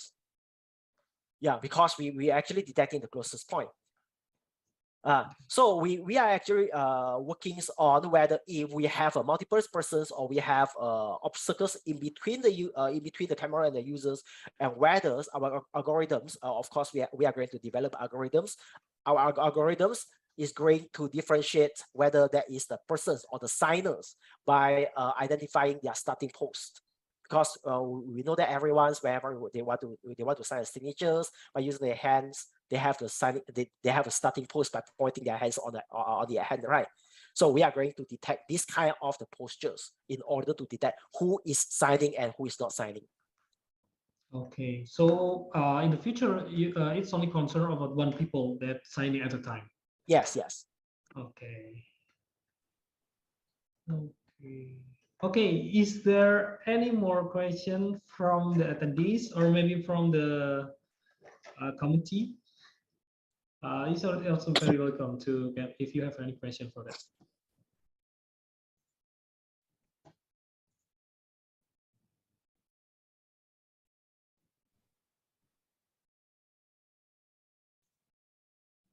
Yeah. Okay. Okay. Yeah. Yeah. I think that there's no questions from them. Okay. Actually, I have a wait. I already text my question for me. Okay. So do you think this approach can replace all the common security modules for now? Of course, that is not a replace that cannot replace with the conventional biometrics modality yet, but in fact it could be an alternative for them. Okay. If they want to, for example, they want to have a high security modalities, then they can actually combine with different biometrics modalities into one system. For example, they can identify the signatures at the same time. They also can detect the face. They have a the face recognitions and the signature recognitions and putting it together, and then to increase the to increase the security levels as well. Okay. Okay, for me, from me, one last question. Is there any difference? For example, you have a sequence is like a kind of slow, and then it's at a fast pace gesture. So is it which one is better, or which one is preferred by the system that you created? And then how about the accuracy for that? We cannot say that how fast, because the speed of signing the signature is actually one of the characteristics of the persons. But we actually notice that from what we notice about the general users and the forgery. Okay, usually the general users will be signing faster than the forgers that intended to forge or imitate their signatures, because they have to think that is not their nature, that is not their subconscious on signing their signatures, right? So they have to think about whenever they try to imitate the signatures. But in fact, the speed of signing the signatures is one of the properties that we're actually considering in our studies. So that's why we also we also capture the X profile and Y profile image template. And these X and Y profile image templates, as you can see, that they're actually representing the time informations, but time informations of the signature signing. But in fact, if we want to use the X and the Y profile, we actually ignoring the space information. All the space information is lost. Yeah. Okay. Okay, so is there one last chance to ask? Is there any question or maybe suggestion, or maybe yeah, is there any question from the attendees, from the committees, or maybe from the host?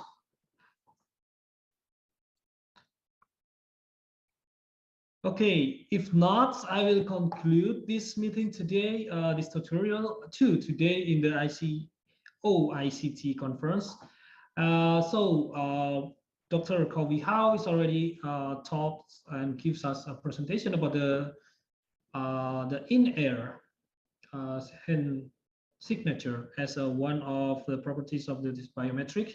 And the selection of the parameters, as we know that the selection of the biometric is still an issue and it's also well known. And notably that the non-contact strategy during this COVID outbreak is quite important as well. And then the in-air handwritten signature is one possible solution to this problem. And then it's got Dr. know-how is already explained his method that it contains multiple phases of the hand detection, hand segmentation, feature analysis using the MHI. Actually, this one is quite interesting for me. Okay, we can use the history image. Okay, that's one of the features that I will use in the future. And Dr. know-how also explain about, also demonstrate that these signature programs and it's performed well in the sequential image, in the feature based, and also in the image based feature, and yeah, in the efficient manner. And also not to forget, it's also within the skilled forgery dataset as well. So if anyone wants to imitate the gesture, it also can be detected as well. So that's the conclusion for today. Thank you for Dr. know-how to be here, give a nice presentation to us, all of us, and thank you for the great time for this. Okay, thank you so much. Have a nice day. See you around. Okay, thank you, everyone. Thank you, and that's all for this section. For me, if there any something wrong in my as a moderator. So forgive me for my faults, and then thank you. Can we give get a great applause for Dr. know-how for now, and we can give emotion in the chat box as well. Okay, thank you. And as me from the moderator, I will close the session and thank you. Enjoy the rest of the conference, and I will give the time to the host, back to the host. Thank you for all, and see you. Thank you, Mr. Frisky. That was amazing and interactive session led by Mr. Frisky. But would you please kindly, Mr. Frisky, and also Dr. Koh Wee Ho, to stay on the camera as we're going to capture this great moment. It was very insightful knowledge that we got from Dr. Koh Wee Ho in this session that we have just time. Thank you, Mr. Frisky. And now we would like to mention again to invite Mr. Frisky and also Dr. Koh Wee Ho to kindly on the camera. All right, so we are going to invite the operator to capture this moment. We have these amazing speakers here with us. Okay, so we would like to count 1, 2, and 3. Wow, all right, so that was it was very a sweet smile. All right, so once again, is it okay if we capture it once again, Mr. Frisky and also Dr. Hao? All right, so maybe you would like to, maybe showing off your thumbs up to the camera. All right, so thumbs up to the camera and saying maybe in the Japanese language like oishi or something, all right? Okay, so oishi, 1, 2, 3. All right, so thank you so much. That was very amazing, ladies and gentlemen.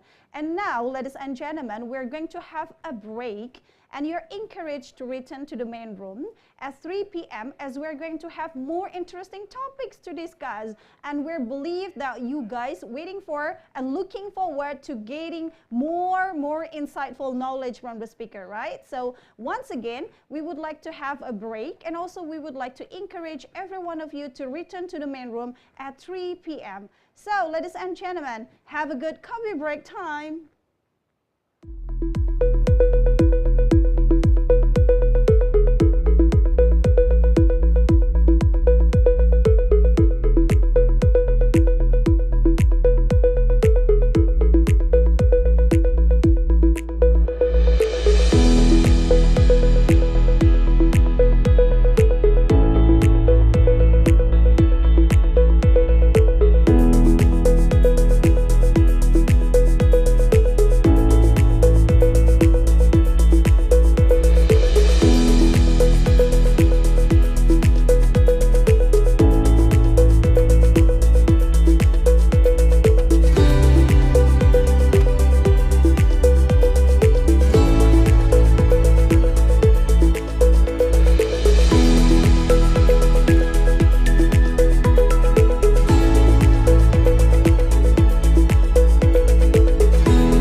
Telkom University, a diverse institution. An institution that is continually conducting research and producing innovation for the national development. A campus that has a mission to contribute to the nation. This is Telkom University, the best private university in Indonesia, founded with spirit to contribute to the nation. Our dream to contribute to the nation was started in a 50 hectares campus area laid on Bumi Pasundan, West Java. A place for collaboration and innovation to become a research and entrepreneurial university that actively involves in ICT-based advancement of technology, science, and art.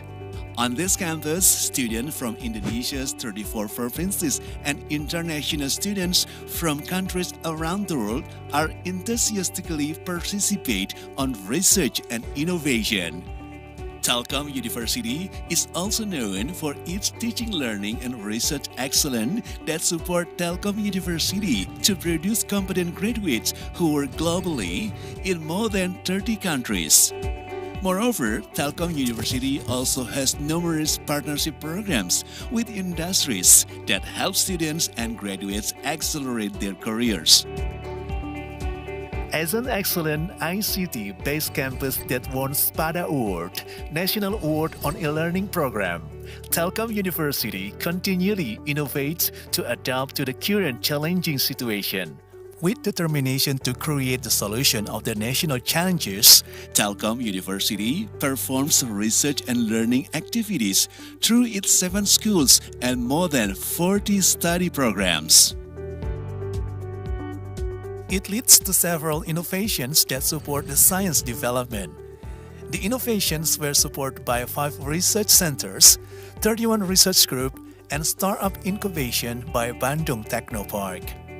All of the research and innovation achievements have led to the status of Best University on Innovation Management Award, awarded by Ministry of Education, Culture, Research and Technology. Besides research programs, Telkom University also manages several community service programs towards the real contribution to the nation. As a campus with the objective to contribute to the nation, Telkom University is the first campus that declares Kampus Merdeka, Merdeka Belajar, a policy of the Indonesian Ministry of Education, Culture, Research and Technology. As the best private university according to UI Green Metric 2021, Telkom University has a commitment to always maintain the natural ecosystem in the campus area to be a sustainable campus. It also affects the learning environment where students and lecturers enjoy the comfortable atmosphere. We believe that all of Telkom University achievements, both national and global, could be acquired through the hard work and collaboration of all Telkom University stakeholders.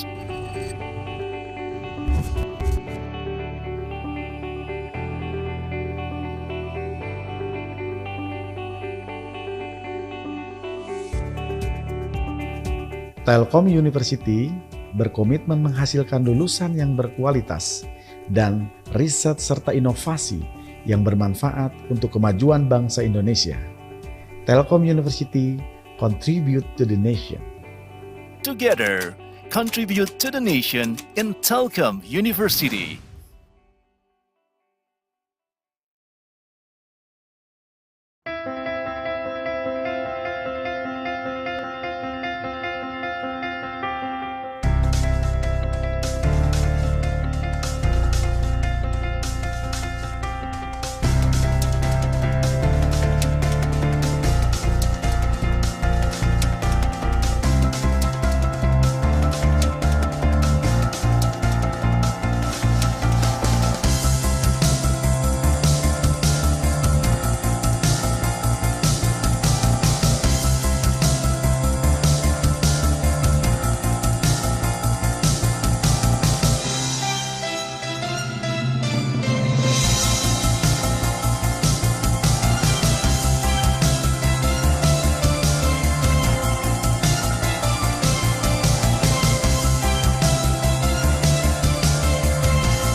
Selamat datang di Fakultas Matematika dan Ilmu Pengetahuan Alam Universitas Gadjah Mada.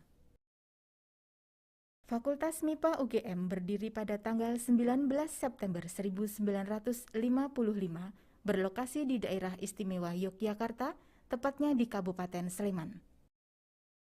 Fakultas MIPA merupakan salah satu fakultas terbesar di UGM, mempunyai 4 departemen, yaitu Departemen Fisika, Departemen Ilmu Komputer dan Elektronika, Departemen Kimia, dan Departemen Matematika, serta menyelenggarakan berbagai program studi yang meliputi jenjang sarjana, magister, dan doktor.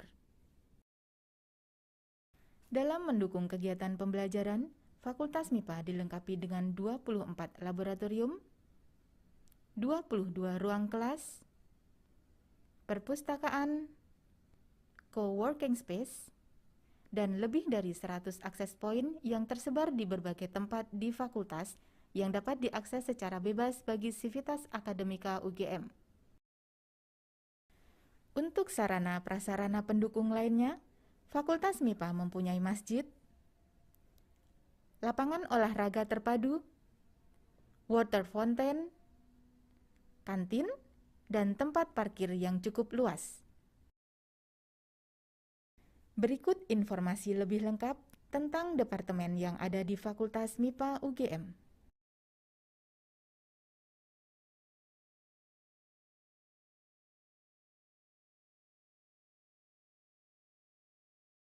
Departemen Fisika menyelenggarakan 2 program studi sarjana, yaitu program studi fisika dan program studi geofisika.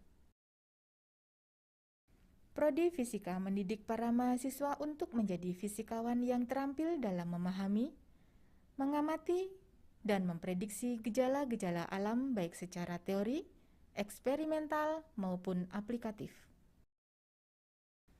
Prodi Geofisika mendidik para mahasiswa agar memiliki kemampuan untuk mengaplikasikan ilmu-ilmu dasar guna memahami ilmu kebumian, yaitu geologi, geodesi, geografi, dan geokimia dalam rangka memperoleh manfaat bagi kehidupan dan keselamatan manusia.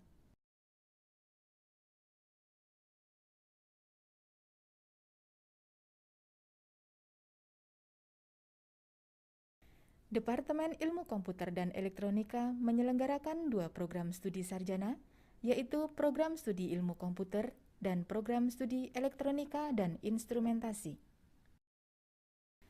Departemen Ilmu Komputer dan Elektronika juga menyelenggarakan 2 kelas internasional atau International Undergraduate Program, yaitu IUP Ilmu Komputer dan IUP Elektronika dan Instrumentasi. Prodi Ilmu Komputer mendidik para mahasiswa agar memiliki kemampuan untuk membuat dan memperbaiki perangkat lunak sistem, melakukan dan mengawasi kegiatan instalasi dan pelayanan peralatan yang terkait dengan jaringan, membuat rancangan, mengaplikasikan, dan memonitor basis data dalam suatu organisasi, serta menerapkan prinsip-prinsip rekayasa perangkat lunak dalam mendesain, mengembangkan, menguji, dan mengevaluasi perangkat lunak. Prodi Elektronika dan Instrumentasi mendidik para mahasiswa agar menguasai sistem elektronika dan instrumentasi, pengukuran dengan instrumen elektronika, serta sistem dan pemrograman komputer.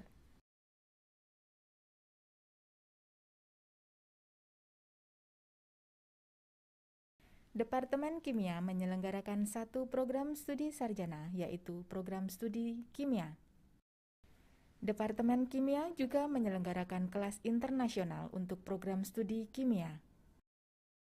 Prodi Kimia memberikan materi tentang sifat-sifat dasar materi dan perubahannya, beserta energi yang menyertai perubahan. Perubahan materi ditujukan untuk menghasilkan senyawa-senyawa yang bermanfaat bagi kehidupan manusia.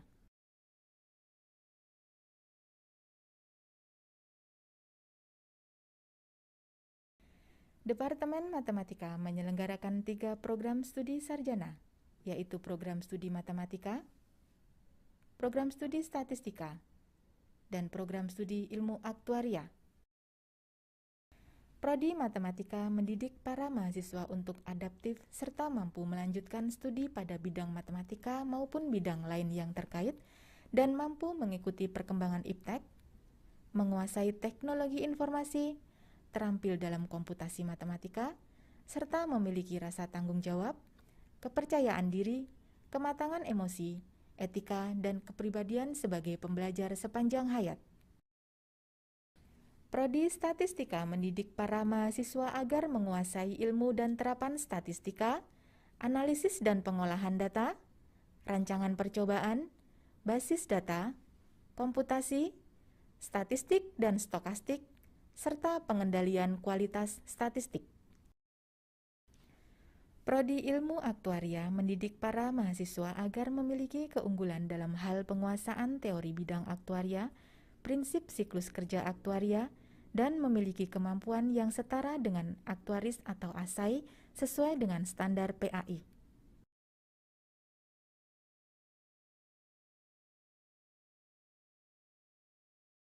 Sebagian besar lulusan Fakultas MIPA memiliki karir di bidang akademik sebagai dosen di universitas negeri dan swasta, menjadi guru di pendidikan menengah, menjadi peneliti di berbagai lembaga penelitian, dan menjadi tenaga ahli di lembaga pemerintah atau perusahaan swasta nasional. Beberapa dari mereka menjadi konsultan atau berwirausaha berdasarkan sains teknologi. Informasi lebih lengkap tentang Fakultas MIPA dapat mengunjungi website kami di mipa.ugm.ac.id. Informasi pendaftaran bisa dilihat di website um.ugm.ac.id.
Telkom University, a diverse institution. An institution that is continually conducting research and producing innovation for the national development. A campus that has a mission to contribute to the nation.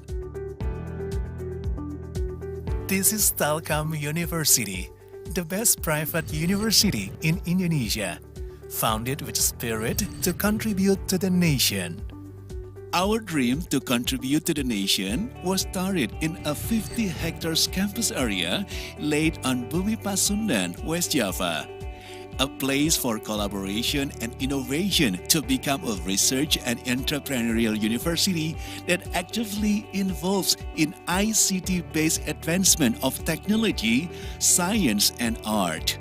On this campus, students from Indonesia's 34 provinces and international students from countries around the world are enthusiastically participate on research and innovation.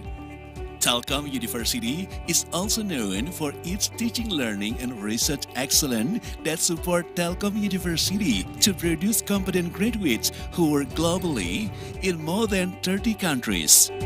Moreover, Telkom University also has numerous partnership programs with industries that help students and graduates accelerate their careers.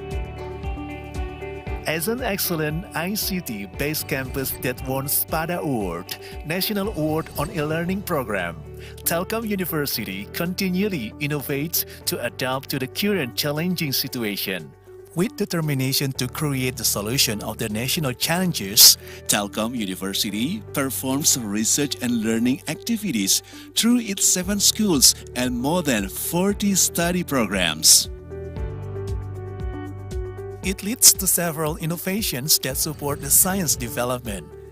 The innovations were supported by 5 research centers, 31 research groups, and startup incubation by Bandung Technopark. All of the research and innovation achievements have led to the status of Best University on Innovation Management Award, awarded by Ministry of Education, Culture, Research and Technology. Besides research programs, Telkom University also manages several community service programs towards the real contribution to the nation. As a campus with the objective to contribute to the nation, Telkom University is the first campus that declares Kampus Merdeka, Merdeka Belajar, a policy of the Indonesian Ministry of Education, Culture, Research and Technology. As the best private university according to UI Green Metric 2021, Telkom University has a commitment to always maintain the natural ecosystem in the campus area to be a sustainable campus.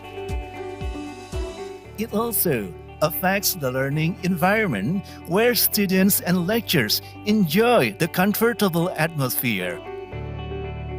We believe that all of Telkom University achievements, both national and global, could be acquired through the hard work and collaboration of all Telkom University stakeholders.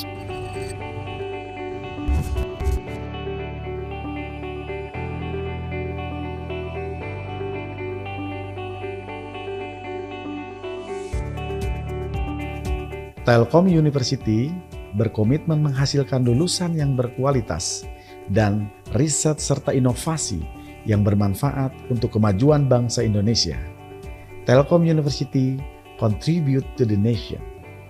Together, contribute to the nation in Telkom University.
datang di Fakultas Matematika dan Ilmu Pengetahuan Alam Universitas Gadjah Mada.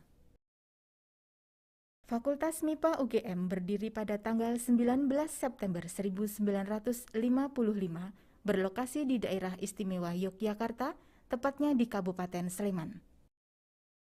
Fakultas MIPA merupakan salah satu fakultas terbesar di UGM, mempunyai 4 departemen, yaitu Departemen Fisika, Departemen Ilmu Komputer dan Elektronika, Departemen Kimia, dan Departemen Matematika, serta menyelenggarakan berbagai program studi yang meliputi jenjang sarjana, magister, dan doktor. Dalam mendukung kegiatan pembelajaran, Fakultas MIPA dilengkapi dengan 24 laboratorium, 22 ruang kelas, perpustakaan, co-working space, dan lebih dari 100 akses point yang tersebar di berbagai tempat di fakultas yang dapat diakses secara bebas bagi sivitas akademika UGM. Untuk sarana prasarana pendukung lainnya, Fakultas MIPA mempunyai masjid, lapangan olahraga terpadu, water fountain, kantin, dan tempat parkir yang cukup luas. Berikut informasi lebih lengkap tentang departemen yang ada di Fakultas MIPA UGM.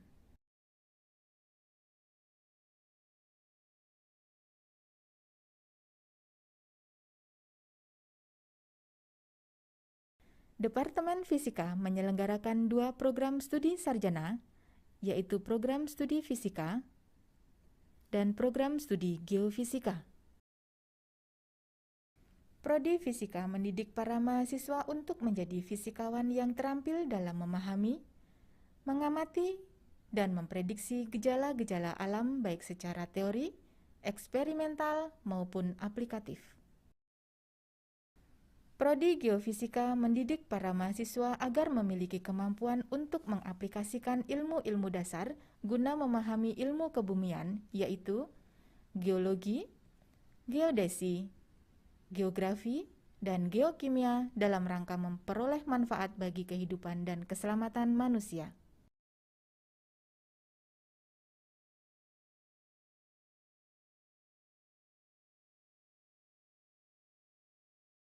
Departemen Ilmu Komputer dan Elektronika menyelenggarakan 2 program studi sarjana, yaitu program studi ilmu komputer dan program studi elektronika dan instrumentasi.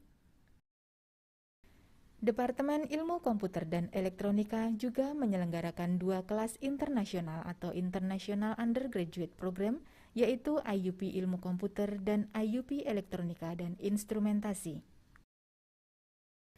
Prodi Ilmu Komputer mendidik para mahasiswa agar memiliki kemampuan untuk membuat dan memperbaiki perangkat lunak sistem, melakukan dan mengawasi kegiatan instalasi dan pelayanan peralatan yang terkait dengan jaringan, membuat rancangan, mengaplikasikan, dan memonitor basis data dalam suatu organisasi, serta menerapkan prinsip-prinsip rekayasa perangkat lunak dalam mendesain, mengembangkan, menguji, dan mengevaluasi perangkat lunak.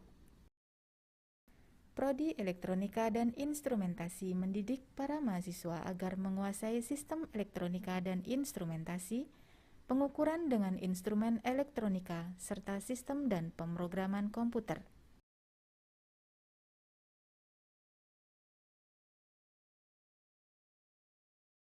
Departemen Kimia menyelenggarakan 1 program studi sarjana, yaitu program studi kimia. Departemen Kimia juga menyelenggarakan kelas internasional untuk program studi kimia. Prodi Kimia memberikan materi tentang sifat-sifat dasar materi dan perubahannya, beserta energi yang menyertai perubahan. Perubahan materi ditujukan untuk menghasilkan senyawa-senyawa yang bermanfaat bagi kehidupan manusia.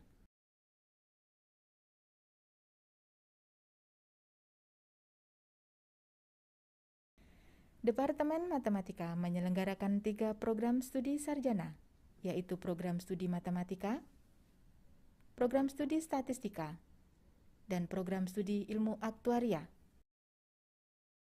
Prodi Matematika mendidik para mahasiswa untuk adaptif serta mampu melanjutkan studi pada bidang matematika maupun bidang lain yang terkait dan mampu mengikuti perkembangan iptek, menguasai teknologi informasi, terampil dalam komputasi matematika, serta memiliki rasa tanggung jawab, kepercayaan diri, kematangan emosi, etika, dan kepribadian sebagai pembelajar sepanjang hayat.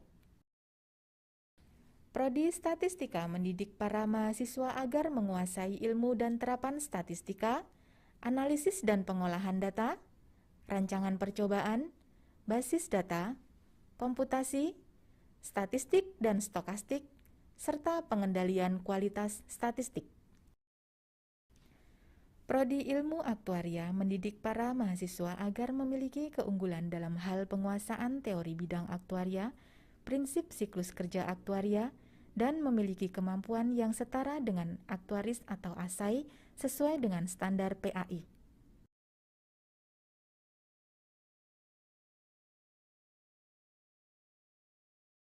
Sebagian besar lulusan Fakultas MIPA memiliki karir di bidang akademik sebagai dosen di universitas negeri dan swasta, menjadi guru di pendidikan menengah, menjadi peneliti di berbagai lembaga penelitian, dan menjadi tenaga ahli di lembaga pemerintah atau perusahaan swasta nasional. Beberapa dari mereka menjadi konsultan atau berwirausaha berdasarkan sains teknologi. Informasi lebih lengkap tentang Fakultas MIPA dapat mengunjungi website kami di mipa.ugm.ac.id. Informasi pendaftaran bisa dilihat di website um.ugm.ac.id.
Telkom University, a diverse institution.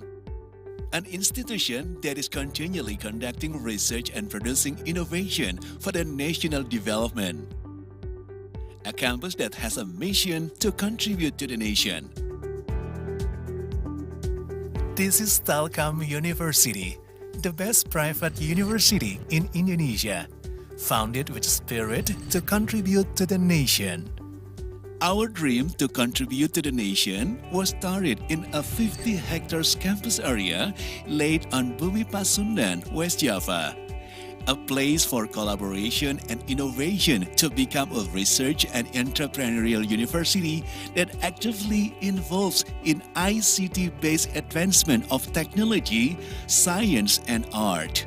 On this campus, students from Indonesia's 34 provinces and international students from countries around the world are enthusiastically participate on research and innovation. Telkom University is also known for its teaching, learning, and research excellence that support Telkom University to produce competent graduates who work globally in more than 30 countries. Moreover, Telkom University also has numerous partnership programs with industries that help students and graduates accelerate their careers. As an excellent ICT-based campus that won SPADA Award, National Award on e-Learning Program, Telkom University continually innovates to adapt to the current challenging situation. With determination to create the solution of the national challenges, Telkom University performs research and learning activities through its 7 schools and more than 40 study programs. It leads to several innovations that support the science development.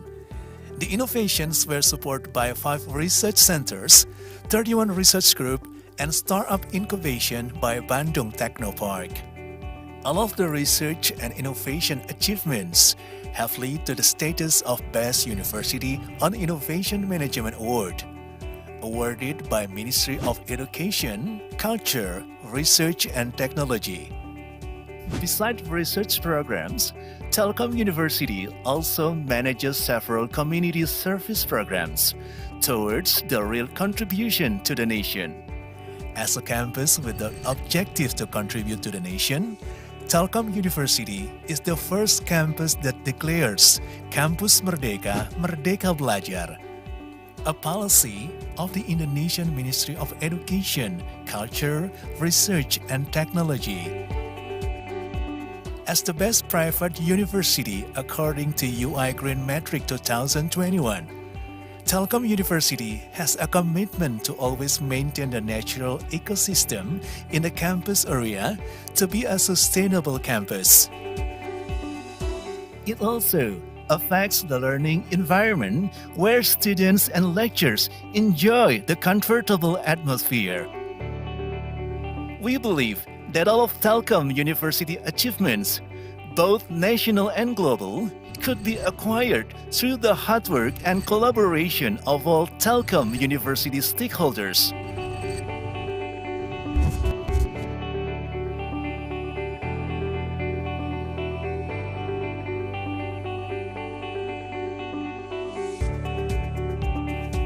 Telkom University berkomitmen menghasilkan lulusan yang berkualitas dan riset serta inovasi yang bermanfaat untuk kemajuan bangsa Indonesia.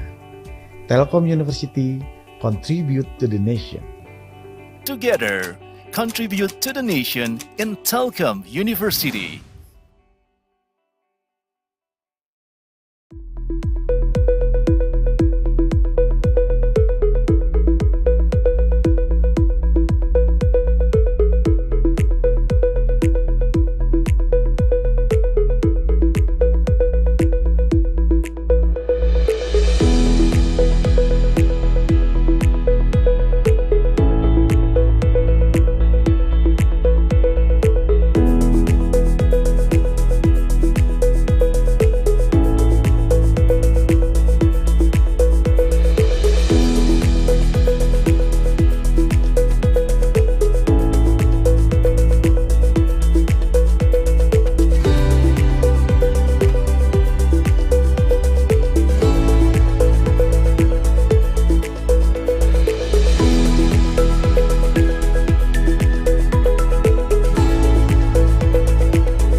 Hello, good afternoon, everyone. Welcome back to the afternoon session of the 10th ICoICT 2022. We believe that every one of you guys had a very good time during the coffee break, but don't wait until this time because we still have more topic to discuss. So, as we always promised you all that you will gain valuable knowledge from the prominent speakers, now let's start the function. The next agenda is keynote speech 2, which will be presented by Mr. Larasetyo Wibowo, ST MSc, President Director of PT P-Gas Telekomunikasi Nusantara, entitled Technology and E-Services in the Era of Industrial 4.0. And this session will be led by our inspiring moderator, Mr. Kemas Rahmat Saleh Wiharja, PhD from Telkom University. Please allow me to introduce you to our interesting and attractive moderators. Mr. Kemas Rahmat Saleh Wiharja, PhD, holds his Doctor of Philosophy in Computer Science from University of Aberdeen, United Kingdom in 2020. He was awarded Master of Engineering MH in Information System from Universitas Gadjah Mada, Indonesia in 2010, while his bachelor degree in Informatics was gained from Telkom University in 2005. His research is on data science, knowledge graph completion, and graph database. So let's welcome Mr. Wiharja. Please proceed. Thank you, Mrs. Yen, for the short introduction. Assalamualaikum warahmatullahi wabarakatuh. Dear ladies and gentlemen, all participants of ICoICT 2022. Thank you for joining our tutorial session, our keynote speaker today. My name is Kemas Rahmat. You can call me Mr. Kem or just Kem. I'm a lecturer in Telkom University and I will act as your moderator for this session. Today, we will talk about technology and electronic services or e-services in the era of Industrial 4.0. And we are very lucky to have the expert, Mr. Larasetyo Wibowo, with us this afternoon. I will introduce Mr. Larasetyo Wibowo to you.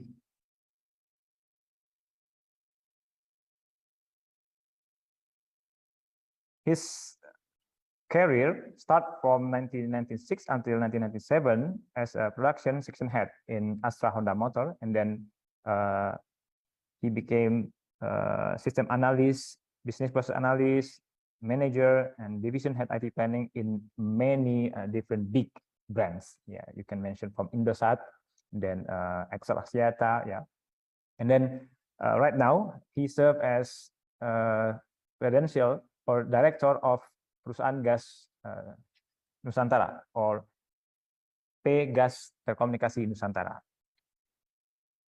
His educational background, he graduated from University of Gadjah Mada, yeah, majoring electrical engineering, and then he did his master degree in Netherlands, University Twente, and then he took a short course in information technology in Japan. He has a very wide exposure in industry, and also he involved in many incubation projects for startups. So, ladies and gentlemen, without further ado, let's watch Mr. Lara's presentation. Happy watching.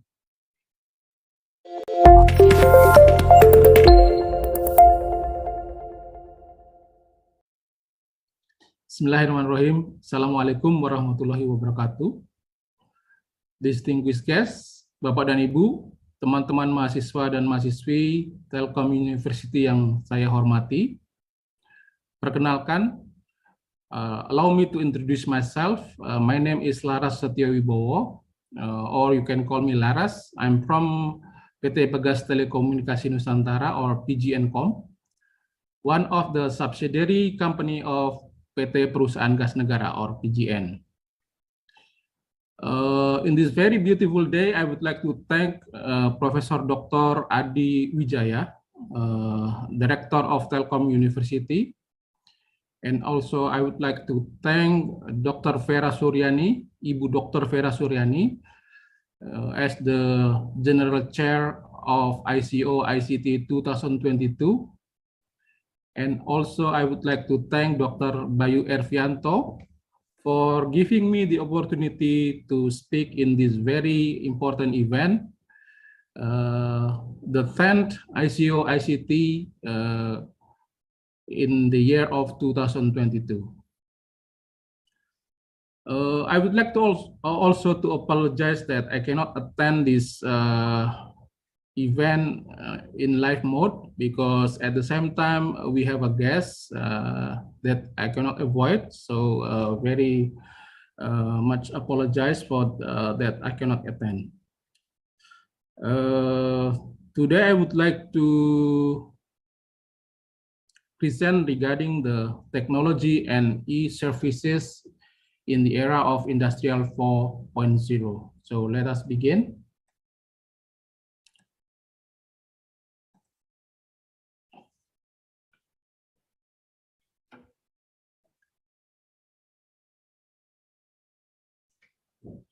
Yes, I will start my presentation with the introduction of PT Pegas Telekomunikasi Nusantara, or PGNCom. Who is PGNCom? So basically, PGNCom is one of the subsidiaries of PGN. We are part of the Pertamina, and we are focusing in the oil and gas industry. But PGNCom is the only company within PGN Group that runs its business in the field of information and communication technology. That's why we are very happy to discuss today regarding the technology, regarding the digital services, together with Telkom University, Universitas Gadjah Mada, and Multimedia University.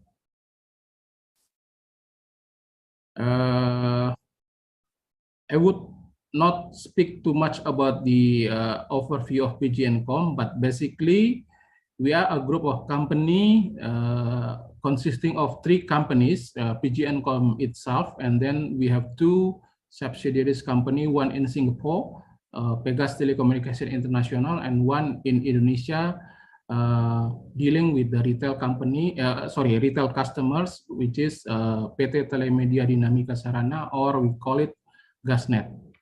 This is ISP under the PGNCom group. Like many others, there are 6 companies in Indonesia that has fiber optic infrastructure grow through international network, and we are one of them. We have a backbone of fiber optic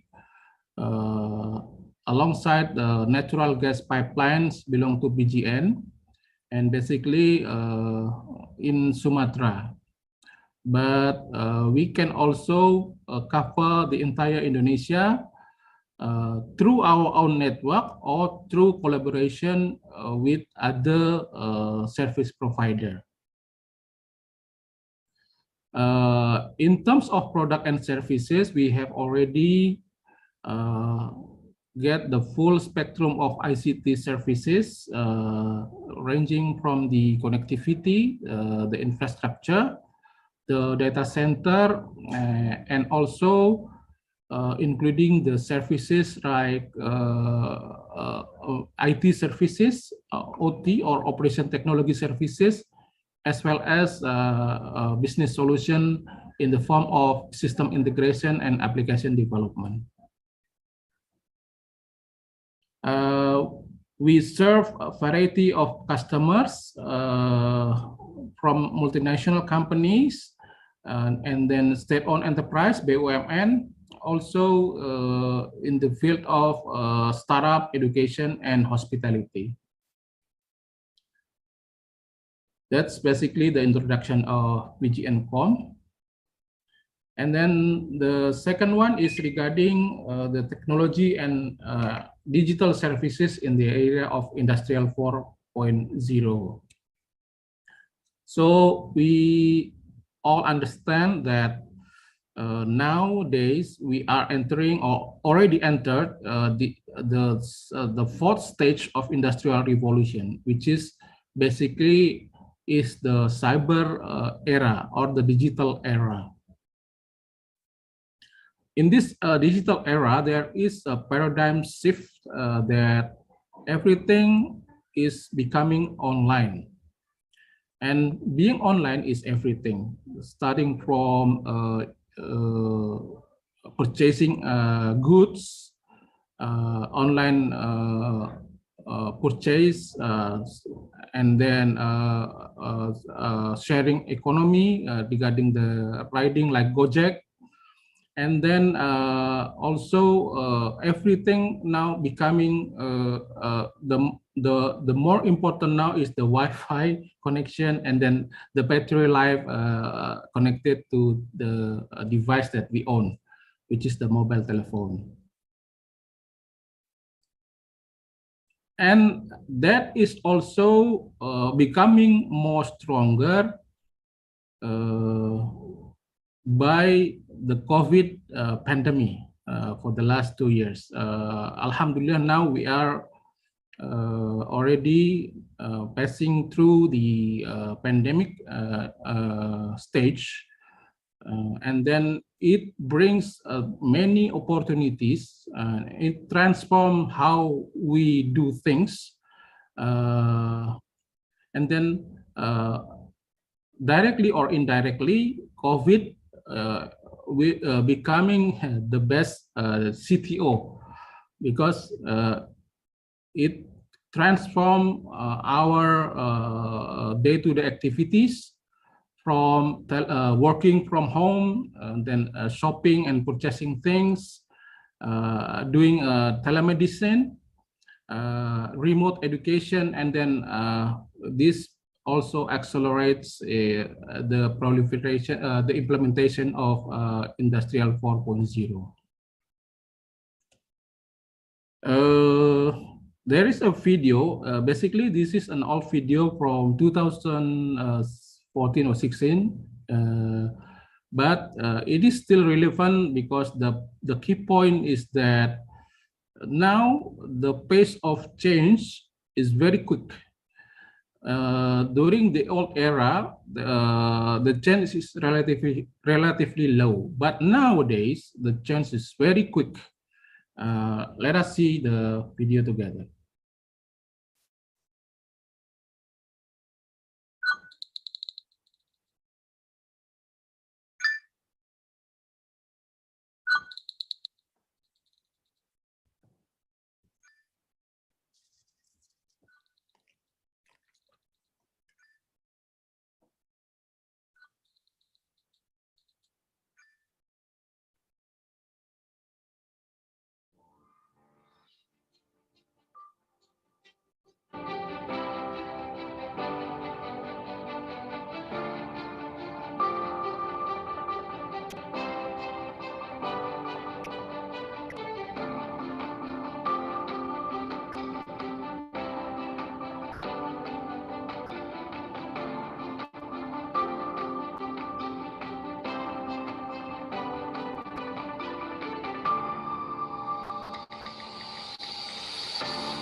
Okay, that was a very interesting video.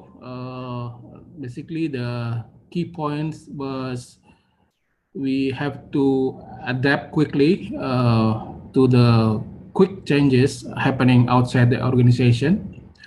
And then nowadays, the change is very quick. The world is changing faster and faster.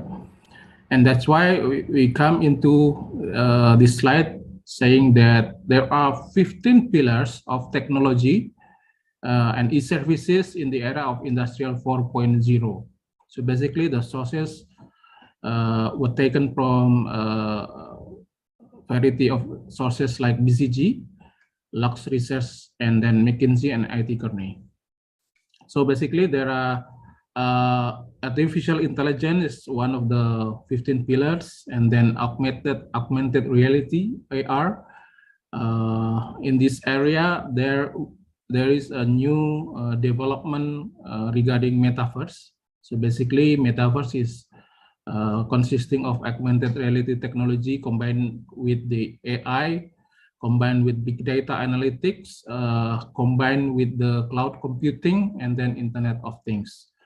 So important technology also regarding cybersecurity, additive manufacturing. So basically 3D printing is part of this additive manufacturing.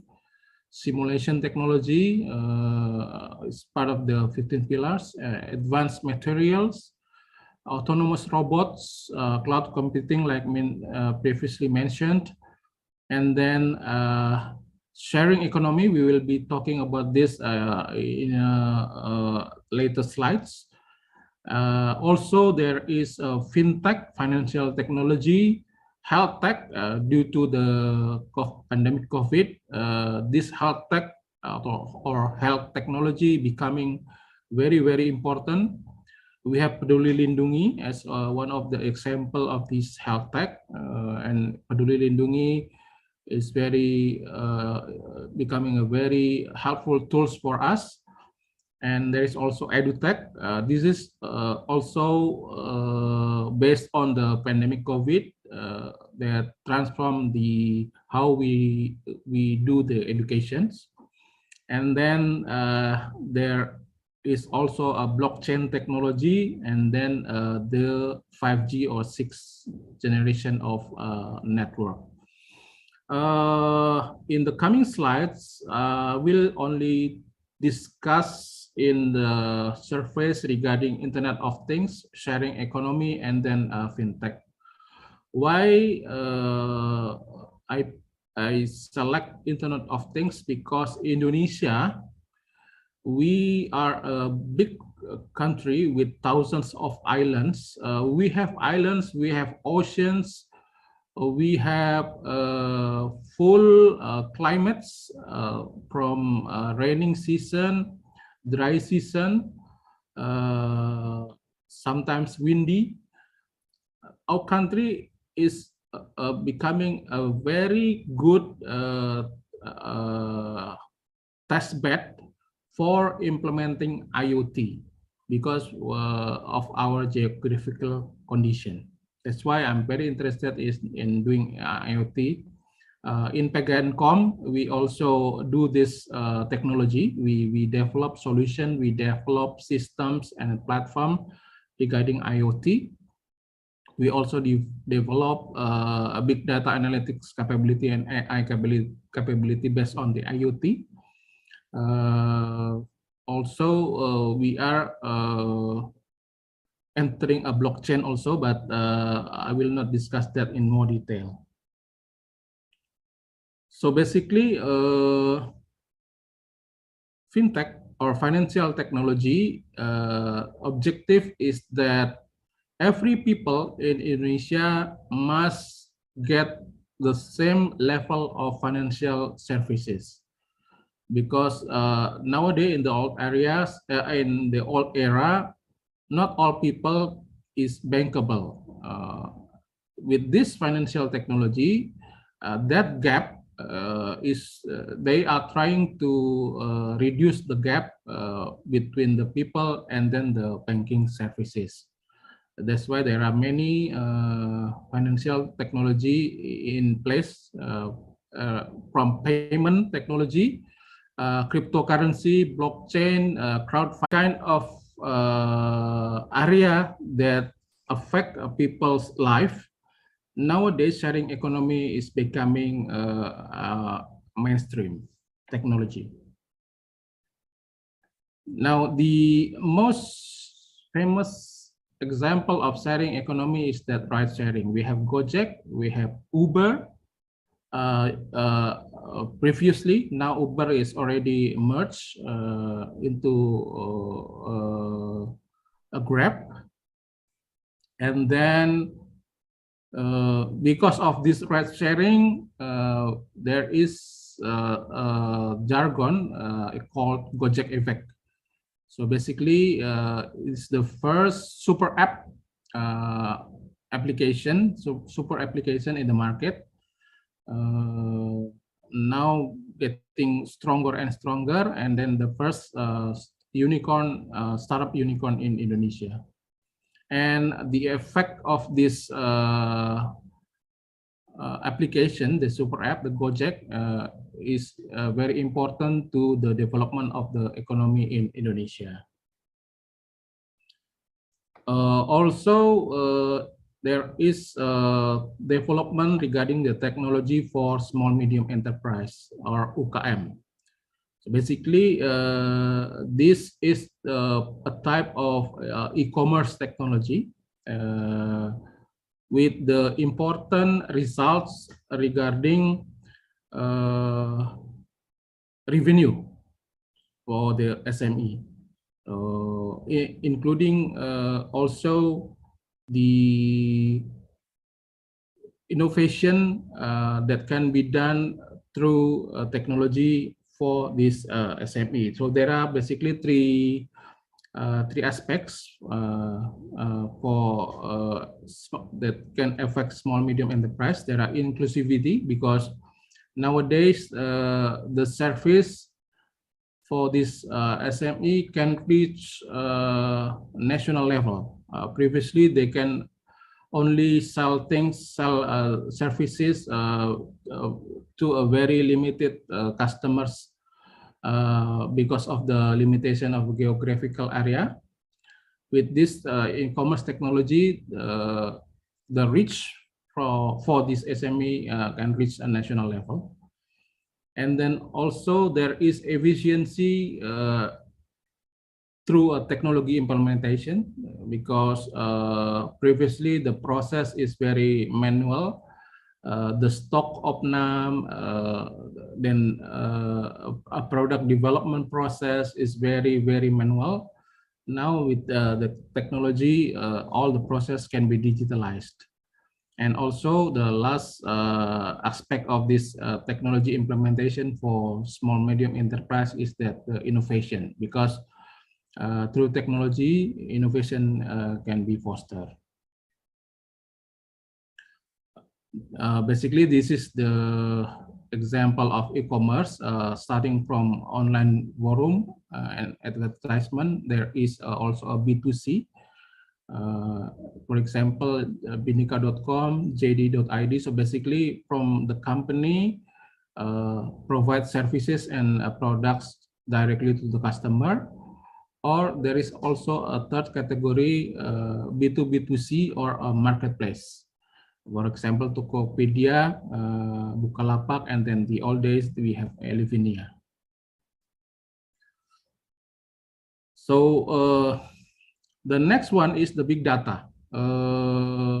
We understand that data is very important now in the digital era. There is a saying from Michael Palmer that data is the new oil, because with the proper data, with the correct data, we can do decision making in more effective ways. We can understand customers better, and from that we can serve them better. We can do innovations, creating products, new products and services using data, because from the report, from the data, we can understand that which product is more sellable to the customer, which product is not creating a value for the customers. So that's why we can do a research and innovation. We can also enhance our customer experience, and then of course we can optimize cost and create or increase efficiency through a proper data. And finally, we can also create a new revenue stream for the company. Like I previously mentioned that Internet of Things is very interesting, especially for Indonesia, because we have a unique geographical aspect. We have thousands of islands, we have oceans as well. That's why we are focusing, PG Encom is focusing one of the solution in this IoT area. So basically there are 4 elements of the IoT value chains, starting from the sensors and actuators, and then the connectivity part, including the middleware that connects the sensors to the back-end system. This the second part, and then the third part is the application side, whereby basically this combine all the data collected from the sensors and then prepare it for the back-end application, and then for the big data and analyticals that is covered in the 4th element of this IoT value chains. So the most interesting part is basically the 4th, the latest one, because this contains the analytic part that used for understanding the information and then the insight from the data being collected from the sensors in the first element of IoT. The models of the IoT basically is including many areas from the consumer and home infrastructure. There are IoT for security and surveillance, for healthcare. This is of course a very interesting area to be explored. And then transportation, retail, industrial, and many other things. We can discuss it in a later slide. So back on the sharing economy, the principle is basically that there is a common objective that the sharing or the asset is used. This common objective can be monetary or non-monetary benefits. For example, like in the case of ride sharing, Gojek, the driver owns a motorcycle. Perhaps this motorcycle is underutilized, so the driver will share the motorcycle to a Gojek company, because Gojek does not have a single asset regarding the motorcycle. And by using the Gojek application, customers, the end customers, the users can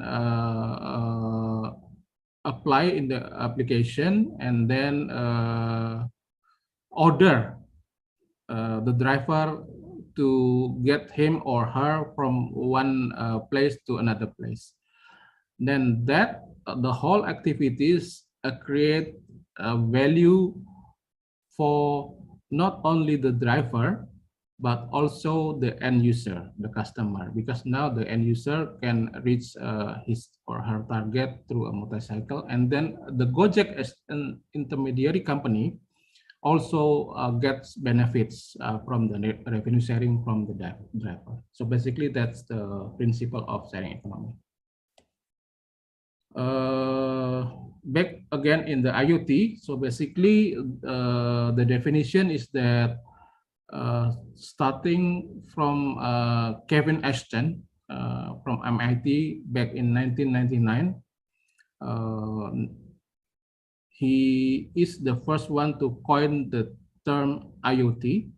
So basically, is the definition is that IoT is the network of physical objects, devices, vehicles, buildings, and other things embedded with electronic also, and then the hardware, the software, and the sensor and connectivity that enables these objects to collect and exchange data. That's basically the basic definition of IoT. The vision is that creating value for the users through a variety of applications like we previously discussed. And then there is also a type of connectivity or communications for IoT ranging from a very low range of proximity, contact range from 0 to 10 meters, up to a very long range proximity up to 100 kilometers or more. And we are now developing a solutions based on this so-called LP wide area network or low power one through a LoRa technology. And then with this LoRa technology, we collect data from the sensors. We develop a smart meter solutions through this LoRa technology. If you want to discuss further regarding this LoRa and then smart meter technology, we will be very happy to discuss with you. We can together develop the solutions that can be beneficial for all of us. This is basically the hierarchy of IoT, but we are not going to discuss this in more details. The risk of IoT, of course, there also alongside the benefit of IoT, there is also a risk. So basically, there are three risks, three inherent risks in the IoT technology. The first one is the compatibility, because now many manufacturers of IoT hardware and software, previously there is no standard, but nowadays through a technology development, already there is some standard that is being used in the industry. And then, for example, like LoRa previously mentioned, and then Sigfox, and then also Bluetooth Low Energy is one of the standard that is implemented in the industry of devices.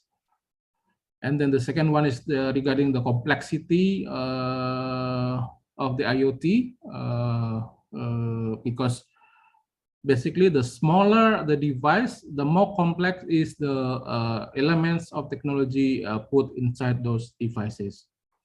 And then the third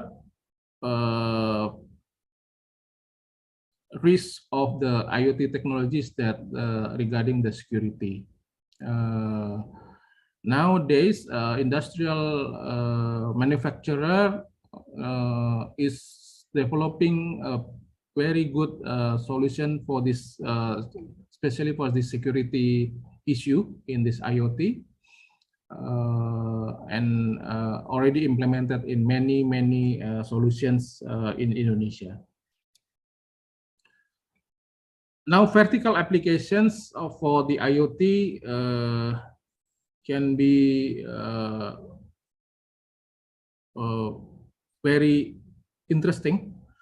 For example, is that smart campus based on IoT. This is an actual implementation in the campus in the United States, whereby they do a waste management and then they do a power monitoring. All the lamps, all the electric devices in the campus can be monitored. AC control, water management, occupancy detection, asset tracking, and many other things can be implemented through this smart campus. This is one of the application in Indonesia campus. There is one campus that we discussed together last year. We developed a solution for them based on IoT services, starting from information board, access control, so that entering rooms is only limited based on the access control list, and energy management regarding the power, the electric AC, the lighting, all of them can be controlled through one single panel. And then also room service, digital service for classroom, for office room can be done via application or centralized dashboard. So the vision of this Internet of Things application in the education is that a campus as a service. So basically, by the advancement of the cloud technology as well, this kind of services, so-called campus as a service, can be implemented. Basically, any building can be treated as a campus by using the proper IoT devices and proper IoT platforms, so that students, teachers, lecturers, and then all the administration staffs can still collaborate and communicate through the technology. Some of the area, there are 10 areas regarding the vertical application of IoTs. So basically ranging from smart home until the smart farming. But nowadays, number 6 is becoming more and more interesting for the manufacturer, connected car or self-driving car. And then number 7 is also becoming more interesting for the manufacturer because of the pandemic COVID era. And students can, of course, can build the applications, build the devices, build the platform to serve one of these vertical applications in IoT. So basically, those are the technology and digital services area that can be implemented in this Industrial 4.0 era. I would like to close my presentation by proposing to all students to be a digital entrepreneur or a technopreneur, because there are so many opportunities, there are so many solutions in the ICT industry that can be developed, can be tested, and then can be monetized through entrepreneurship in the digital area, so that in the end it can be beneficial for our country, for Indonesia, and then we can contribute also in the national development of Indonesia by becoming a digital entrepreneur. Basically, there are three main questions for digital entrepreneur that must be asked during the first stage of finding or getting the idea. The first one is basically what is the problem that we are trying to solve. And then the second one is what is the difference, what is the key or the main feature of our solution, our innovation that differentiate our solution from another solution that already existed in the market. That is the second question. The third question is that if we enhance or we develop further any existing product, basically what is the key enhancement that we can propose so that a problem can be solved by the solution. So basically there are three main questions that must be asked during the first stage of becoming a digital entrepreneur. And besides those three questions, there are also core competencies or soft skills that must be developed by the students, starting from the communication and presentation skills, of course, because many startups fail because of this communication problem, because among the team they argue and then they did not have the same vision of developing a proper product. So this communication problem must be solved by having a good communication and presentation skills. Analytical thinking, problem solving skills, team working, also very important, because none of the good solutions can be done alone. It must be through a very good team also. Integrity, professionalism, ethics is a must. Leadership also is a very good skills to be contributed into the entrepreneurship world. And then also, of course, the aspect of law and business knowledge regarding the commercial aspect, and then basic economy, and then financial aspect, also very important. Negotiation skills alongside with the communication skills is very important also. And of course, the last one is the human capital development and then the talent management. These are also very important for becoming a good entrepreneur. Last but not least, the closing remarks is that in this industry 4.0 era, it is very good option to create our own job by becoming an entrepreneur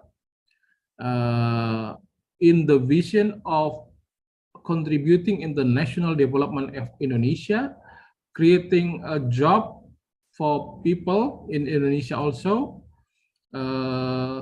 by enhancing the skill with the soft skill that previously mentioned. And most important is to find a mentor as a coach for anybody who wants to be an entrepreneur. So basically, that's all that I can discuss. Once again, thank you for giving us opportunity to speak. Apologize that we cannot do it in a live model.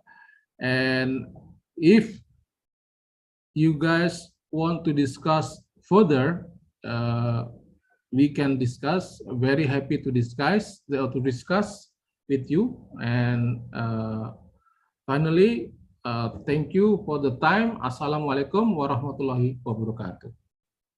Waalaikumsalam warahmatullahi wabarakatuh. Okay, thank you very much, Mr. Larasetio, for the talk. Ladies and gentlemen, from Mr. Larasetio's video and also a presentation, there are some important notes that I would like to emphasize. First, sharing or collaborative economy and the rise of fintech are the pillars of industrial era 4.0. There are so many unexplored opportunities there for us to explore and play. And then the second lesson, we also need to pay attention and prepare the technology for small medium enterprise or SME. And the third or the last notes, data that has value is the new oil. If you notice, I revised a little bit Michael Palmer saying, yeah. So the original is data is new oil, but after I watched Mr. Larasetio's videos, I realized that data that has value is the new oil. So our task as a data engineer or data scientist to get out the value from that big data. Okay, now I would like to invite all the participants of ICoICT 2022 to ask your question. Put your question in the chat box, and then we will send the question via email to Mr. Larasetio. You can speak up, or maybe you can put your question in the chat box.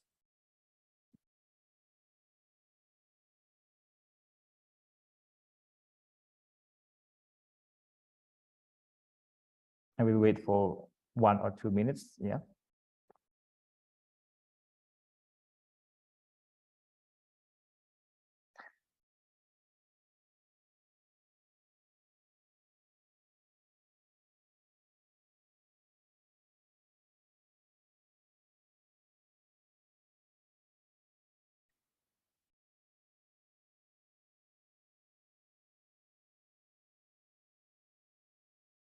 Okay, since there are no questions today, let us move to the photo session.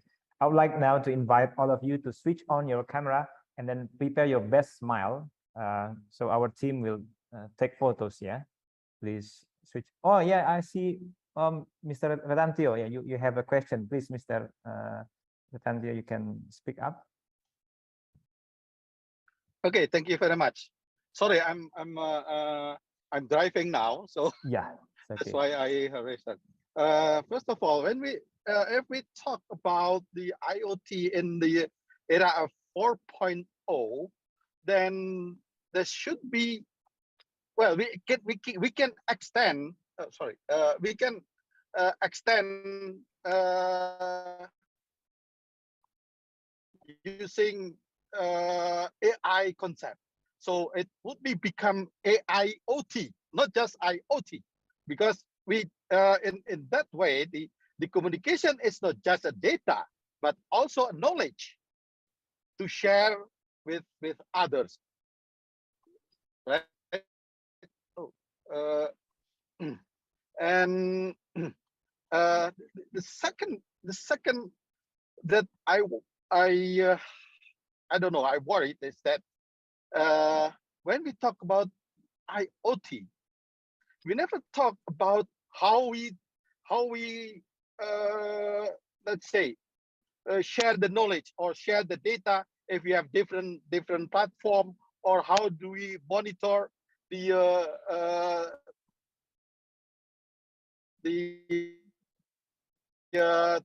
transportation of the data, or later on as a knowledge, and then that's not in IoT.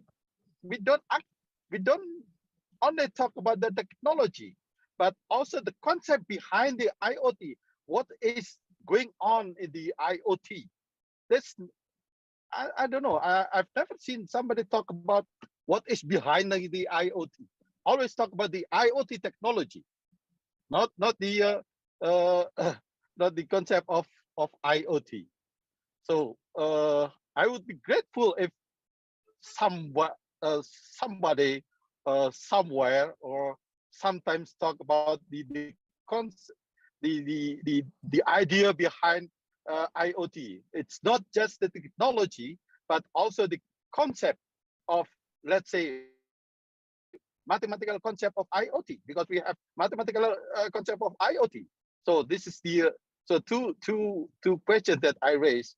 One is to make IoT become AIoT, and the second one is that would grateful if somebody can talk about what is behind IoT. Thank you very much, Mr. Moderator. Mr. Tantio, Dr. Tantio, you brought a very good topic about AI IoT.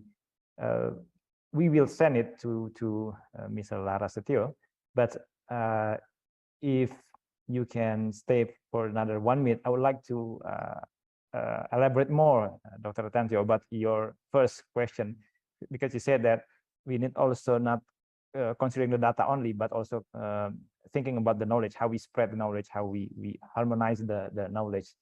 So I would like to ask you in return, how about if we add one layer above the IoT to harmonize and then to spread the knowledge? Do you think it will work?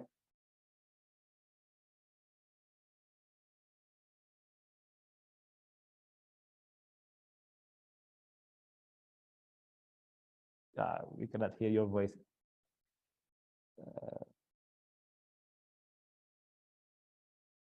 I think. Okay. Okay, now we can hear you.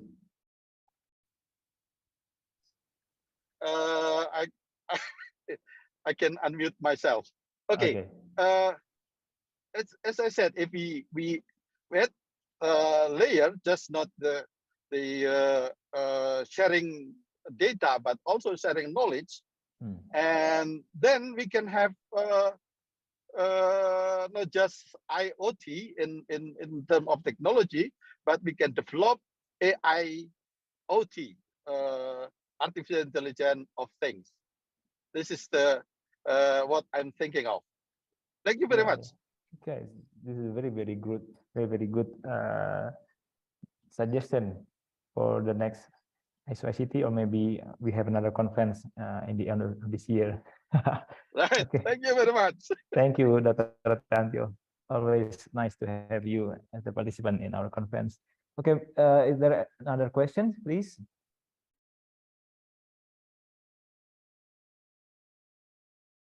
Miduk Parulian, I noticed. Brother Miduk, are you there? Can you unmute yourself? He's my friend. He was, but he is my friend from 2001 until now. Miduk Parulian, can you unmute yourself? No? Okay. It's okay. I think we should move to the photo session. Please switch on your camera and prepare your best smile, and then our team will take photos. Yeah.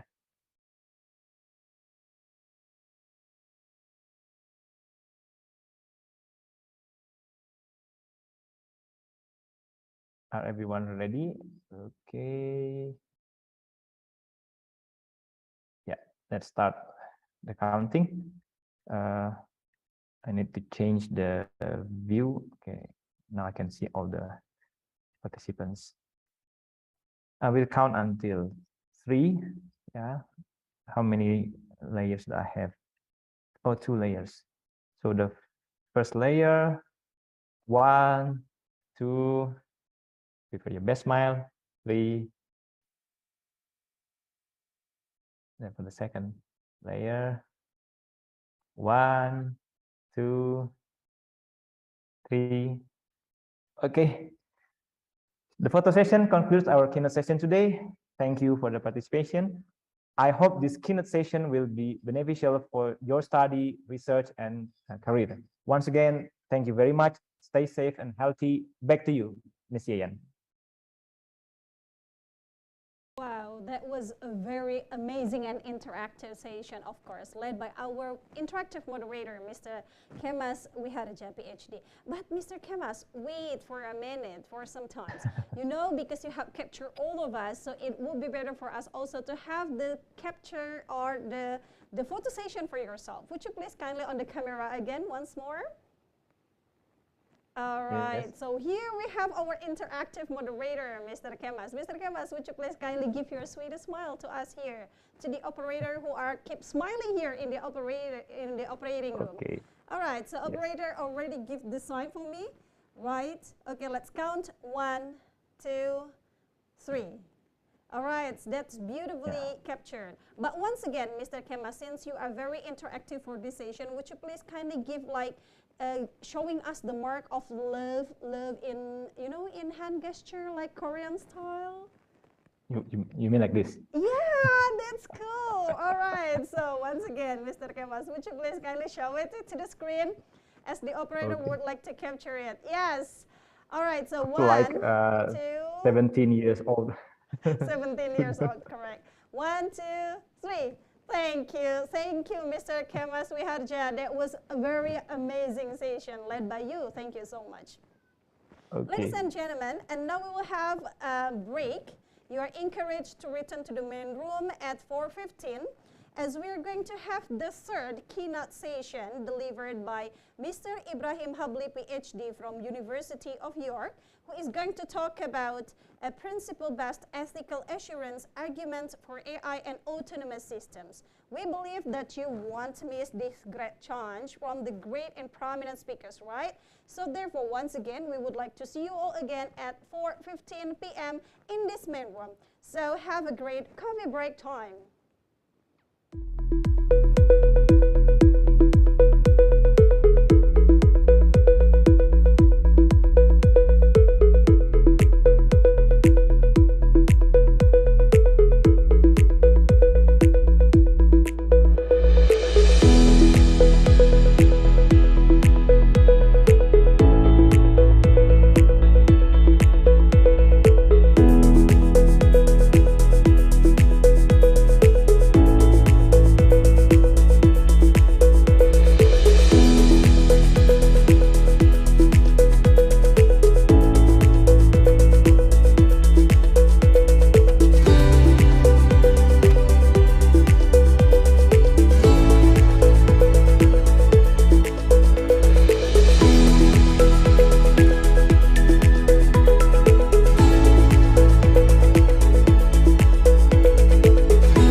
guests, ladies and gentlemen, welcome back to the afternoon session of the 10th ICoICT 2022 with me, Ayan Hamida. So this is our last session of the day, that is Keynote Speech 3. This session will be presented by Mr. Ibrahim Habli, PhD from University of York, who will be talking about a principle-based ethical assurance argument for AI and autonomous systems. This session will be led by Dr. Andes Agus Harjoko, MSc, PhD from Universitas Gadjah Mada, Indonesia. So please allow me to read the brief summary of our moderator. Dr. Agus Harjoko, MSc, PhD, pursued his doctor and master's degree in Faculty of Computer Science, University of Brunswick, Canada. He accomplished his bachelor degree in Electronics and Instrumentation from Faculty of Mathematics and Natural Science, Universitas Gadjah Mada, Indonesia. And his research interest is in digital image processing, machine vision, sensor networks, multimedia IR, image, audio, and video processing. So ladies and gentlemen, without further ado, let's welcome Dr. Andes Harjoko, PhD. Time's yours. Hi, thank you. I have already been introduced. My name is Agus Harjoko, and I am very pleased to be able to join on this meeting. So for this session, welcome to the last session for today. And we will have the third keynote for today. So I will introduce our keynote speech, which is Professor Ibrahim Habli, PhD from University of York, and his speech is titled A Principle-Based Ethical Assurance Argument for AI and Autonomous Systems. Well, the organization for this speech is that the first 45 minutes will be used by Professor Habli to present his speech, and then we will have 15 minutes for question answer. So if you have any questions, and hopefully you have many, then please write your questions in the chat panel, and I will monitor on that. So before Professor Habli is continuing giving his speech, then I will introduce him. Professor Ibrahim Habli is the Deputy Head of Computer Science Department at University of York. He earned his PhD in computer science from the University of York, and his research interest includes design and assurance of safety critical systems, with a particular emphasis on AI systems. For example, for clinical diagnosis and autonomous and connected driving, and also digital health, including e-prescribing and self-management applications. His recent publication is Assuring the Safety of AI-Based Clinical Decision Support System, a case study of the AI clinical for sepsis treatment. And his recent project is DAISY, robot-assisted A&E trials. So welcome, Professor Habli. Thank you. It's a pleasure to be with you today. Okay, so I will give time to you to present your research, and I will stop my share.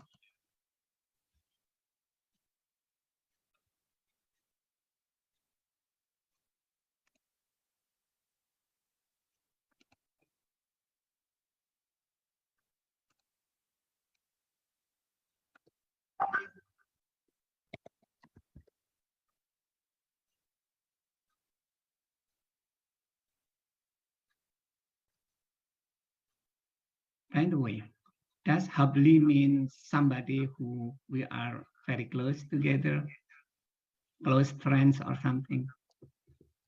Yeah, it comes from the Arabic word rope, so bringing people together. Okay, so that's why we are close now. You're very close. Okay. Can you now see my screen? Yes, we can. Okay, that's great. That's great.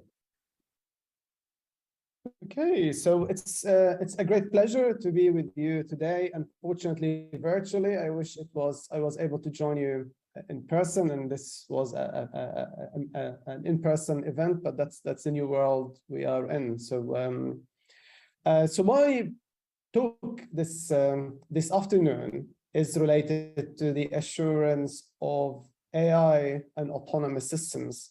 But in particular, I'll be exploring the notion of what it means for those systems to exhibit ethical properties and to do good, if you like. And this talk is based on some collaborative research with two other colleagues. The first one is Zoe Porter. Zoe is a philosopher. She's an ethicist, as well as John McDermott, who's a leading safety researcher and engineer. So the work is highly multidisciplinary, where we're trying to bring at least two disciplines together, philosophy and ethics, and engineering, in particular in relation to the safety of artificial intelligence and autonomous systems. And for people who are interested in this work, we have an archive paper which is publicly available by just following this link or just Googling the title of the work. So let me tell you more about the context within which an environment within which that piece of work was created.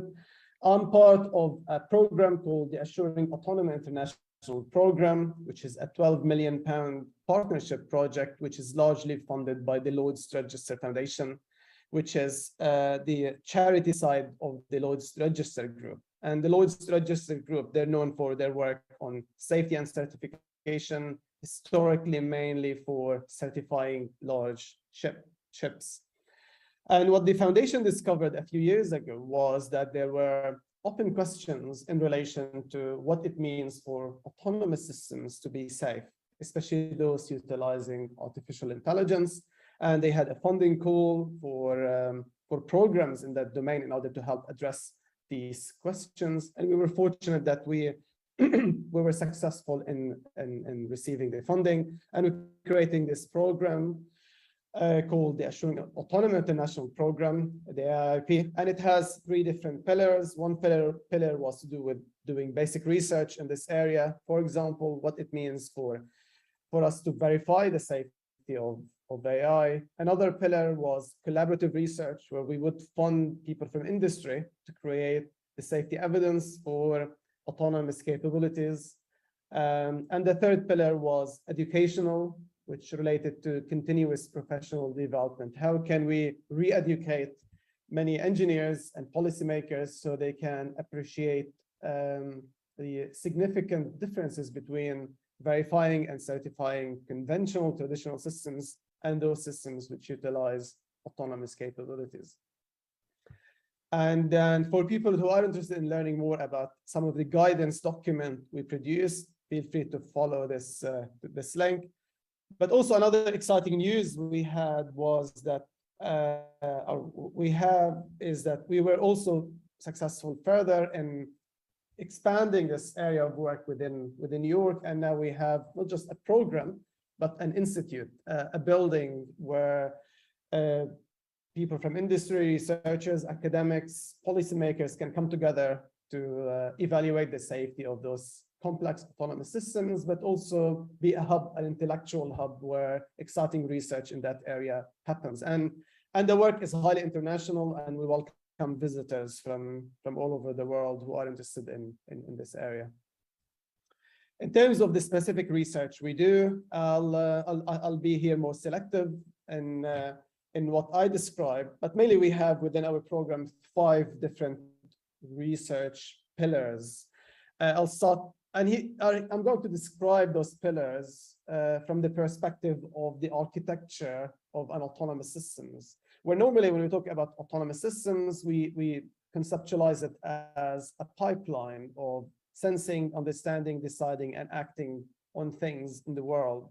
And within our program, we have a key block called SAKE, which is safety assurance of autonomous systems in complex environments, where we want to be able to answer questions around what it means for the whole system to be safe in its complex environment.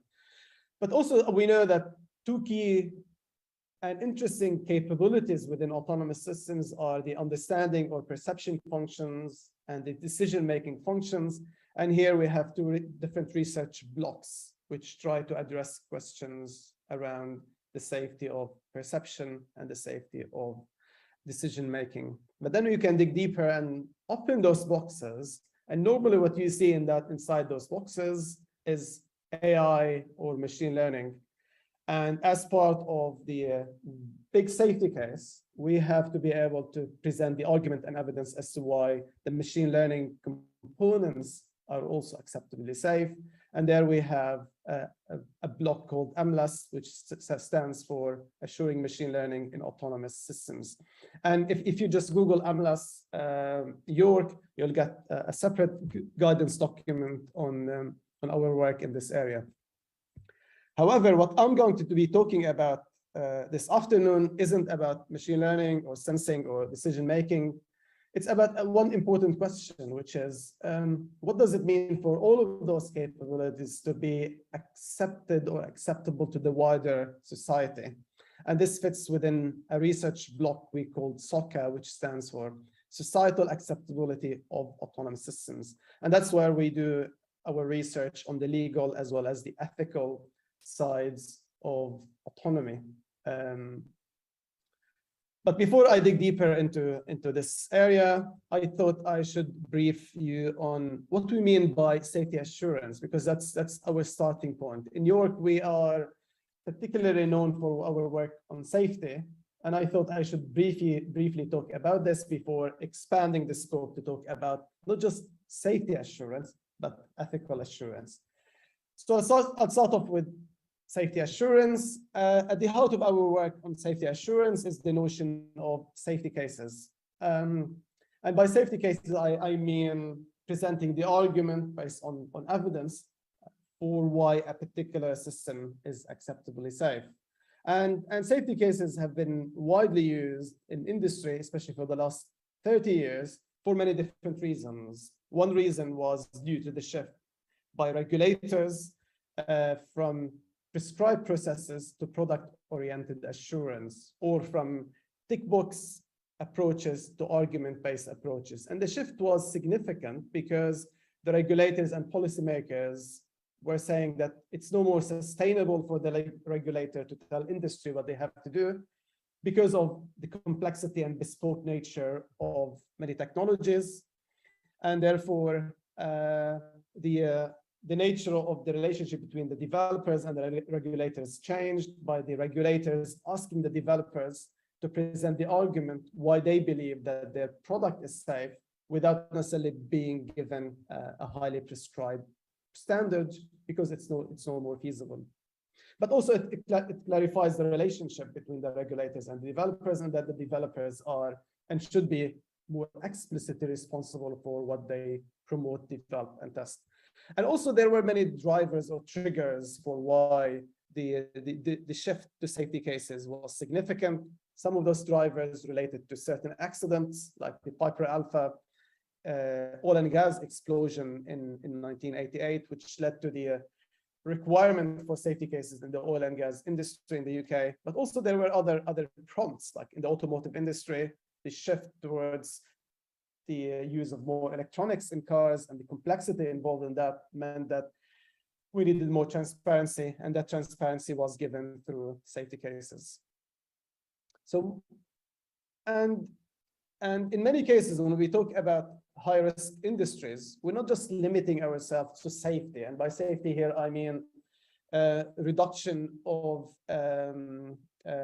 intolerable and unacceptable harm, physical harm. But sometimes we care about other types of harms, such as harms due to security and malice and attack.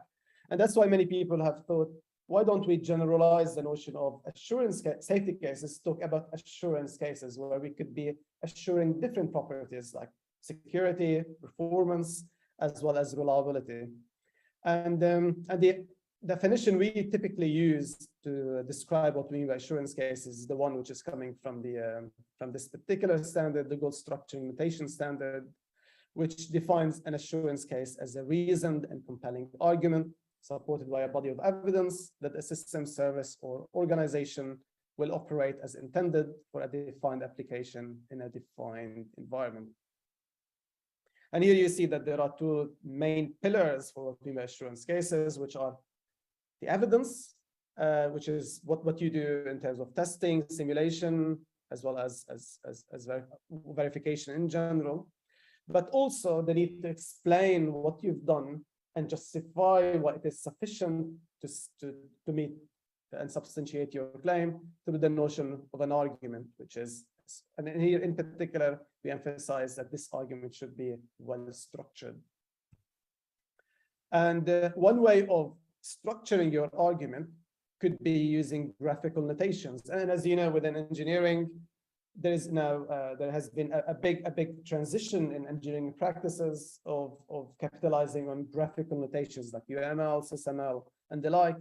And here the rationale was that arguments are complex, and one way to simplify the representation of arguments so they are easier to communicate is through, or could be through, graphical representations. And that's where ICoICT is known for its work on the goal structuring notation, which is an argumentation language for describing arguments centered on defining goals, which represent claims, strategies, stepping stones within your argument, solutions, which represent references to the evidence that you have, as well as important elements of arguments, such as defining the context within which you're making claims, as well as the assumptions.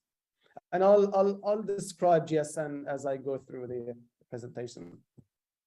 So why safety cases are that prominent within safety critical industries and high-risk industries in particular? There are some great potential benefits, such as promoting structured thinking about risk and fostering multidisciplinary communication about safety.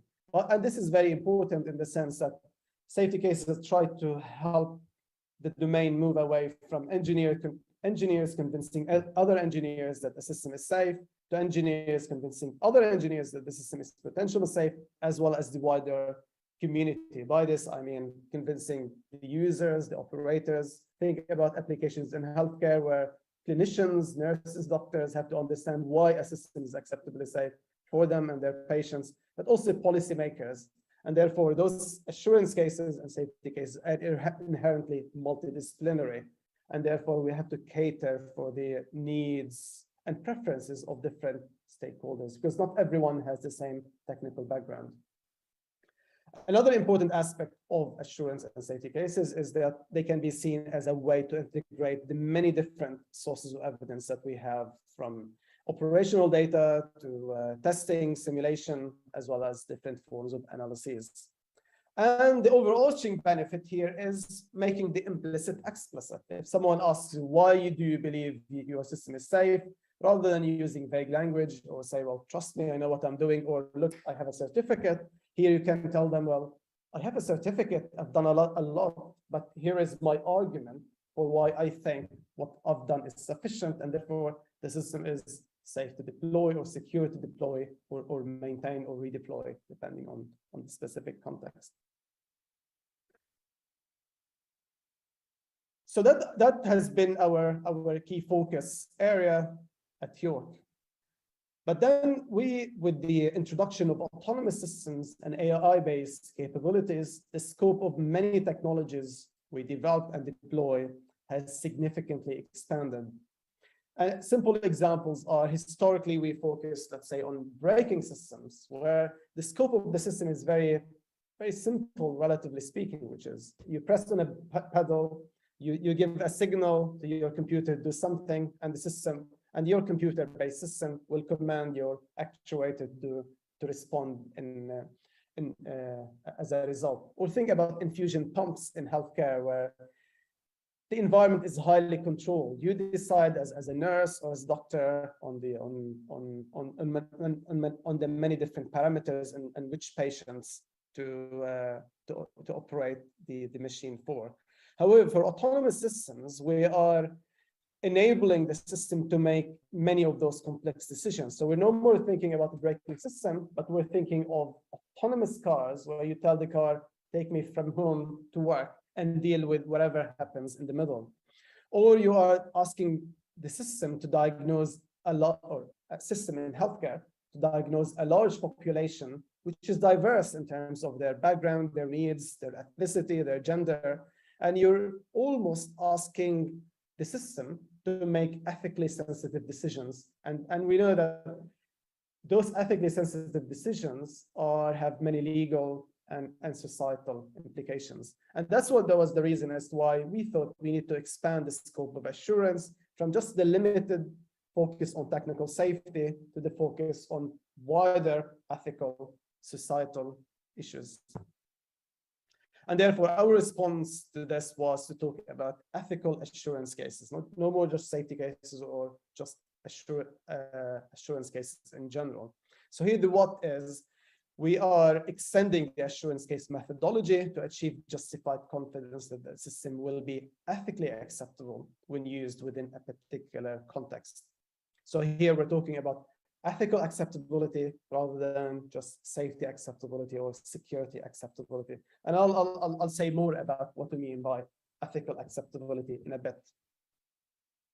So in terms of the why we're doing it, because of the complexity of the problems we are facing where there is no single right answer to many ethical questions. It's no more like I can give you an equation and you as a software engineer or a systems engineer, you can implement it faithfully. Here, I don't have the equation, or think about it differently. There are many equations and I have to choose between them. And sometimes those equations are in conflict and there will be some trade-offs that I need to resolve. So for example, cases where I might improve the safety of the population, but at the expense of reduction in privacy, because I need to know more about people through their data in order to improve the safety of their healthcare, for example, where I can't just improve both safety and security at the same time. I need to make certain compromises. And in many cases, some of those trade-offs involve incommensurate values, where values which I can't quantify, they're not subject to quantitative analysis where I can do some optimization. I need to engage in arguments and qualitative justification, and also involve wider populations. So how do we propose to do it? Our proposal is to build on our current work and the current work within the wider community on assurance cases, in particular utilizing graphical notations to presenting the argument. Here utilizing the fact that many of those graphical notations, especially the gold structuring notation that I briefly mentioned, they're widely used in industry, here in the UK, but across the world increasingly. So how do we want to do it? There are different ways of structuring your reasoning about ethical issues. One way to do it is just to limit yourself to one ethical property, like equality. Say, well, by this I mean your top level claim is that the system preserves equality amongst the population. Think about here a medical diagnosis system. Another way of looking at it is say, well, I'm not going to constrain what we're going to discuss. I'm going to have a bottom-up approach, which is a participatory design approach to creating the argument, where you bring people and have structured brainstorming in identifying the principles and the values that people within a particular society care about. The approach we are taking within our work is a top-down approach, which is the use of principles-based approach to design the argument. In other words, we're already starting with a limited set of principles, which we think are potentially a good starting point for structuring your reasoning about the ethical acceptability of your system. And here York is one of many many organizations which are interested in this new area of ethical assurance. In Germany, the Fraunhofer Institute, they're active in this area, but also within the UK, the Ellen Turing Institute, they are also a leading body in promoting the notion of ethical assurance with a focus on trustworthiness in particular, within particular domains such as mental health. So let me dig deeper into the approach we are trying to promote at York, which we call a principles-based ethical assurance argument. So if you are interested in ethical principles and ethical AI in particular, and you go and survey the landscape, you can't help but identify that there are almost every single government, international body, NGO, university, professional institute, they are generating almost their own ethical principles for the design and deployment of artificial intelligence. And therefore, the landscape is very, very busy in terms of the published guidelines, standards, and documents promoting specific ethical principles for artificial intelligence. But the problem, as far as engineers are concerned, is that, well, we were not trying to process that flood of principles or start even from first principles. We needed some practical tools to start with in structuring our ethical assurance argument for why the AI-based systems we're trying to design and deploy will be acceptable or ethically acceptable. So our approach in York has been to go and look at one particular discipline, healthcare or clinical medicine, where historically they paid more attention to the ethical implications of their work. For example, many clinicians, doctors, nurses, if you ask them about the ethical principles they subscribe to, they were trained to answer those questions because the healthcare is an ethically sensitive domain where in terms of the sensitivity of treatments, how you treat patients, how you respect patients, but also sometimes in certain countries, how to optimize the resources you have for different individuals, different clinical disciplines, and different conditions. And the fact that you have to optimize implies that certain people will receive less attention, others will receive more. And this is an ethically sensitive decision. And within healthcare, although there isn't a consensus on how many principles are most relevant to healthcare, there is one prominent school of thought which subscribe largely to 4 key overarching ethical principles, which are non-maleficence, which is do no harm, beneficence, do good, respect for autonomy, which is respect for the autonomy of the patient, because it's their condition you're trying to cure, treat, manage, as well as justice, which is largely to do with fairness when it comes to treatment and provision of care.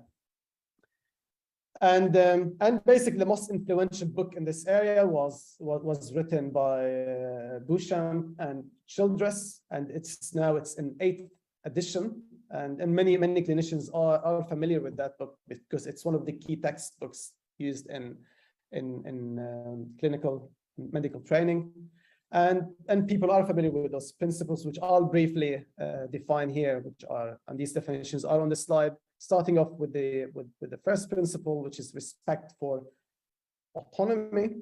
And here we're talking about the human and people's autonomy, not the system's autonomy, which requires that people are free from controlling interference and can live according to their own reasons and motives. So that's principle number 1. The second principle is non-maleficence, which corresponds to largely to safety, which imposes an obligation not to inflict unjustified harm. And here you see that it's more than traditional safety. By harm, we're thinking about different types of harms, such as security-related harms, as well as non-discrimination-related harms.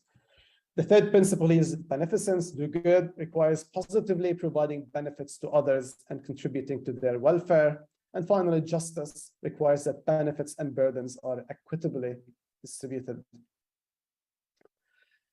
And historically within healthcare, many would say that non-maleficence was the first amongst equal in terms of the four principles. And we're all familiar with the term first do no harm in healthcare. But others might say, well, respect for autonomy was the trigger for the importance of those principles in order to deal with the potential imbalance of power between the clinicians who are highly skilled professionals and vulnerable patients. And respect for autonomy is there to maintain the right balance between the two parties. And what we try to do within our work is to adopt those four principles in order to structure assurance cases to reason about the ethical acceptability of autonomous and AI-based systems. And we structured our assurance cases around these argument modules. So each of those folder-looking symbols represent a folder, if you like, or a module containing an argument about a particular issue. And those arguments are interconnected in the sense that we start off by an argument which is making the case for the ethical acceptability of a system within a particular domain, and a justification why this four principles approach is a suitable approach, which we call the confidence argument.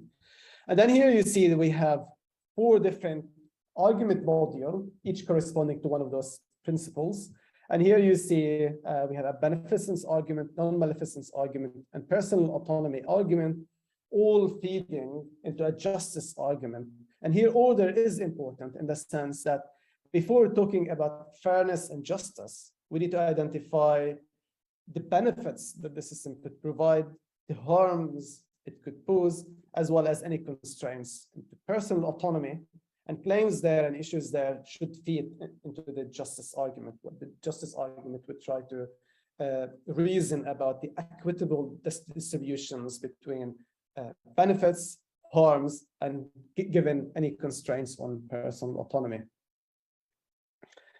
But we're doing all of this given the need to be more transparent about the governance of the system, how it is developed, but also the outputs of the system. And here you see that those four arguments corresponding to those four principles, they depend on a transparency assurance argument in terms of the choice, explaining and justifying the choice of the model, the types of outputs it provides, and whether that's accessible, available to people who have to make decisions about the deployment of the system, and whether it's fair or safe.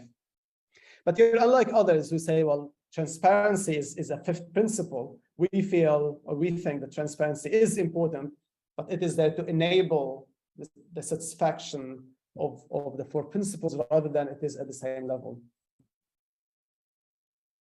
So let's start off with the first argument module, and I'll just I'll try to explain each briefly in turn. So if you double click, imagine you have a tool and you double click on this folder, you open it up. This is what you see, and here within this argument structure, which is represented in a goal structure notation, we have this top level claim, which states that for the intended purpose, the use of the system will be ethically acceptable within the intended context. And here what we are showing isn't an argument for a specific system, but it's a template. That's why you have those curly brackets, which saying that for your specific system, replace the system by the name of the system, whether it's a system for clinical diagnosis or a system for obstacle detection for a car. And here, so we're making this claim, but in the context of a description of the system, where it is used, how it is used, and also its intended purpose.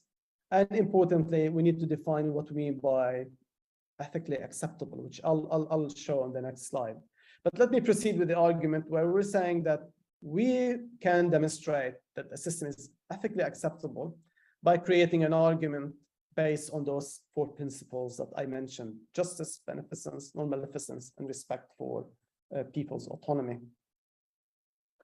And before we proceed, someone would say, why these 4 principles? Why did he choose them? And it is here within this argument, argument module where we justify the choice of those principles, and our justification hinges that on many different reasons, one of which is that AI-based systems, their design, as well as autonomous systems, their design and deployment, it's a highly practical domain in the same way that medicine is a highly practical domain, and there are many shared aspects between the two. Another reason is that if you survey current principles that are promoted by the different bodies, potentially all of them could be still clustered around those 4 principles. A more pragmatic reason is that those 4 principles have survived the test of time in one particular domain. And potentially, given the synergies between the design and complexity of systems in healthcare, as well as autonomous and AI-based systems, there's a lot to learn by the transfer of the use of those systems from AI-based environments, from medicine to AI-based environments. But then you see that the next claim we have within our argument is that the distribution of benefit and risk of harm is equitable given the principle of personal autonomy, which is essentially a justice or fairness claim. But before I open that box, some of you might be wondering now what we mean by ethically acceptable. And here we define it in our paper as ethical acceptability is the design of the system, its outputs, i.e. its predictions, classifications, recommendations, maneuvers, its use, and its outcomes, i.e. the consequences of the outputs cause, align with and remain aligned with people's reasonable expectations of fairness and respect for their welfare as autonomous individuals, as well as the welfare of society and the environment in which they live. And here you see that it's relatively a long definition, it's a complex definition, but it's inevitable given the complexity of the notions we're talking about in terms of their individual as well as societal perspective.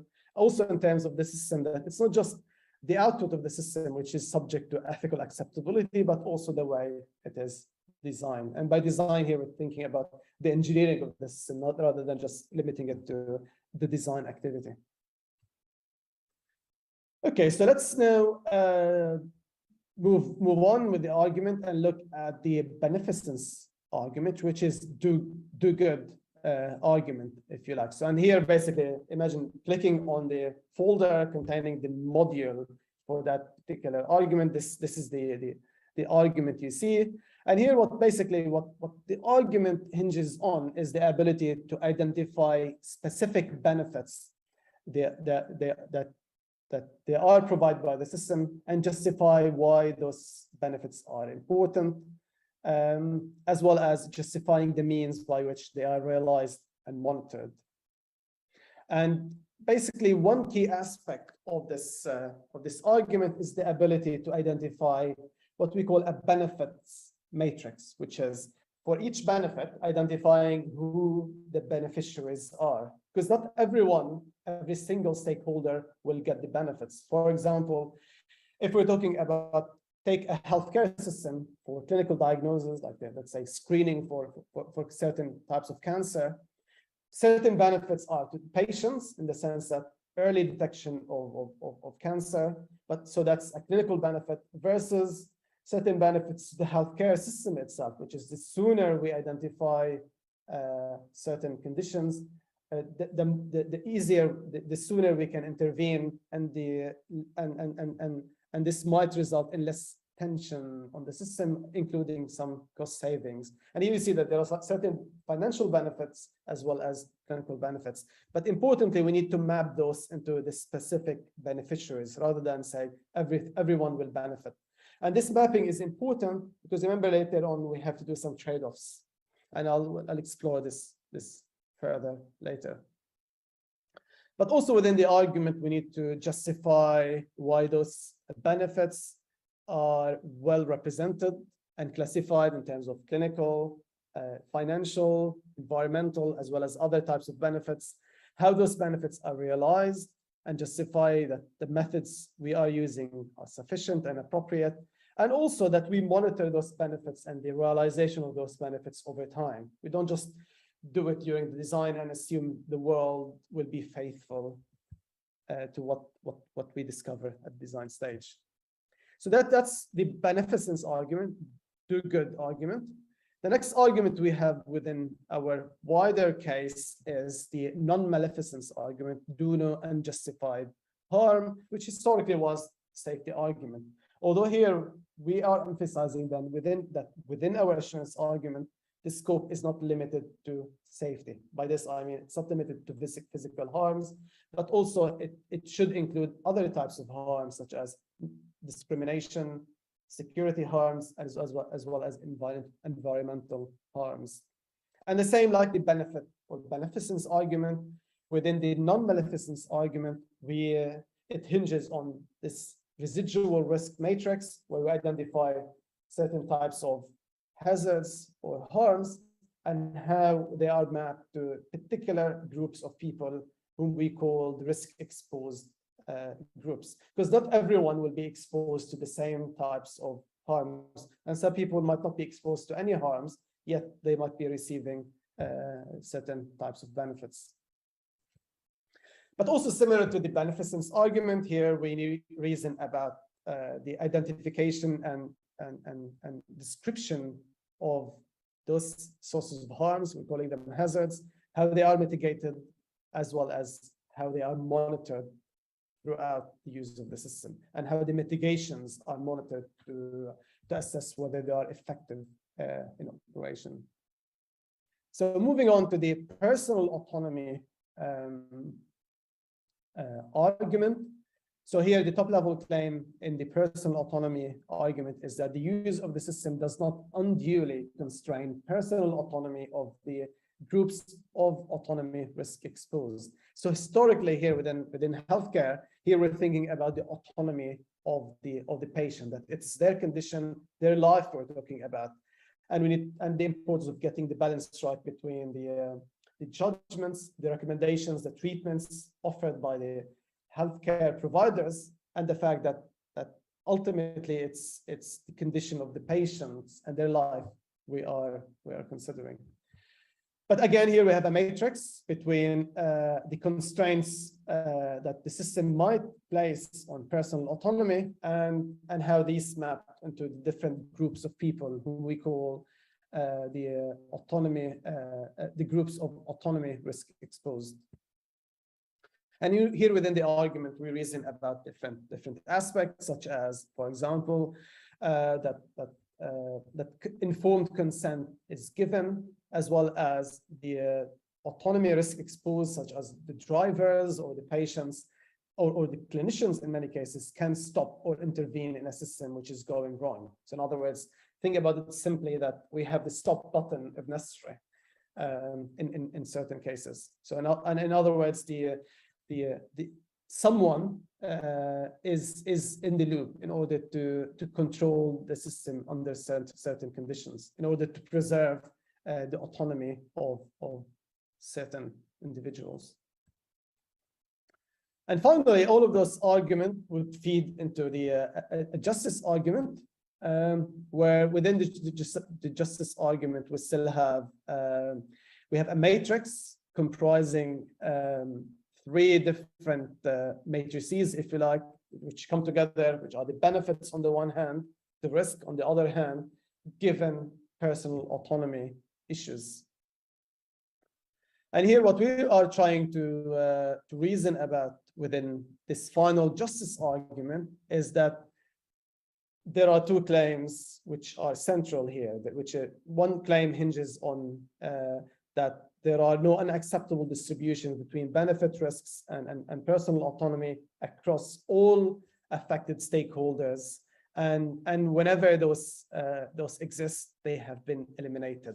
An example here is that what we're talking about here is that there shouldn't be any groups who are only risk exposed without receiving any benefits or without being compensated. Otherwise, here you can see a case where the system is significantly, or its deployment discriminating against particular individuals. For example, think about applications where the system produces great benefits for people who are young, but produces no benefits whatsoever to people who are elderly. But on the contrary, these are groups which are exposed to the harm associated with the system without receiving any benefits. So I know you were saying there are certain combinations which are unacceptable and we need to eliminate them. And where we can't do this, or where we've done this, but there are imbalances in the distributions, we need to be able to reason in order to justify that whatever remains in terms of imbalances, potential imbalances, overall, we have an equitable distribution of the benefits, risks, and personal autonomy constraints across the system, but also across the different groups. And this is very important here in the sense that we're not just talking about things in general, we are digging deeper in the argument and considering the benefits, harms, and personal autonomy of the different individual groups. And finally, a key argument within this approach is the transparency argument, which basically is there to enable the satisfaction of the other arguments. And it's not just standalone. However, as I said earlier, rather than treating transparency as a fifth principle, it is there to support the other arguments. And here we're hoping to build on the great work done within the wider community, especially within the explainable AI community, on what it means for AI-based systems to be explainable or transparent, to whom, under what circumstances, and how. And here we know that ethical perfection is not attainable. And what we're trying to promote within this approach is that when we deploy the system, at least we can make the argument that it's ethically acceptable, or we have an ethically defensible systems. We've considered the different tensions, values, principles, and presented an argument as to why what we've done is sufficient. But also we know that the world is complex and the world changes, and we have imperfect knowledge, and therefore we have to adapt those arguments depending on what we discover by the deployment of those systems. The final thing I'm going to mention within our talk is we recently have a new project called the Assuring Responsibility for Trustworthy Autonomous Systems project, which basically takes one slice of the problem and think of one very complex matter, which is who is responsible for the outputs and outcomes of autonomous systems. And this is both from a legal perspective in terms of liability, as well as from an ethical perspective when you think about moral responsibility. But this is an exciting multidisciplinary project where, again, engineers, scientists, philosophers, and legal scholars come together to try to enrich the literature and advance practices in this particular area. And here the focus is on responsibility in particular, rather than the wider umbrella of ethical acceptability. And this is basically all what I had to say this afternoon. And thanks for listening. And I'd be very happy to take your questions now. Okay, thank you very much, Prof. Habli, for your very interesting talk. It's somewhat difficult for me though, because of the my field, which is different than yours. But anyway, we are waiting for questions if there is any, and I've tried to check.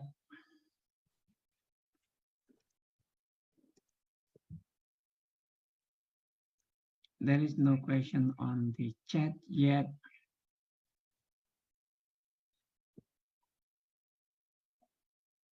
Okay, by the way, Prof. Habli, no one is raised his hand or asking for any questions. So I just like imagining that in this approach, Oh, okay. There is a question here, so I will take the questions from the audience first.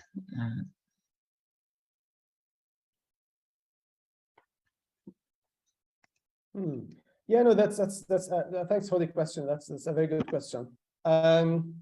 So in industry or specific industries, when it comes to safety or security, there is a need to sometimes quantify certain measures. And so, for example, if some of you might be familiar with fault trees, which is a way to assess the likelihood that certain hazards might occur.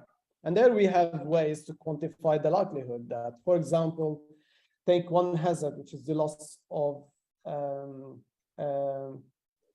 or reversing thrust in an aircraft, where the regulators would say that the failure rate should be less than 10 to minus 9. Okay, but that's where we can quantify failure rates because the scope is very limited. However, when it comes to issues such as ethical acceptability, what people are willing to accept in terms of let's say discrimination or environmental matters, or values, which is what kind of society we want. Do I want a society where my data is used by all sorts of industries to provide me great benefits, but here I'm compromising my privacy, where it's not a number, it's a discussion that we need to have. And it's a discussion that has to be structured in the sense that I might be able to utilize certain quantitative measures. Okay, say, well, here are certain values which we can quantify, but also there are other measures which are hard to quantify. And what the argument structure tries to do is to have this debate in terms of the stakeholders, people who are affected, people whose autonomy might be compromised and privacy might be compromised, for them to be able to take part in the discussion by being provided by certain quantitative measures, which are well established, but also realizing that not everything we care about could be quantified. So and therefore, in summary, my answer is where we can quantify, and it's the right thing to quantify, we should, but where there are things which are inherently subjective and qualitative, we need to be able to expose the debate so that we can make informed decisions on issues to do with the environment, with safety, security, as well as bias and the like. I hope this answers or tries to answer that question. Okay, thank you, Prof. Habli. Asrori Kurniawan, does it answer your questions?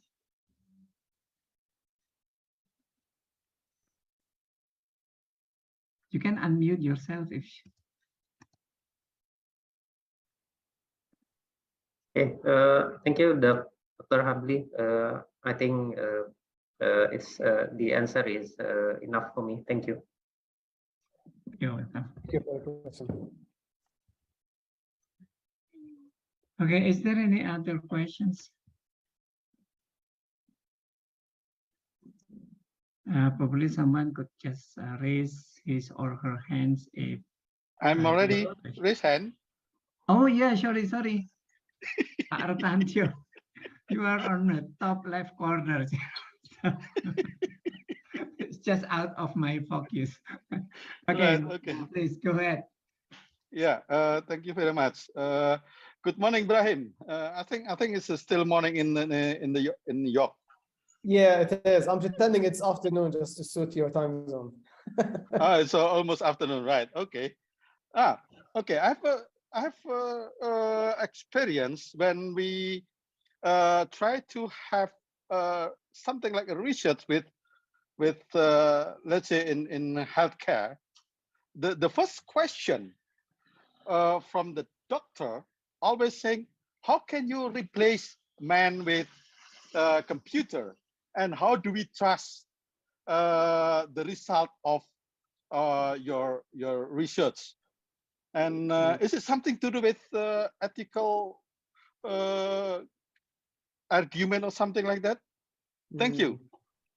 I know that's an excellent question, and that's normally the most recurring question in healthcare. In certain cases, the answer is we should never replace the human. So take examples, for example, where you don't want someone who's just been diagnosed cancer, for example, to be told this through a machine. You need still the human to explain what it means for them in terms of treatment options and the like. So there are, and therefore my answer is there are certain disciplines, pathways where we should never even think of replacing the human by the machine. It's ethically unacceptable to do it, even if you can do it.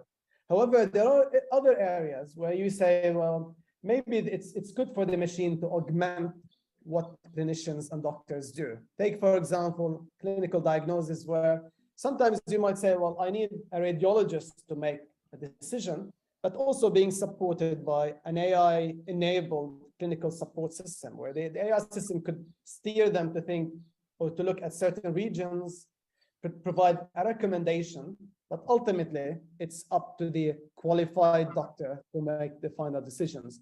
So that's another application where it's complementary.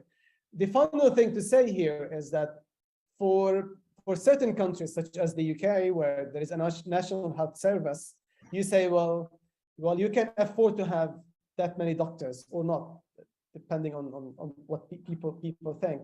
But think of certain developing countries where there's a significant shortage of doctors and nurses. And the question there would be, is there, given the context, given the constraints, would it be acceptable to deploy AI-based systems, even if the same systems are not acceptable in other countries? In other words, the level of safety isn't as good as the ones we expect in other countries, and whether that would be ethically justifiable or not. Because remember, there are great benefits given the context, but also there are risks which not be acceptable in another part of the world.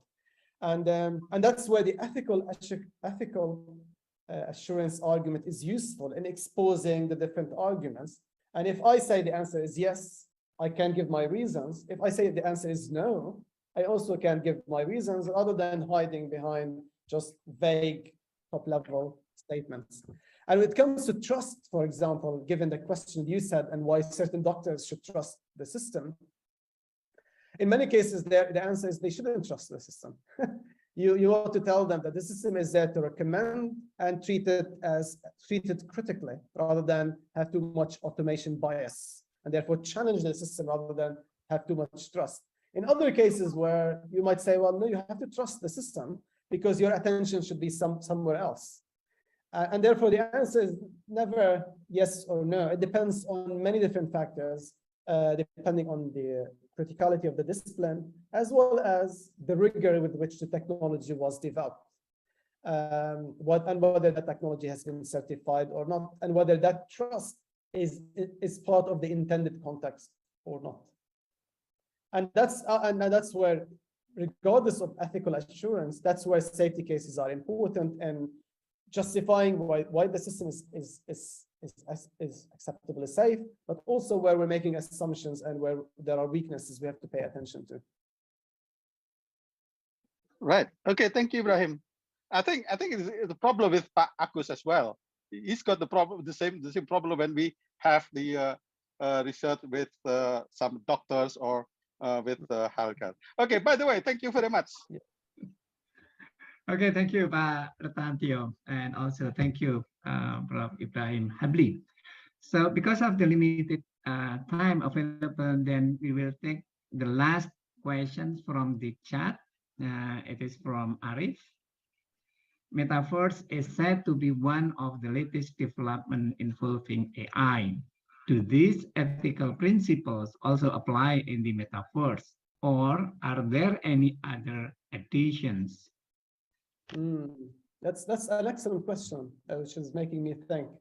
I think that the principles still apply, but the way they are developed will be different. Because there, for example, within a metaverse, and given the use of AR, augmented reality or VR, you are by design deceiving people. Like, it's not the real world. It's a representation of the real world, and then its own right is deception, which might be beneficial. So think about